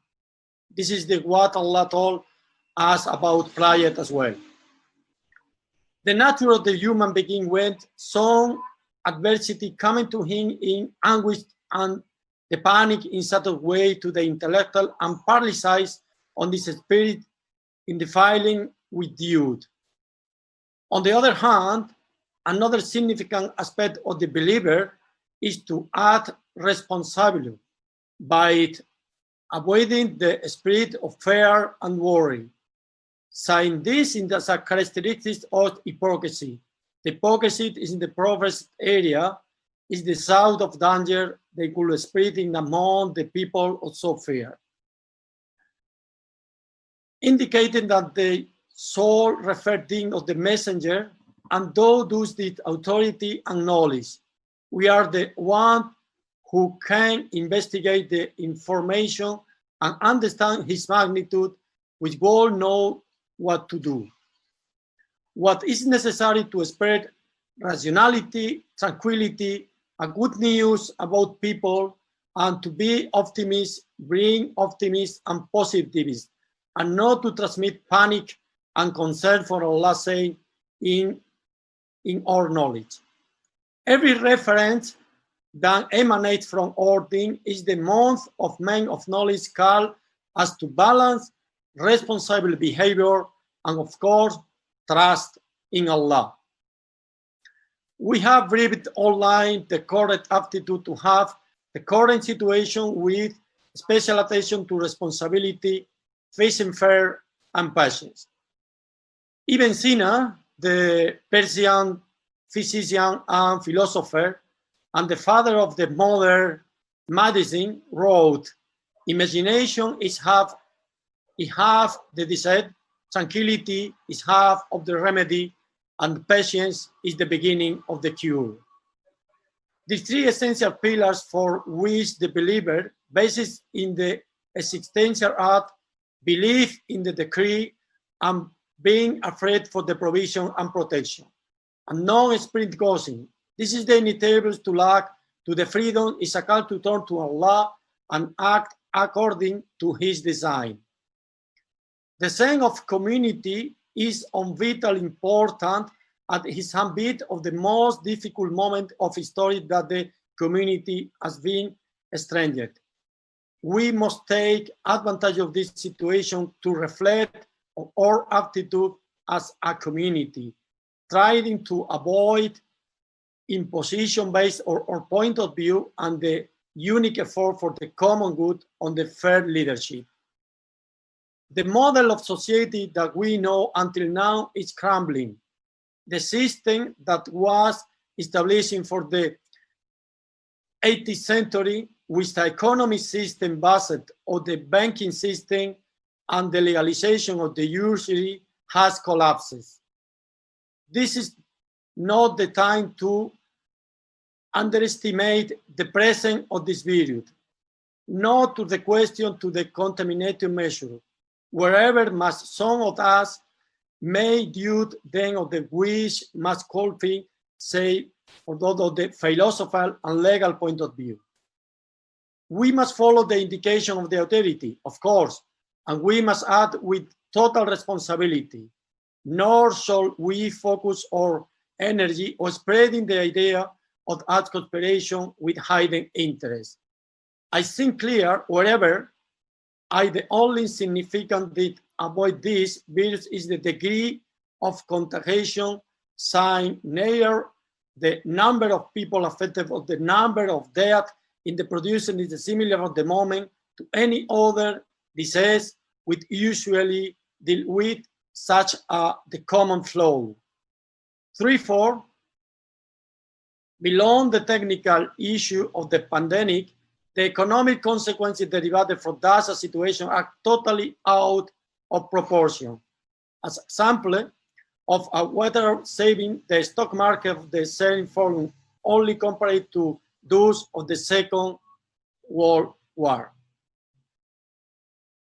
The debt their country have taken over the years in going to short and exponentially to that in order cover to be possible to pay the interest of the debt, not to mention to any means to start paying back the capital.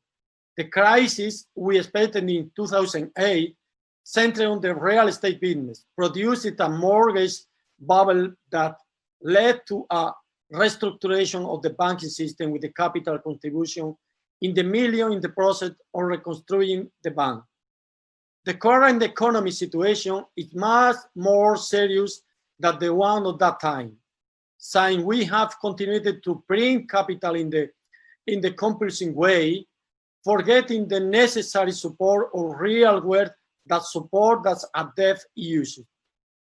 In this time for confidence to prevail is this time for criminal knowledge of the human being to the basic for decision.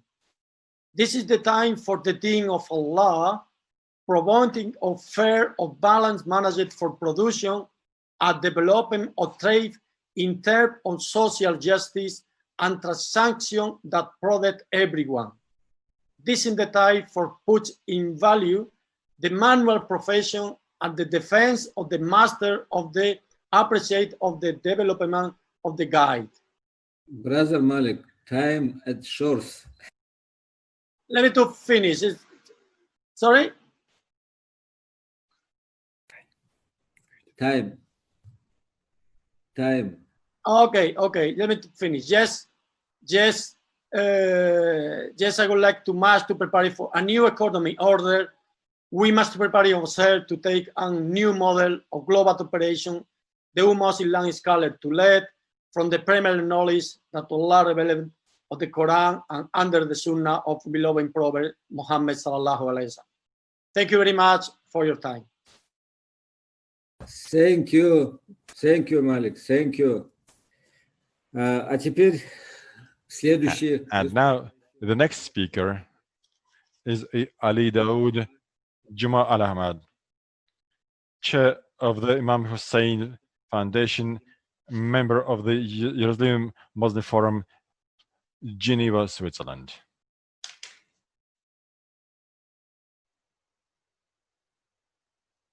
Thank you, brother Pavel. I will speak in English.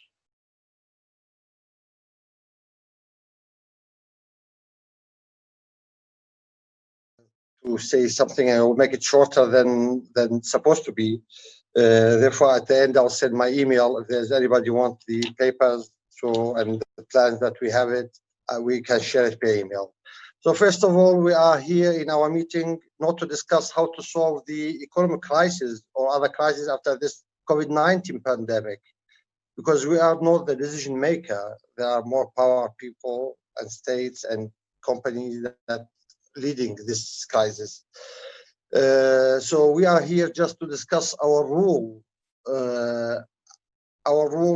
according to the world after the pandemic. Secondly, when we read the economic loss worldwide, we have a big shock. 220 billion lost just in the developing countries. the aviation and airlines has a loss of 1.7 trillion worldwide, of course. The worldwide loss is about 8.8 trillion US dollar. I'm speaking about the currency. Those numbers are shocking us, but the fact is that all these numbers have no effect on the world economy. When I say the world economy, I mean the Earth economy. The real effect is on individual institutes, individual companies and persons. So don't let that, please, brothers, don't let the media scare you about the future of our Earth.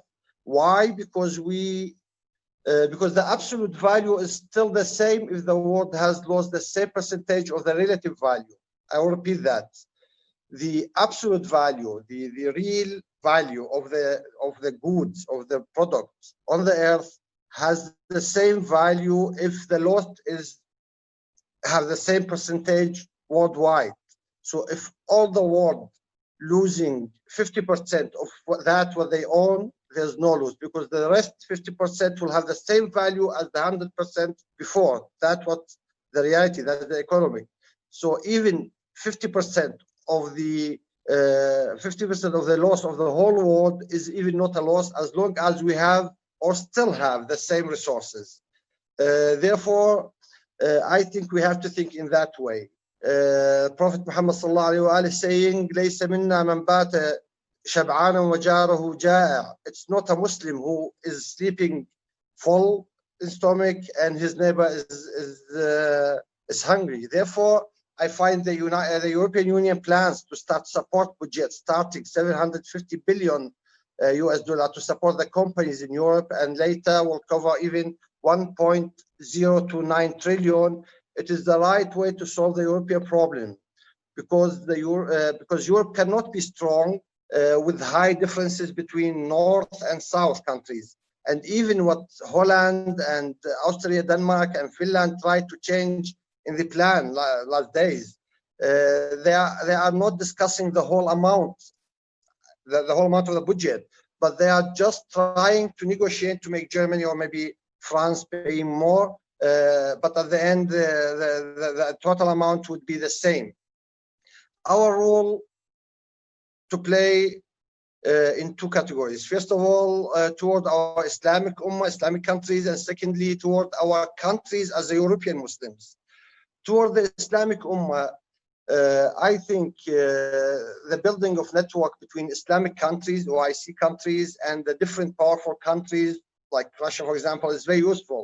For example, the strategic vision group, Russia and Islamic world, it is something that we have to support, and such a network can be built also with the powerful countries such like China, like the European Union.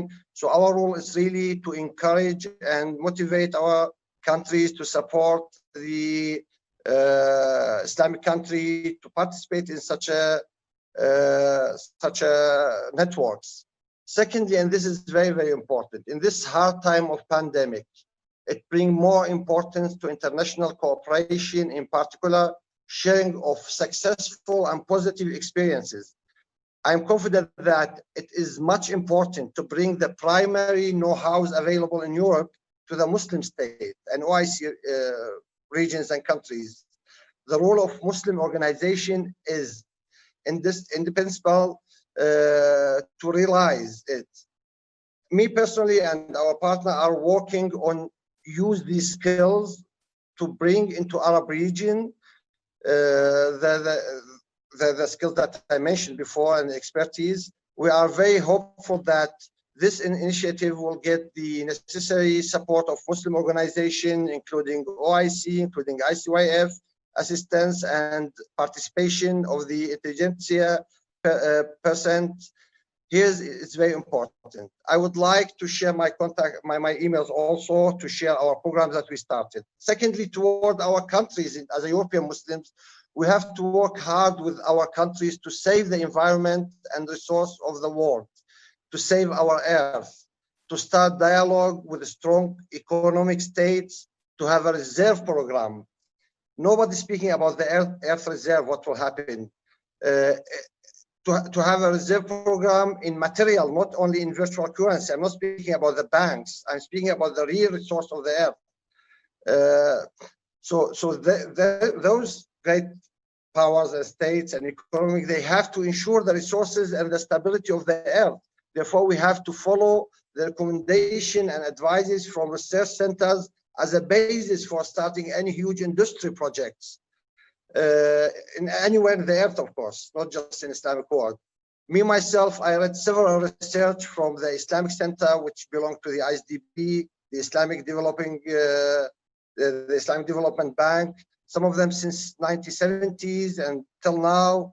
A lot of them are really great, but nobody following us because it is our problem. We are not working for our research. So we have to support such a centers to speak with our countries in Europe.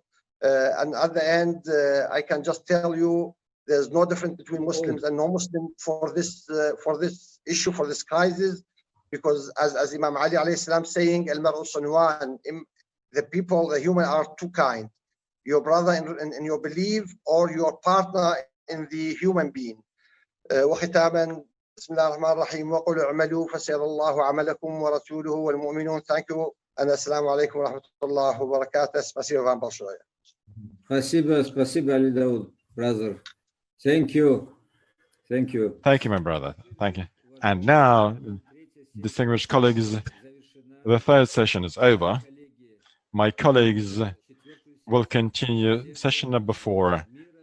I wish you all peace, good health, and blessing from Allah. Stay healthy. Stay safe.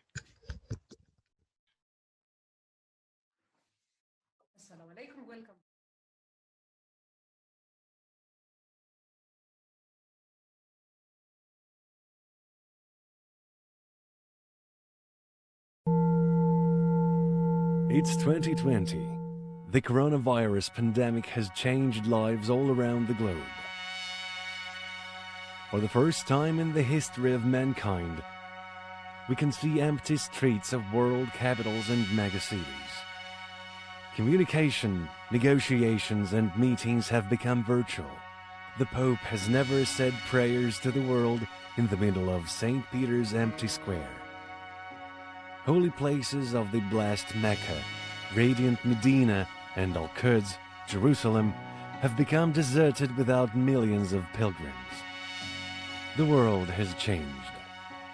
But everything passes, and this pandemic will pass too. What awaits humanity? What awaits the Ummah, a global community of Muslims, after this pandemic? We understand that epochal changes are coming to the world economy, social sphere, culture, and the spiritual life of the modern world. What will the future bring us? Once again, we realized the value of education, medicine, and culture. But there are growing fears and doubts for our future. The prospects for development of the world community. What awaits us? In these issues, doubts, and challenges, we find support in our faith. It's faith in the Creator who will not leave His creation in trouble without answers that will help overcome this crisis. The crisis is inevitable. And what we'll see, moving forward after breaking with the past or falling down. In many respects, it depends on the opinion of those who will lead the global society into the future, including the opinion of the leaders of our Ummah. The pandemic has raised old, unresolved issues to the surface.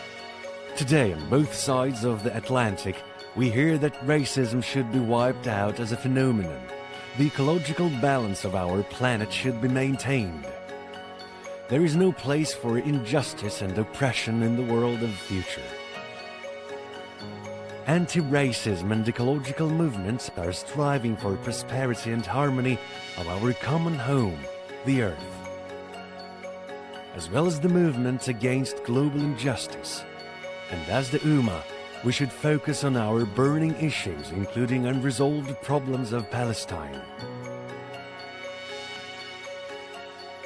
as it is also a manifestation of injustice. How do we respond to these challenges of the day? And what are the possible solutions? In order to discuss and find these answers on July the 15th, European Muslim leaders, for the first time on such a scale, are organizing an online conference against racism and in support of ecological balance. Post-pandemic Ummah, leaders' opinion. The initiators of this representative meeting are the European Muslim Forum and its partners. Global leaders, representatives of various denominations, prominent state and public figures, opinion leaders from different countries and continents have been invited to this conference. Today, the opinion of these leaders is of great importance for Muslims in Europe. 170 million people from the Atlantic Ocean to the Ural Mountains. This conference will help us understand the fate of the world and the Ummah after the pandemic and what we can do for our common future.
Solutions. I welcome you all again on our last but not least, as we used to say, session. I want to talk with the moderator, Dr. Nader Akkad, and we will talk about the realities of the post-pandemic European Ummah. Thank you. It is a difficult task because we are not post yet. So I'm looking forward to hear what are the thoughts of the guest. Please, the floor is to you, Dr. Nader. Thank you very much. Thank you, Sister Anna, and thank you to all our brother and sister present to this section 4. It's this section, the name of this title, the section is the realities of the post-pandemic European Ummah. As you know, COVID-19 will reshape our world. We don't yet know when the crisis will end, but we can be sure that by the time it does, our world will look very different. How different will depend on the choices we make today.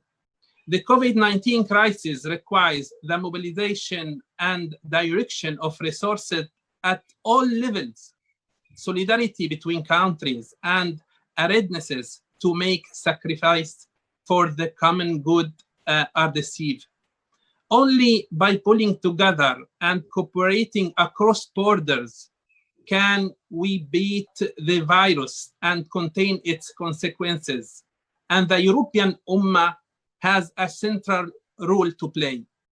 The European Ummah should also be ready to assist others in fragile situations who risk being overwhelmed.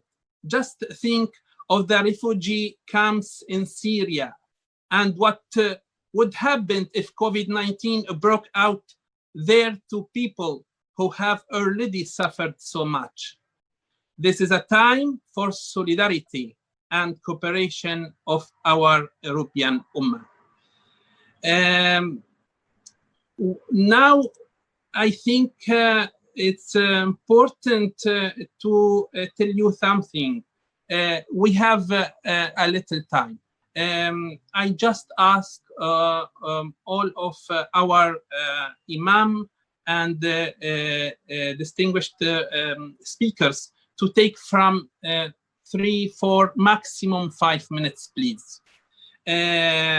Our next speaker is Brother Dr. David Munir.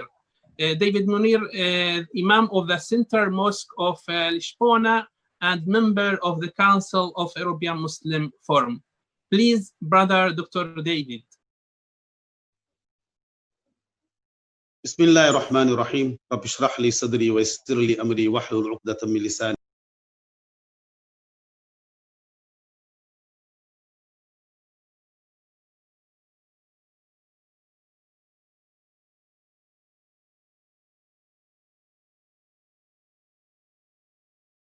A different world today.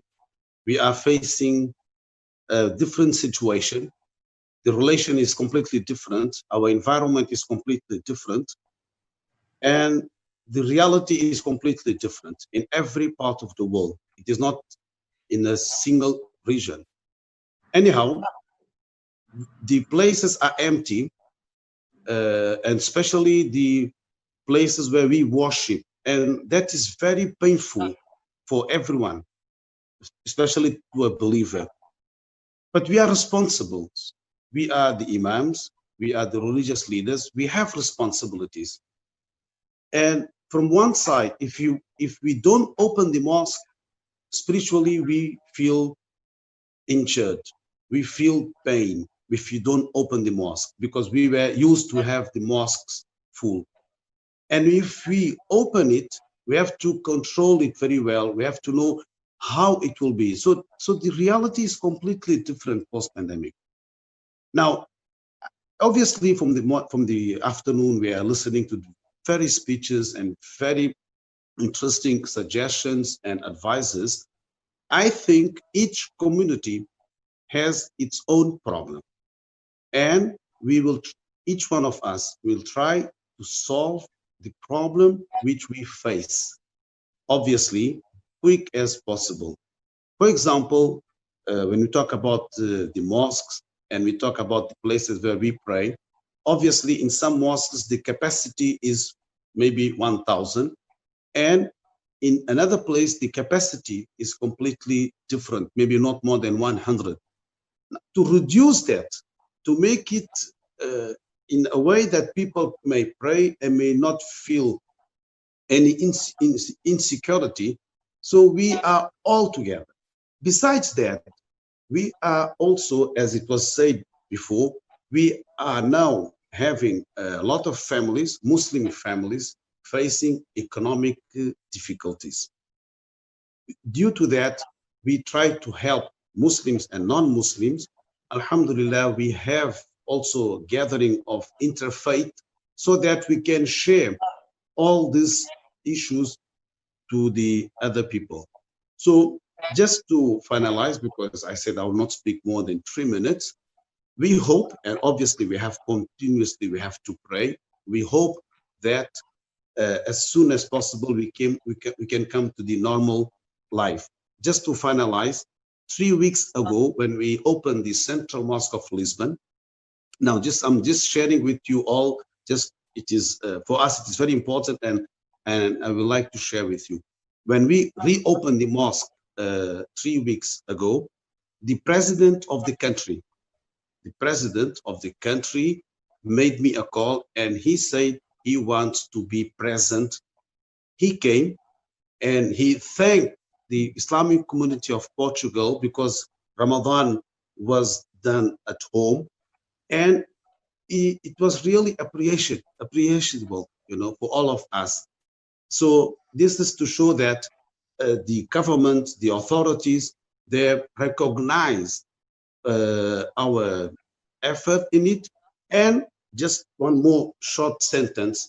The mosque is, the Central Mosque of Lisbon has 4 floors. In the last floor, we have emergency hospital. It means what? There are approximately 25 Muslims who are infected with COVID, non-Muslims also, but approximately 25, and we are supporting them, obviously with the presence of the authorities and with the fire brigade, with the police and with the Ministry of Health. And that is what I wanted to share with all of you. And once again, thank you to listen to me. And I just took 3 minutes and 3 seconds. وَمَا عَلَيْنَا إِلَّا الْبَلَاغُ الْمُبِينُ. MashaAllah, thank you very much, Brother David Munir, and about your experience is very, very important. And I think our other Imam and President of other Islamic centers in European countries can learn more from your experiences. And now I'm going to the Sheikh Abdul Wahid Biderson. Sheikh Abdul Wahid Biderson is the Imam of Danish-speaking Muslims, Danish Islamic Center, and member of Council of the European Muslim Forum. Brother Sheikh Abdul Wahid, please. Bismillah ar-Rahman ar-Rahim. Alhamdulillahi Rabbil Alameen. As-salatu was-salamu ala habibina shafi'ana Muhammad wa ala alihi wa ashabi tayyibin wa tahirin. Assalamu alaikum wa rahmatullahi wa barakatuh. First of all, thank you so much for the organizers of this wonderful conference. I've been following it now for quite a few hours, as I guess many of you have. And there's been a lot of very, very interesting and good topics taken up here in the conference, and lots of good old friends I've seen out here too. So that's also nice. When we can't meet in reality, we can meet digitally anyway, alhamdulillah. First of all, of course, we thank Allah for whatever He brings to us. And we know that even this pandemic cannot take place unless Allah lets it happen. So somehow there's a hikmah, there's a wisdom in it. We may not be able to see it, but maybe one day we will. Like He says in the Quran, عَسَىٰ أَن تَكْرَهُوا شَيْئًا وَهُوَ خَيْرٌ لَكُمْ وَعَسَىٰ أَن تُحِبُّوا شَيْئًا وَهُوَ شَرٌّ لَكُمْ وَاللَّهُ يَعْلَمُ وَأَنْتُمْ لَا تَعْلَمُونَ. So there may be something good in it which we can't see. Of course, we can see some good things, like the environment is benefiting from the situation, and maybe there are other things that I'm not aware of. But there's also some things we have to think of here, because as it's also just been mentioned by Sheikh Munir from Portugal, that a number of people, Muslims, non-Muslims, are suffering from the setbacks of this pandemic. They've lost their jobs. They maybe their own private companies have collapsed, etc. So there's a lot of issues out there that really touch upon our community and upon the larger communities that we live in. And we have to know that situations like this necessarily will have some consequences. Today, it is, just as a reminder, it's the 9-year memorial of the terrible terrorist tragedy, right-wing tragedy attack on Utøya, the Norwegian island, where a right-wing extremist killed off young people at a summer camp. One thing we see today in Europe, definitely in big parts of Europe, is the strong upcoming more and more hateful right-wing rhetoric, and politicians that are taking seats, right-wing politicians are taking seats in our parliaments and in our governments. And we will have to face these kinds of issues in Europe, hopefully not to the extent that we saw in Norway 9 years ago, but we know there's been attacks also on mosques in different parts of the world since then, and we know that in Europe, if we are not sticking together and if we're not becoming a strong and integrated part of Europe, then we will be somehow counted as the outcast, and we will be at the receiving end of the stick from some of the European population. So from my side, I really so much appreciate this initiative of European Muslim Forum and what can come out of it, because we have to build ourselves as a strong part of the European community, and in that way protect ourselves, protect our deen, and protect each other, inshallah. And may Allah bless you all and keep you safe out there in whatever situations you are. And thank you so much, all of you. Jazakallah khairan. Wassalamu alaikum wa rahmatullahi wa barakatuh. Thank you very much, Sheikh Abdul Wahid. And now the next distinguished speaker is Mr. Naim El Ghandour, President of the Muslim Association of Greece. Please.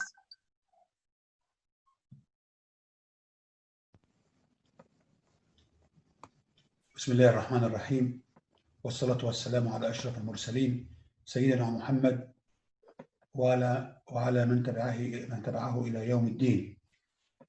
أولا نشكر القائمين على المنتدى، هذا المنتدى المبارك.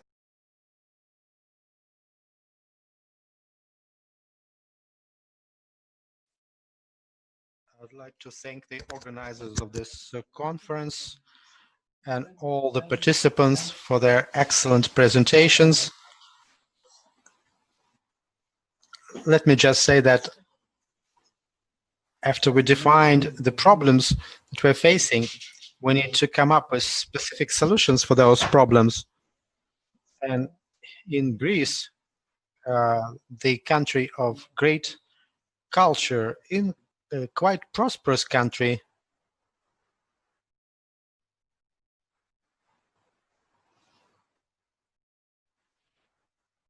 in the course of the last 50 years, we've been able to establish a rather large Muslim Ummah. There are about 500,000 Muslims in Greece.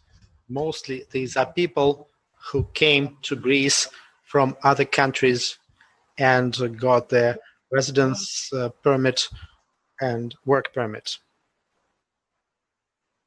Then many refugees also came, and you know that most refugees in today's world are Muslims. Maybe 90% of today's refugees are Muslims. And today we are under a lot of pressure from the right-wing circles and racists, they turn their hatred against us, Muslims. Of course, we were able to take steps to protect ourselves from such attacks. We have established and we have achieved some unity and solidarity, but we are in the middle of the coronavirus crisis now, and it made our situation much more complicated than it used to be in the past. Poor people suffer from the virus more than anyone else. They need help. Many companies stopped working. They lost their revenues. And as the result, many people ended up in a very difficult situation. And of course, we need interaction. We need to study the situation really carefully. When we live in Europe, and the Muslims and Muslim organizations living in Europe, they need to understand what they do need, what they don't need, what is just and what is unjust. If we want to get some positive results, we need to strengthen ties between ourselves. We need to increase our solidarity to successfully keep up with our mission to spread Islam, to strengthen Islam. We need to make additional efforts. We need to spend some efforts and resources and develop programs that would contribute to improving our situation. We need to be helping the Muslims living in European countries. We need to help people learn new trades and occupations. I don't want to take too much of your time.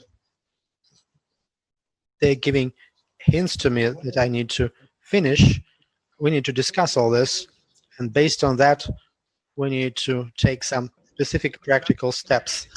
Thank you very much for your attention. Thank you very much for presenting in this brief and concise manner, and I hope the recommendations that you gave will be considered.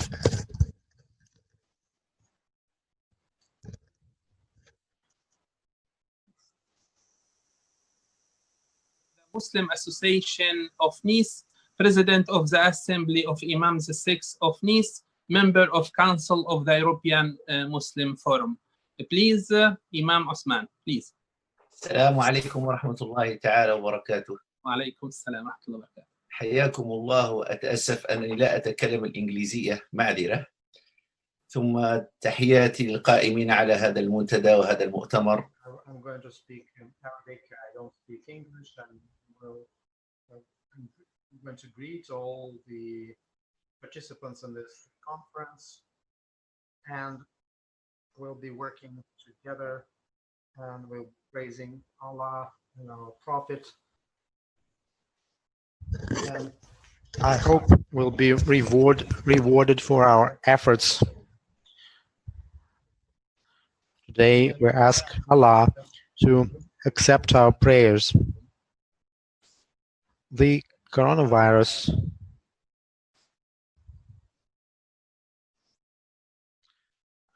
of course, now we live in France and we're going through this virus situation. Thanks to Allah, we can still visiting the mosques, as Sheikh Munir from Portugal mentioned. There are some difficulties that Muslims in European countries face. We definitely need to follow all necessary limitations. We need to observe social distancing, and there are certain complications that we face. Nevertheless, we pray and we follow our religion, and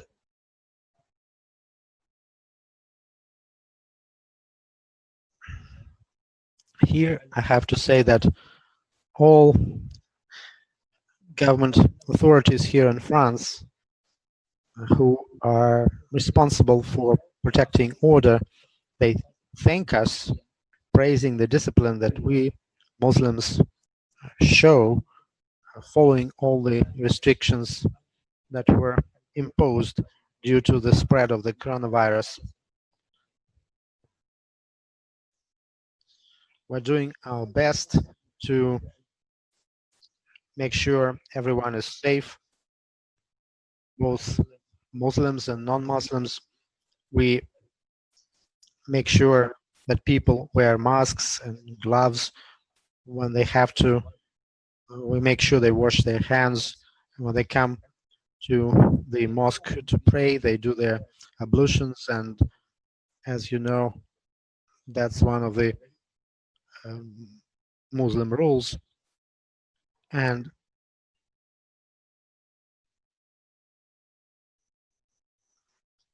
we have to do many additional things on top of that. And of course,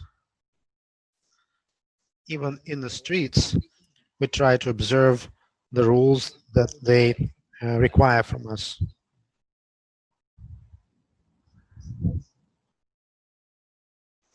That's about the virus. I think we will overcome these difficulties. There are other problems as well.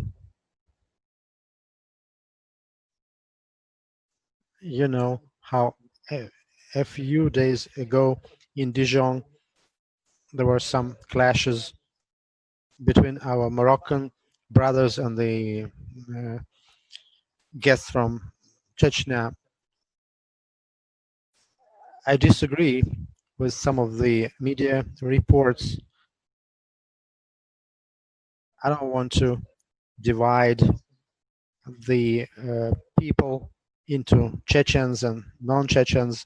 Many Muslims are young people, and sometimes they face problems even between two people. There could be a clash or some kind of standoff, and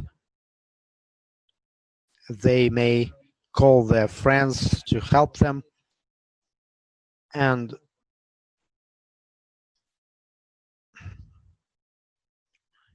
here, the local sheikh plays a role that could bring reconciliation between those people.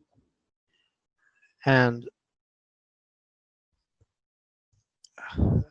we were able to achieve that here in France. We have taken some specific efforts. We spoke with representatives of both parties to get the situation back to normal.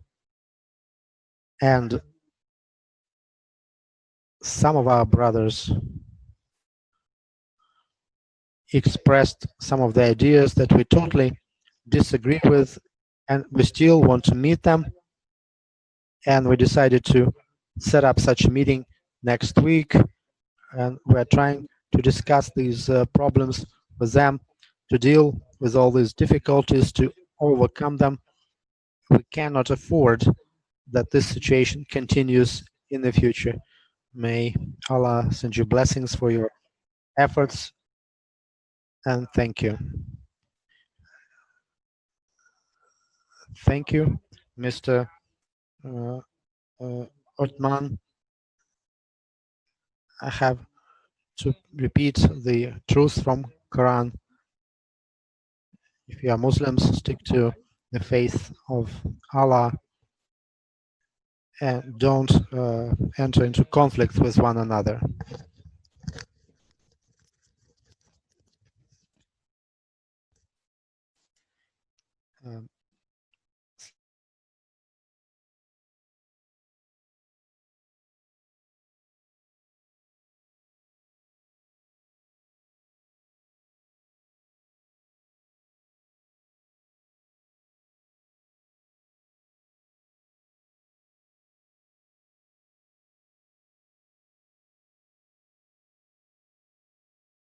I cannot see Mr. Karim. If he's not here, then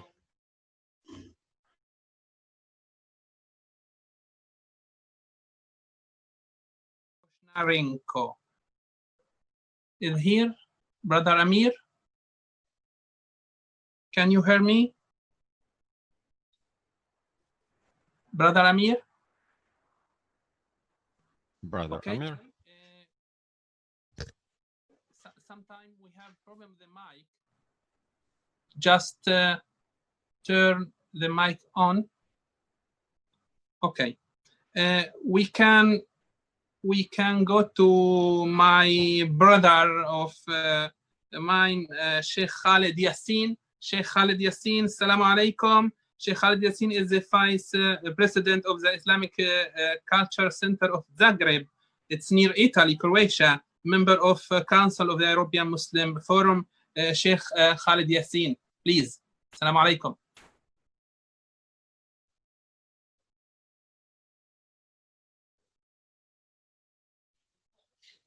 Sheikh Khalid Yassin, the mic.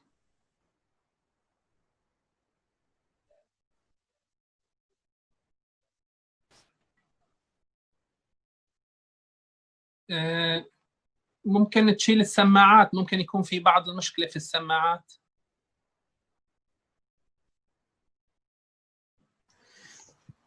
Maybe you have problem with your earphones. Please check your earphones.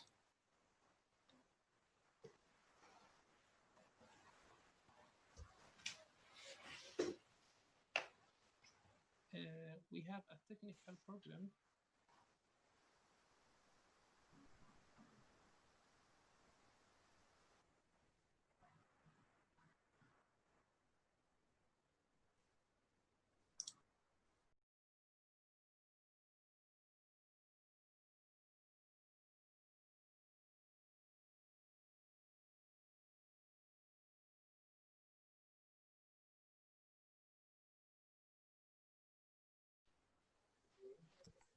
Mr. Khalid Yassin, we cannot hear you.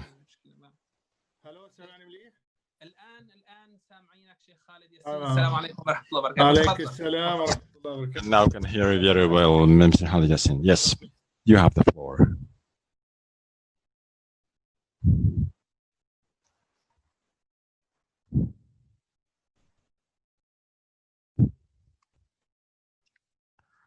First of all, I would like to say that these days we're asking Allah to grant us His mercy and His blessing to the entire Muslim Ummah.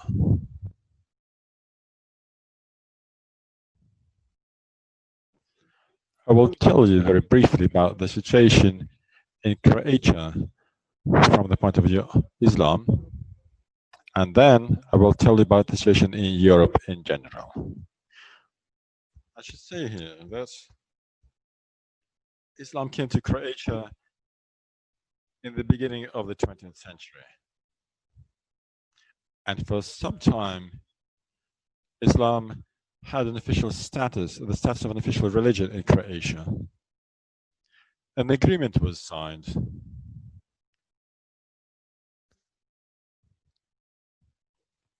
between the government of Croatia and representatives of Islam, which defined the status of Islam in Croatia. What is the situation at present like?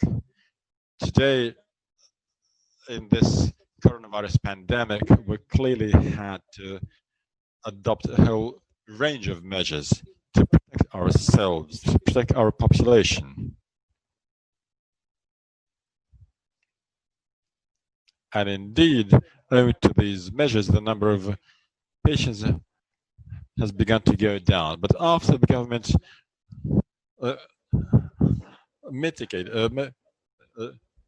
made these measures softer and allowed contacts, we see an increase in the number of people who contracted these diseases. Unfortunately, 108 people have died.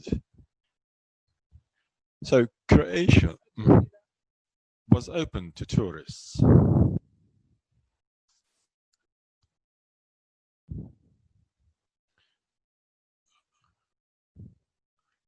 Many countries have made their protection measures more lenient, including Croatia.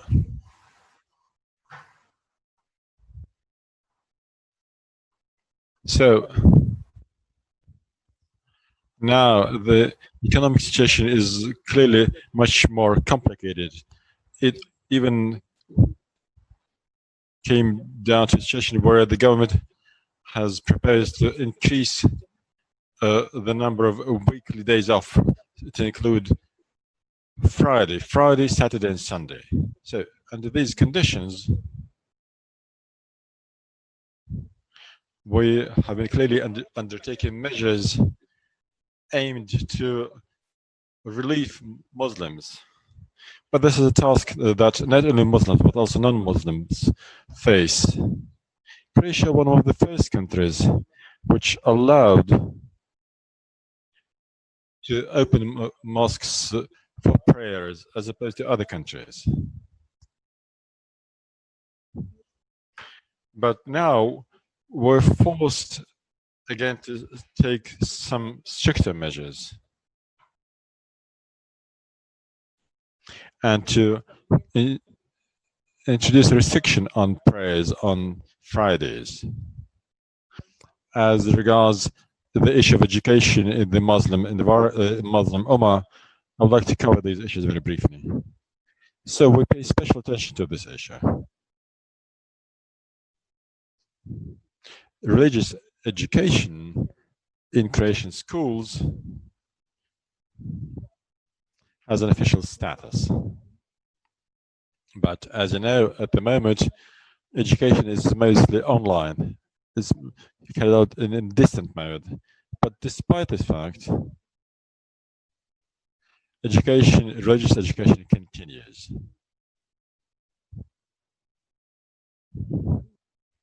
The official status of Croatian Muslim can be defined as follows.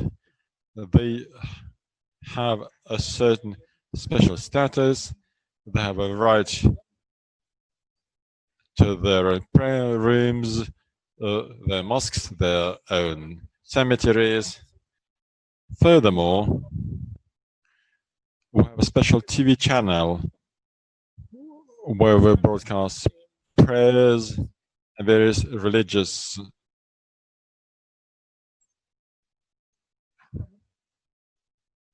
shows.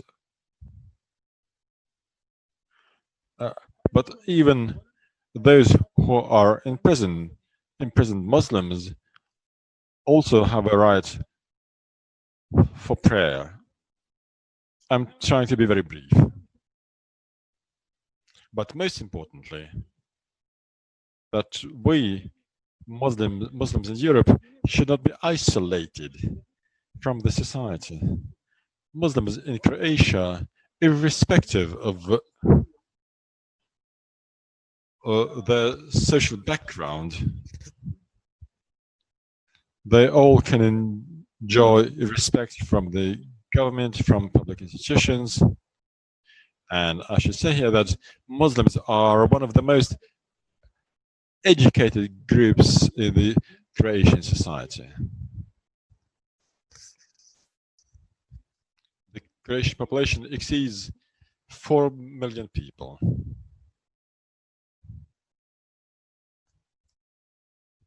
And the share of people with a university degree is very high in these 4 people.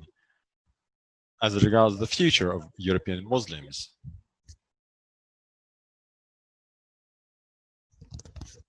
to be able to integrate in the European society successfully, they need to make sure that the governments of their respective countries recognize the right of Islam to become one of the official religions adopted and recognized in the respective society. We must clearly work to train our children, not only in mosques. We must make sure that religious education is introduced in regular schools as well. Muslims in all European countries. Look at France, for instance. There are 8, maybe 9 million Muslims in France. They have actually lots of problems there. Or how does a Muslim feel who was born and raised in this country, who lives there? Why do some people believe he's an extremist? He should also be entitled to education, general education, but also his Muslim education. So we should encourage young people in our countries to understand that they're citizens of that country. But if Islam is not recognized as an official religion, this will create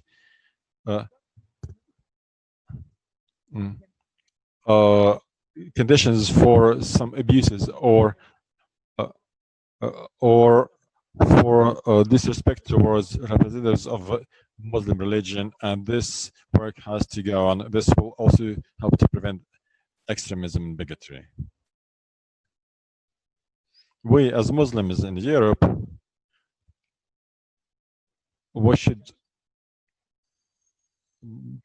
also be slightly in advance. We should offer our initiatives. We should not anybody wait for anybody to give us what we expect. We should stand up to have more rights. And we should point out here that the time has changed now. It's not the last century or even the 19th century, when it's a time when society develops, when people obtain new knowledge, and when people can develop, when people can be educated, and this all means that we should not just give knowledge, but we should also convince people that we are right. Another question which I'd like to raise is the ecology and the balance in this respect. Well, clearly, there are lots of difficulties here. And if we don't worry about ecology, we will be creating ever new conditions for the spreading of new diseases, including the pandemic. Life continues. The present-day way of life also develops, but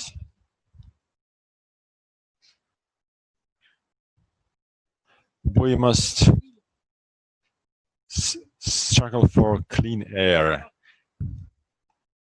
We must stand up for clean nature. And I would like to say that this virus offers a great trial for all the peoples, including us in Europe. In this pandemic, we should not let anybody to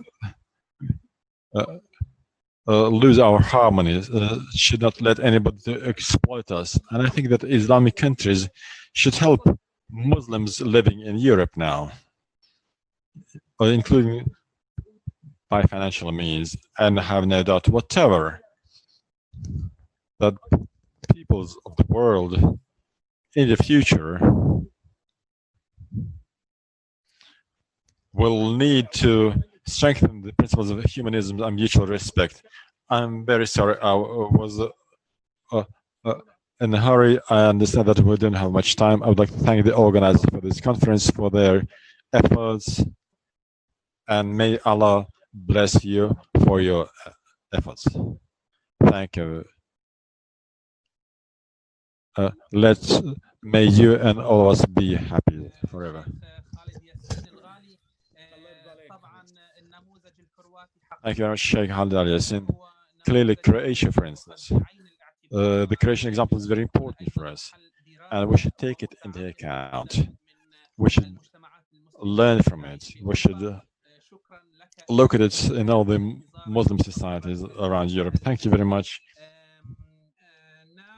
Trying to be as brief as possible.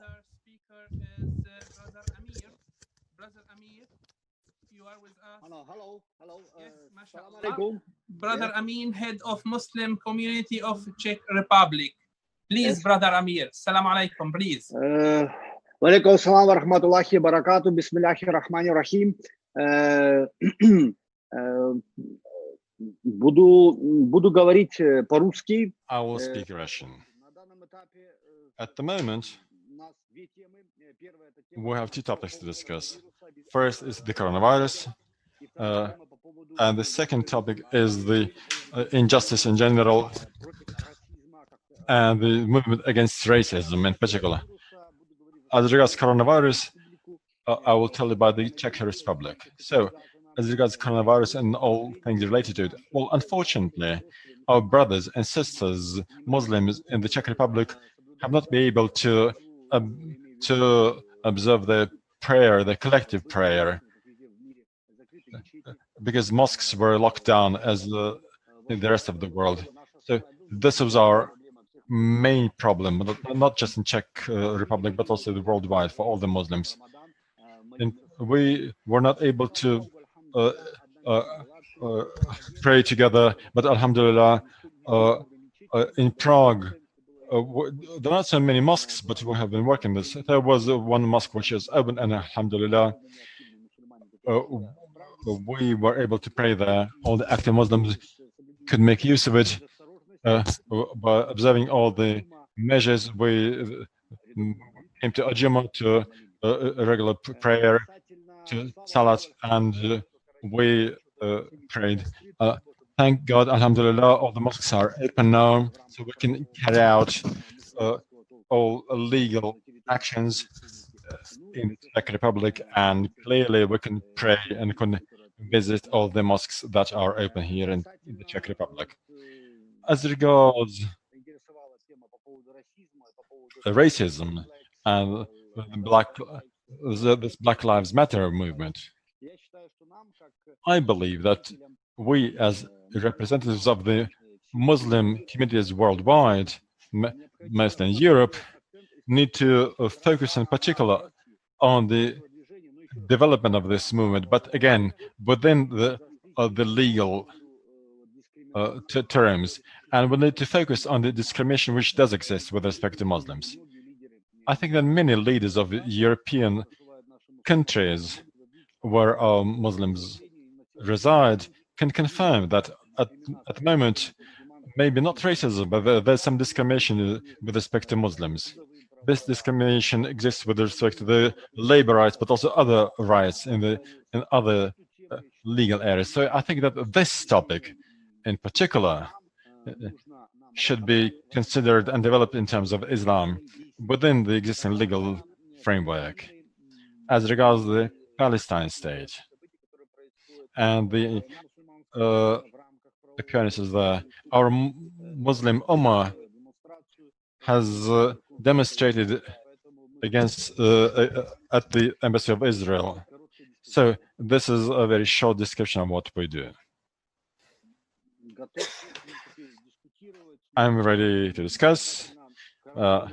As regards the coronavirus, I gave you a very brief description that all returned to where it was, Alhamdulillah. As regards the racism, I believe that we need to focus more on practical steps and to carry out more actions within the legal framework and to raise our concerns. If we have this global movement against racism, then we need to focus on our rights. Because as our distinguished brother Niyazov said, we supported this action. We prayed.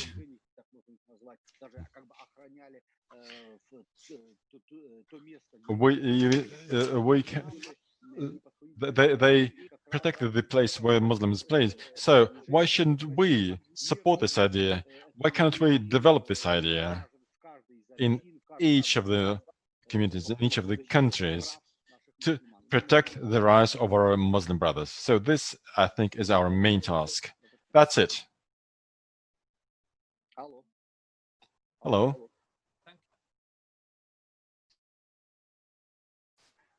Thank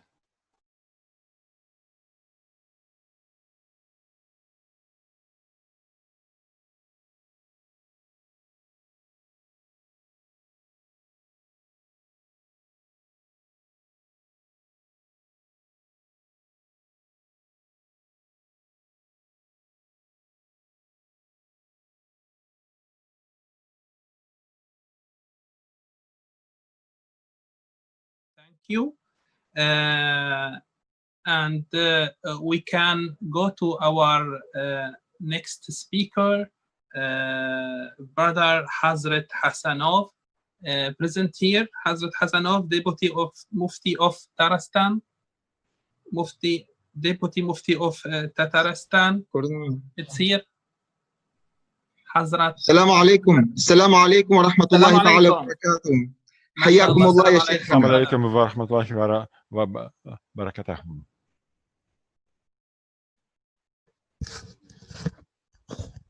I'm glad to welcome you from the northern capital of the Islamic world, from the city of Kazan. I would like to thank you for the opportunity to speak before you and to give a brief description of the situation in the Ummah of Tatarstan and tell you about the activities of our Ummah in the pandemic world.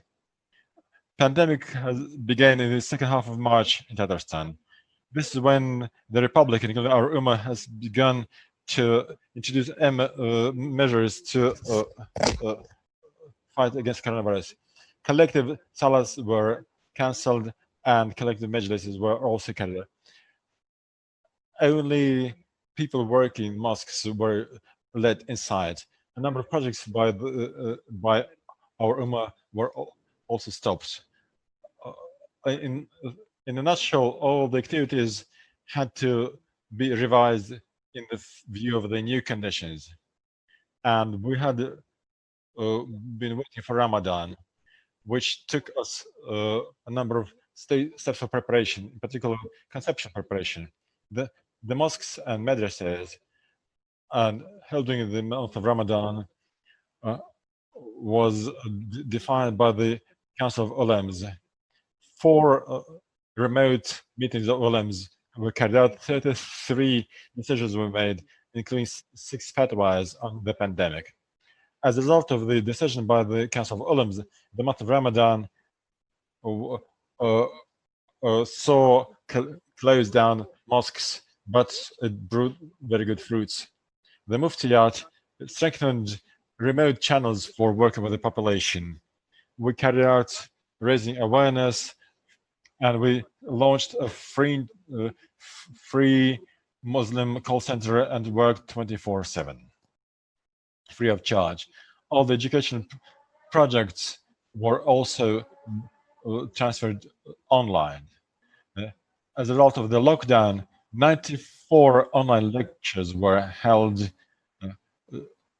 and various translations. Irrespective of the complicated sanitary situation in the country and worldwide, Tatarstan held an unprecedented charitable activity. Ever since the pandemic began and until the beginning of Ramadan, Muftiyat helped the population actively. We supplied food to 401 families that were cut off from the outer world, and we also helped the veterans of World War II. This food was transported with observation of all the measures of prevention and prophylaxis. During the holy month of Ramadan, on the initiative of our Ummah, the traditional charitable marathon Ramadan, the month of good deeds, was held. As a result, in 30 days, we were able to raise funds to treat 12 seriously ill children, and we bought 180,000 sets of food for the needy. We covered people in need, elderly people, people with many children, lone mothers, people without any residence, and lonely and sick people. Unfortunately, Uraza Bayram saw mosques with locked doors, but due to broadcasts from mosques, our faithful were able to see our prayers. Then, after a long break, we held the first Friday prayers. Collective prayers were carried out under all the social distances. People wore masks and had their own prayer mats. At the moment, not more than 100 people can visit the mosques. But if the social distance is observed, then Salat is carried out on the territory of the mosque. We urge that people with low immunity do not visit the Friday prayers, but also people over 55 years of age. We work under the same mode, and inshallah, we intend to hold the Qurban Bayram. Distinguished participants of the conference, the self-isolation saw that we have a number of problems in Tatarstan Ummah and raised a number of issues, in particular for imams in the countryside. Mosques were locked down, therefore charitable donations were stopped as a result. Imams found themselves in a very difficult financial situation. Despite this, imams continued their religion activities online.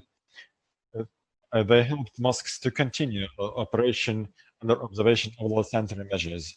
They also reacted to requests from the population on a 24/7 basis. Donations from Muslims in Tatarstan traditionally are a basis for the operation of mosques, in particular with respect to their community charges. The Muftiat raised additional funds in view of this, and this money was then transferred to the Muftis in need. Our Hazrats often helps to solve urgent issues. Unfortunately, coronavirus affected Tatarstani imams.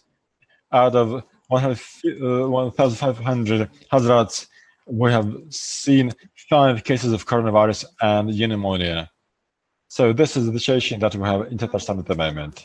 Without doubt, this is the result of well-thought measures undertaken by the government of our republic, but also by our religious leaders. Distinguished participants of the conference, we must work together. We must support each other, no matter where we live, in Europe, in Asia, or in any other place. We are Muslims, and the religion of Islam unites all of us. And in this very difficult situation, we must support each other. If you cannot support your brother financially, you should support them spiritually by our prayer to our Maker. And I hope that in the very near future, our Almighty Allah will help us and will purge it from this coronavirus pandemic.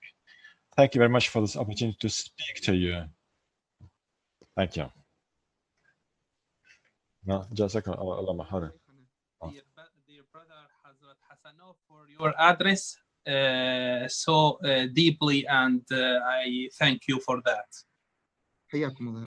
Now, our next speaker is Brother Badr Zena, founder member of the Malta Muslim Association and member of Council of European Muslim Forum. Brother Badr, are you here? Brother Badr?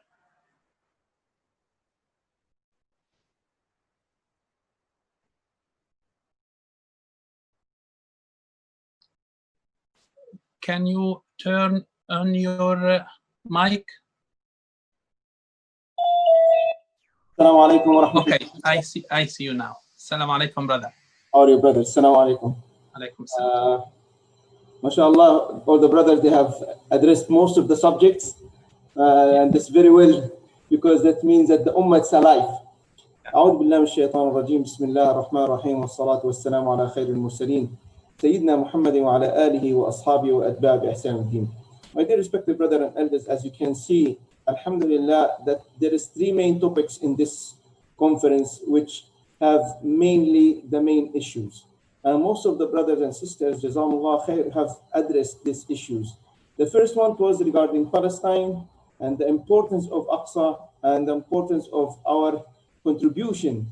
And this can be done by our communication with our governments, our countries, in different levels, whether it's the government or the oppositions or the parliament, and even on a national level with the people of the countries. And it's very important to keep the issue of Jerusalem and Palestine alive, because it's the matter of every Muslim that it's his responsibility. The second one, the situation before coronavirus, or before the epidemic when it started, or the virus when it started. Everybody was taking everything for granted. Everything was accepted. Everything was okay. Now, when the virus came in, and we have been stopped for the sake of safety and health-wise of our members of communities, that not to attend the masjid, and we have felt the importance of salah and attending the masjid. And even during Ramadan, when we couldn't perform our Taraweeh and gathering and have the activity, which at least in 1 month during the year, we feel that alive as a Muslim, and we can live in certain emotions with the spirit of Ramadan.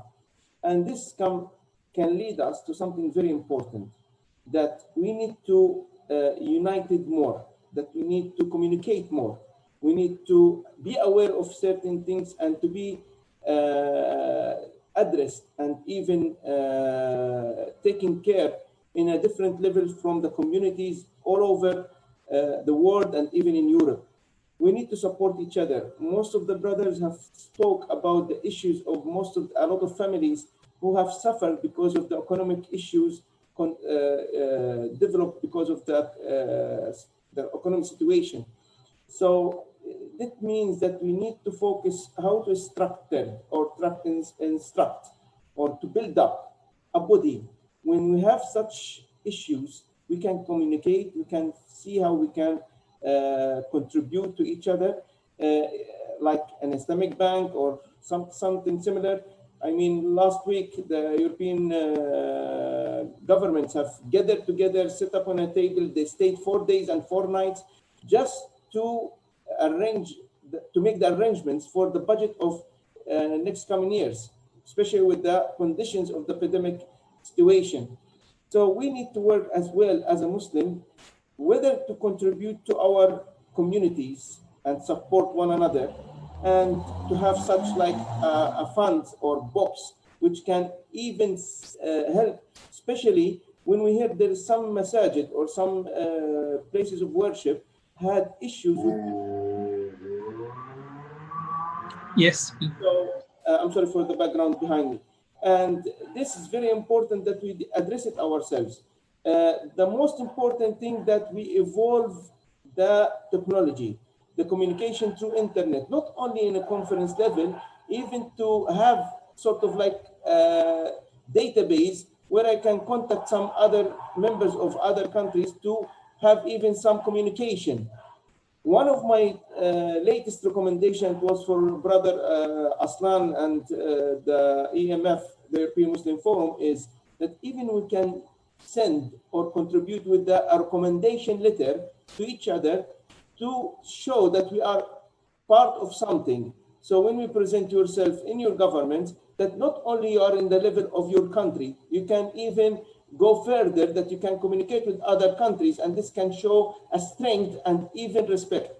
Brother Khalid have mentioned something which is very important, the recognition of the Islamic faith and belief and practice. And this, I believe, we need to work on it by supporting one another in a network and communication skills that can give even the governments of our country that we are part of this society and we have our rights and our obligations, and all this can be addressed in supporting one another. So yes. I believe I have gathered as much as I can in this conference, which the main issues and the main parts which we might be a solution. I believe the brothers, maybe they take my word and maybe find something better, and I hope so. So we can work together more, and we need to have such things at least, let us say every 3 months, such a thing that we gather together in a Zoom, in a conference, to keep communicating, to keep knowing what happened with one another. And this, I think, this will strengthen our communities. And even we share our experience, especially for our youth. My main concern, how we can educate our youth, how we can involve them more in such activities like this conference. When I was in Berlin last year, my main subject was that let us involve the youth with us. I mean, most of us are quite old enough, and I haven't seen even youth at least sitting next to it. Inshallah.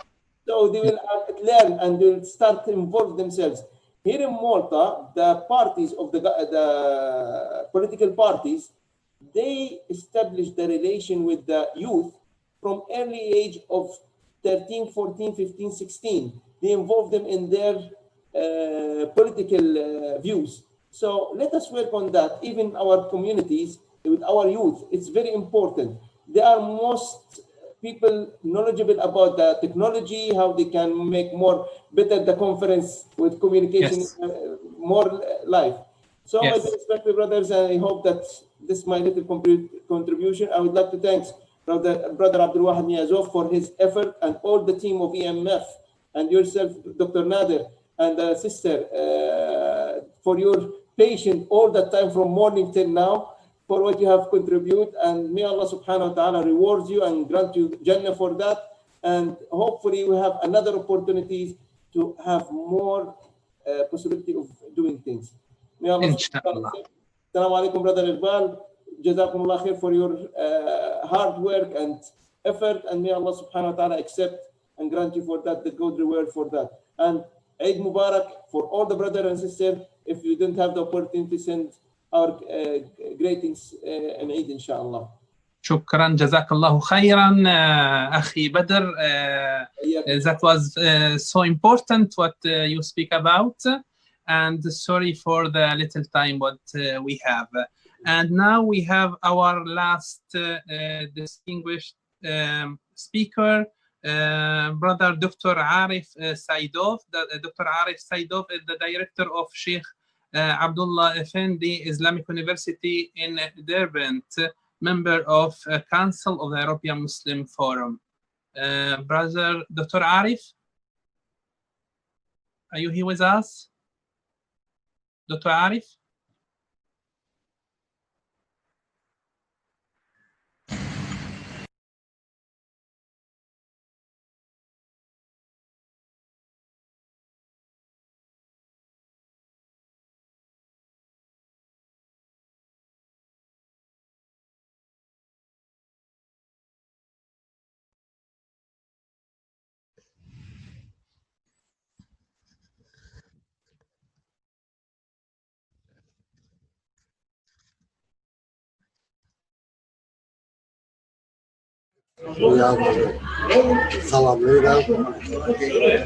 Then we want to send you our greetings of our Niazov friend.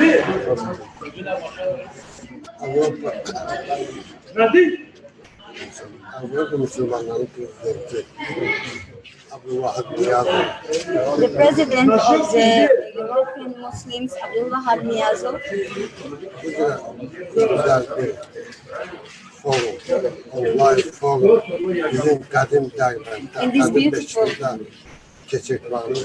In this beautiful forum of online forum, in this ancient mosque, Juma Mosque.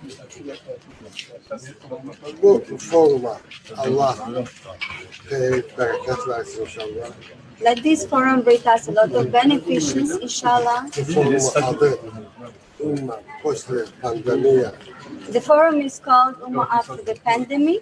Allah işlerini oğullar arzuluyorlar, işler oğulluyorlar ve iler işleri, iler emelleri bütün dünya Müslümanlarına hayır Let Allah help us and help all Muslims from all over the world. Biz bu kadim derbet meşrinde yıllar boyu namaz olacak, ibadet olacak. In this ancient mosque, we have been always praying.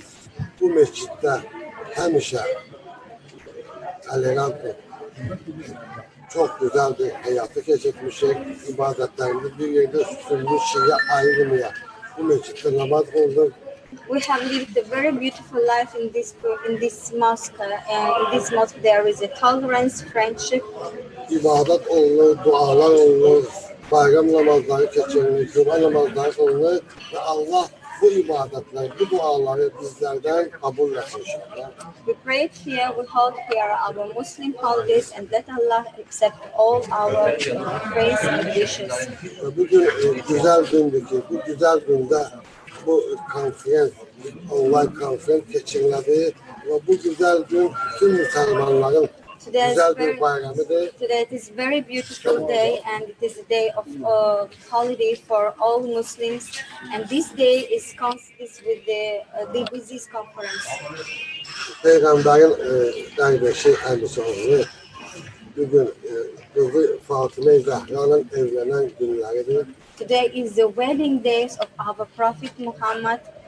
Say Zahra or Fatima? Fatima's wedding day. Bu güzel günler bütün Müslümanları tebrik ederim inşallah. We want to congratulate all Muslims for this beautiful day.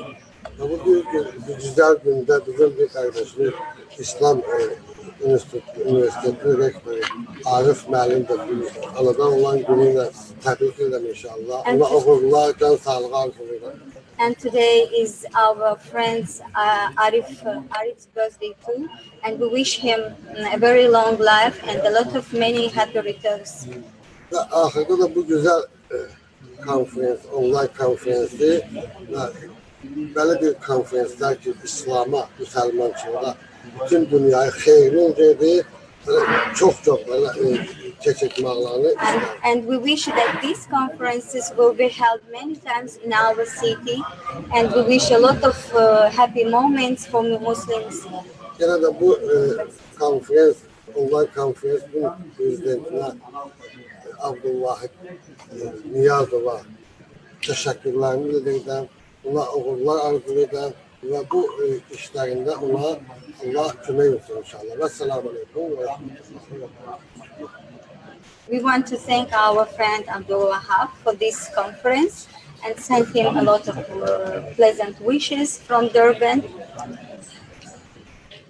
Assalamu alaikum ve rahmetullah. Assalamu alaikum wa rahmatullah. Wa alaikum assalam wa rahmatullahi wa barakatuh. Thank you very much, our brother, Dr. Arif, for your message. So important. Dear brothers and sisters, dear the president of the International Forum, Abdullah ibn Niyazov, we are so grateful for you because such online forum is available for us in our ancient city, the most ancient and the oldest city in the Russian Federation.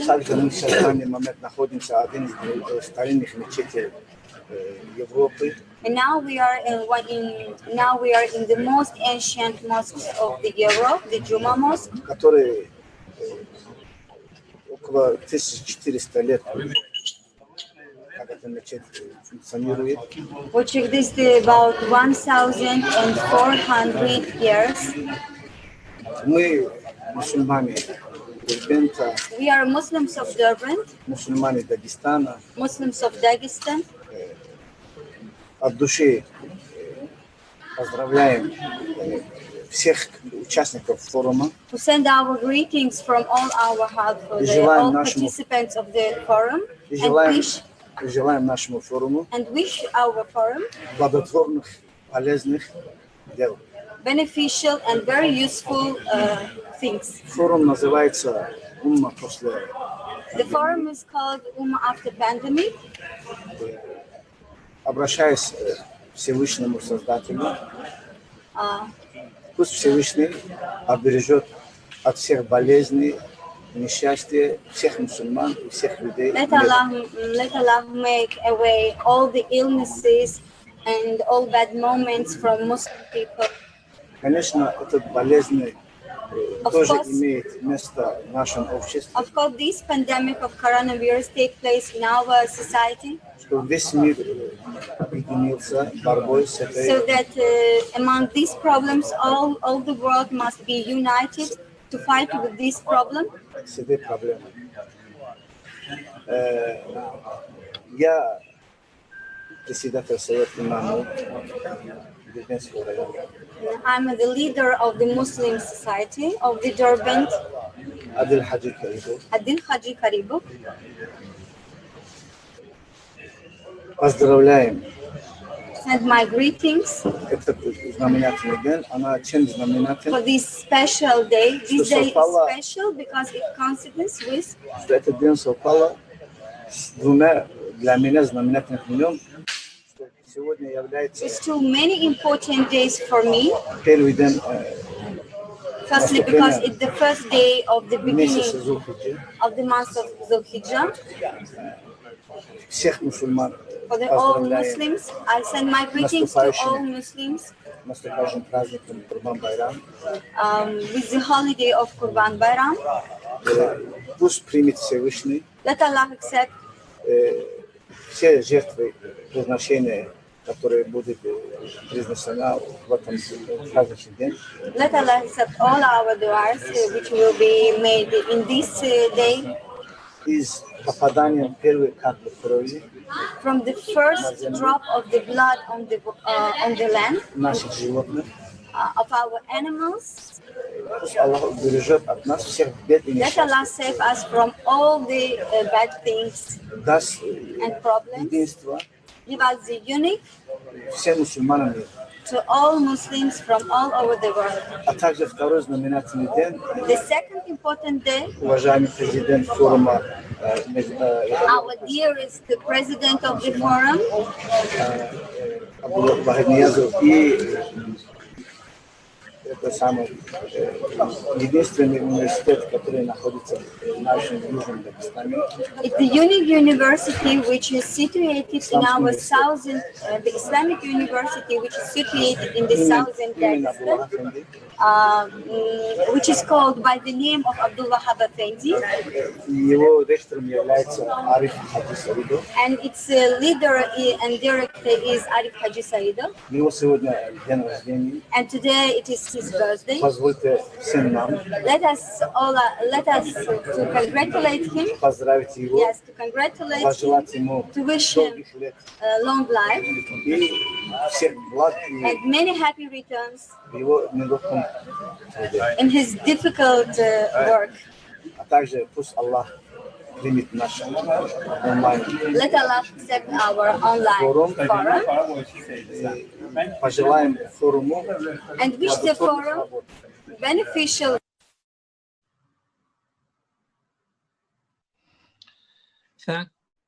Thank you, Dr. Arif. Thank you for your message from Durban.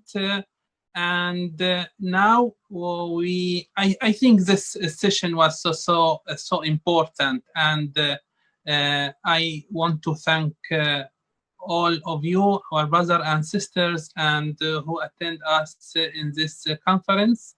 And now I want to give the speak to our brother, Sir Iqbal. Sir Iqbal, as you know, he is the founder and the first Secretary General of the Muslim Council of Great Britain, a member of board of our European Muslim Forum. Mr. Iqbal, are you here? Yes, I'm here, Brother Khan. Yes, I can hear you. thank you very much for your patience and for conclude everything in our conference and for adoption of a resolution. Please, Mr. Iqbal. Jazakumullah khairun. Bismillahir Rahmanir Rahim.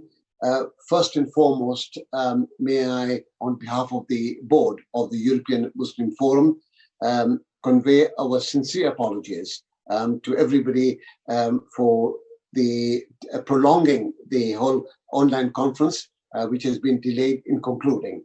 But as I think Brother Khad and our other moderators mentioned, that the conference was quite important. The issues, the subject matters we were discussing were quite serious, and therefore it was only right and proper that we listen to all our speakers from different parts of the world. May I also take the opportunity to thank our very distinguished participants, many of them the leaders of the Ummah in different parts of the world, the different mosques and communities in Europe who've taken the time to take part in the conference and were able to provide us some very useful information in terms of what is happening in the countries they reside in. And finally, I would also like to thank the moderators of the conference who have handled the various sessions very diligently, our host, Sister Anna, and all the, alhamdulillah, the moderators, because I don't want to take any more time than is necessary. We have already taken considerable amount of time, but if I start mentioning the names, I will need another half an hour, 45 minutes to thank everyone, which I'm sure none of you would want me to take that time.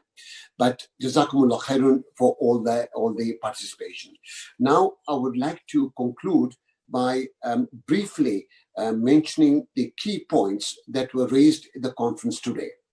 It is not possible to present the resolution because we have to absorb the various suggestions, various ideas, and important points that were raised by speakers. So we will inshallah be putting it together at some stage, and hopefully will be passing on to all the participants and the speakers later on.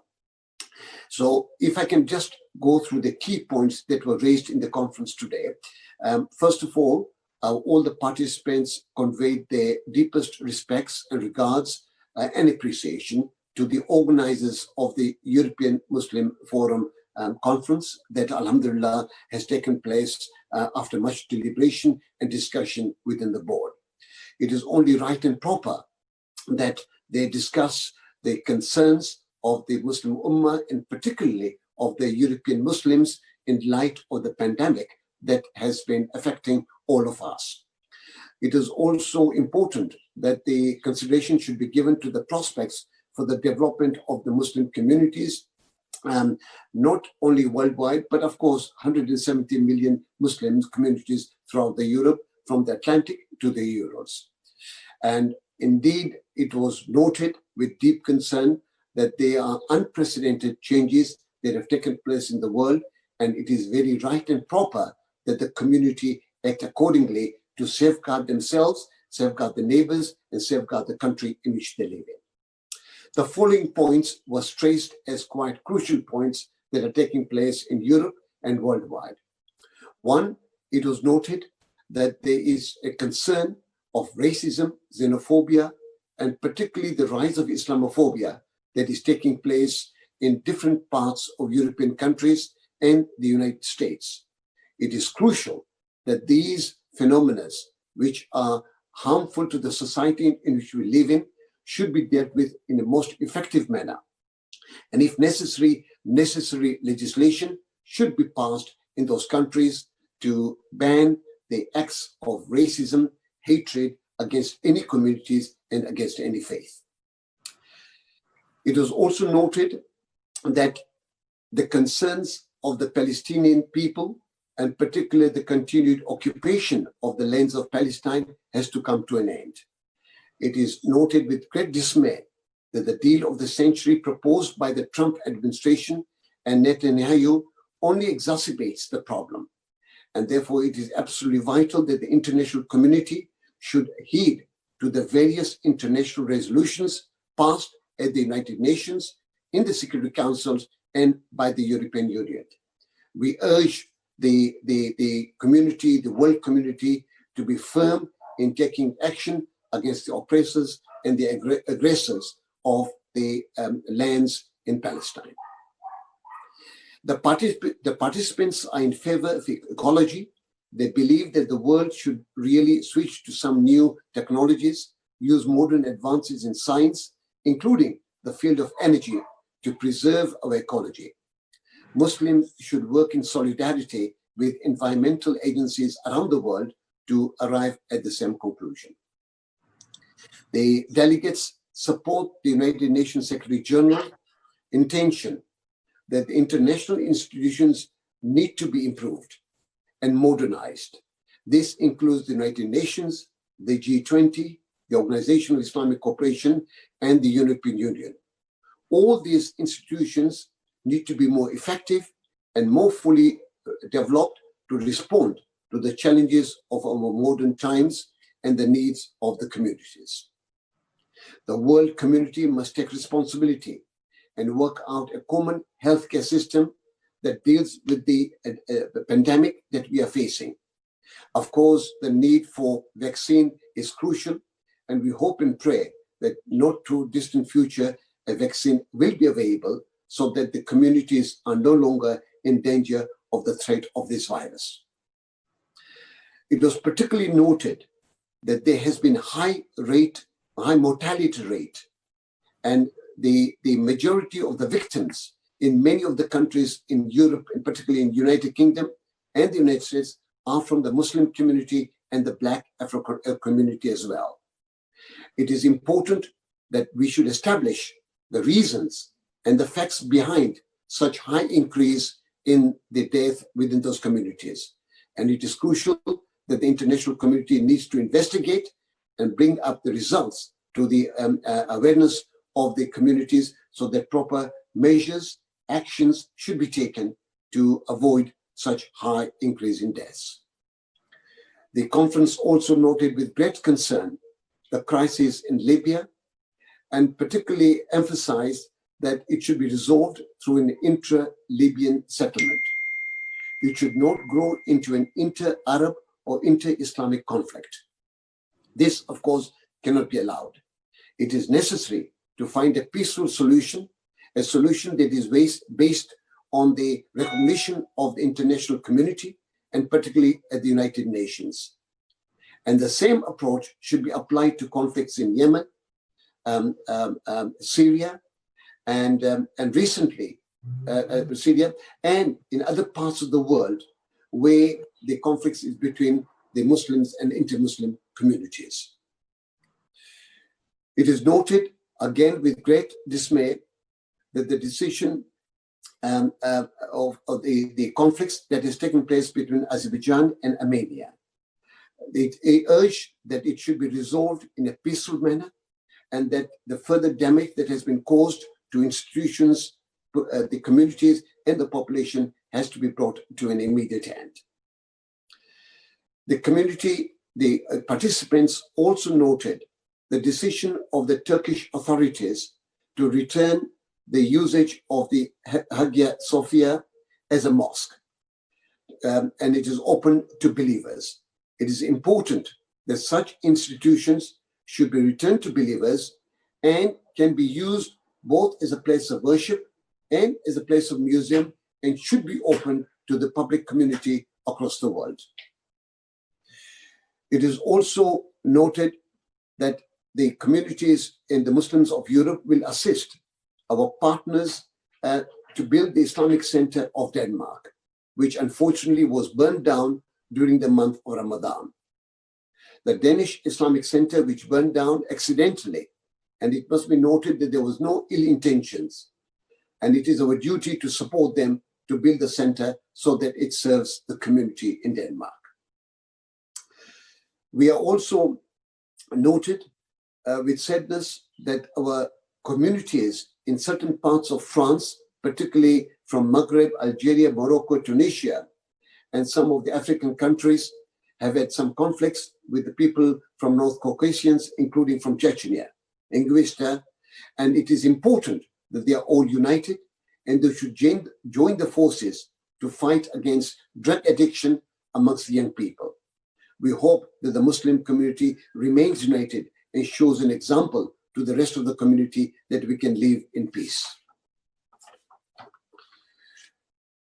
The conference noted with great concern the position of the Greek Muslims who are citizens of Greece and the European Union. Whatever their origins, whether they come from Greek origin, Turkish origin, or Arab origin, they are part of the human community. And it is not right that their legal rights, their human rights to perform prayers in a mosque should be dismantled. It condemns the decision of the Greek authority to close down the places of worship, particularly mosques, for reasons which are not clear. It is also noted with great sadness the attitude of the Greek government towards the migrants that are coming in, and this form of Islamophobia is not to be tolerated or accepted. We urge the international community to take the appropriate action against the Greek community and not to set a dangerous precedent for European governments or any other governments, any part of the world, to close down places of worship of any faith. This goes against the rules of natural justice and should be avoided. It was also noted that we live in a multicultural and multi-faith society, and therefore any actions we take, any mediation that takes place, any internal conflict that needs to be resolved, should be resolved in an ethical and a responsible, in a just manner. Then only we will be able to get the peace. It noted with great concern the continued lockdown of Kashmir by the Indian authorities. The crisis in Kashmir is unfortunately not known outside the world because the media has been completely closed. And therefore it urges the United Nations that the resolution which they had adopted of plebiscite should be implemented so that the people of Kashmir can decide what is right for them in their country. It urges the Indian government to stop the oppression of the Kashmiri people, and in particularly the Muslim people in Kashmir who have been denied the very basic rights that one would expect to be in the civilized countries. And finally, the Muslims of Europe should interact much more with themselves, with other communities, with other faith communities, people of faith and no faith, so that our communities can stand against the forms of immorality and other acts that are imposed on us through other areas. We need to preserve the quarantine, which is temporary, and we should also hope that the rehabilitation process that takes place in many of the countries, that we are part of it, and to ensure that these countries grow back into their old normal positions, and we should all be part of that progress. It should also restore the transfer of the new impetus in the development of Europe, so that Europe, including Muslim populations, regains the status as a locomotive of the world economy, whether it's in culture or in politics. And finally, we take note that all the deliberations and the points that have been expressed by the participants in this conference has been noted by our organizers, and inshallah we will be working to ensure how this can be implemented through the support of the international communities and the Muslim countries around the world. So this basically brings an end to our resolution of the conference. And finally, if I may, Mr. Kad and Sister Anna and everybody there, I personally like to thank Brother Abdul Wahid Niazov for the tremendous effort he and the organizers, including Brother Shamil, Brother Aslan, and the members of the executive committee, the technical team that made this possible. It was a major task. It's not been easy for the first time to link with organizers and, of course, participants from different parts of the world. But Allah has made it possible, and we pray to Allah subhanahu wa ta'ala in conclusion that may Allah accept the efforts, our humble efforts in doing good for the communities around the world. May Allah ta'ala accept and reward all our brothers and sisters who have been involved in this initiative to bring such communities together, and at least to able to understand the difficulty of other brothers and sisters around the world, share our feelings, share our thoughts. In that way, Almighty Allah will certainly reward us. And finally, we pray for all our brothers and sisters who have passed away in this pandemic period. Many of our family friends who have passed away have gone through it. May Allah subhanahu wa ta'ala give reward the various medical and health workers throughout the world who have been fighting very hard, working hand in hand to try and support the victims of this pandemic. And may Allah subhanahu wa ta'ala give us further strength, may further strengthen our iman and strengthen our cause to ensure that we become good citizens, model citizens of this world, and take the message of the Holy Quran and the teachings of the Prophet Muhammad sallallahu alaihi wasallam to this world, in the wider world, wider communities of this world, so that Islamophobia and other evils that we are all suffering from can come to an end. Subhanallah wa bihamdihi, subhanakallahumma wa bihamdika, nashhadu la ilaha illa anta, nastaghfiruka wa natubu ilayk. Jazakumullah khairan to everybody for your kind sort of participation.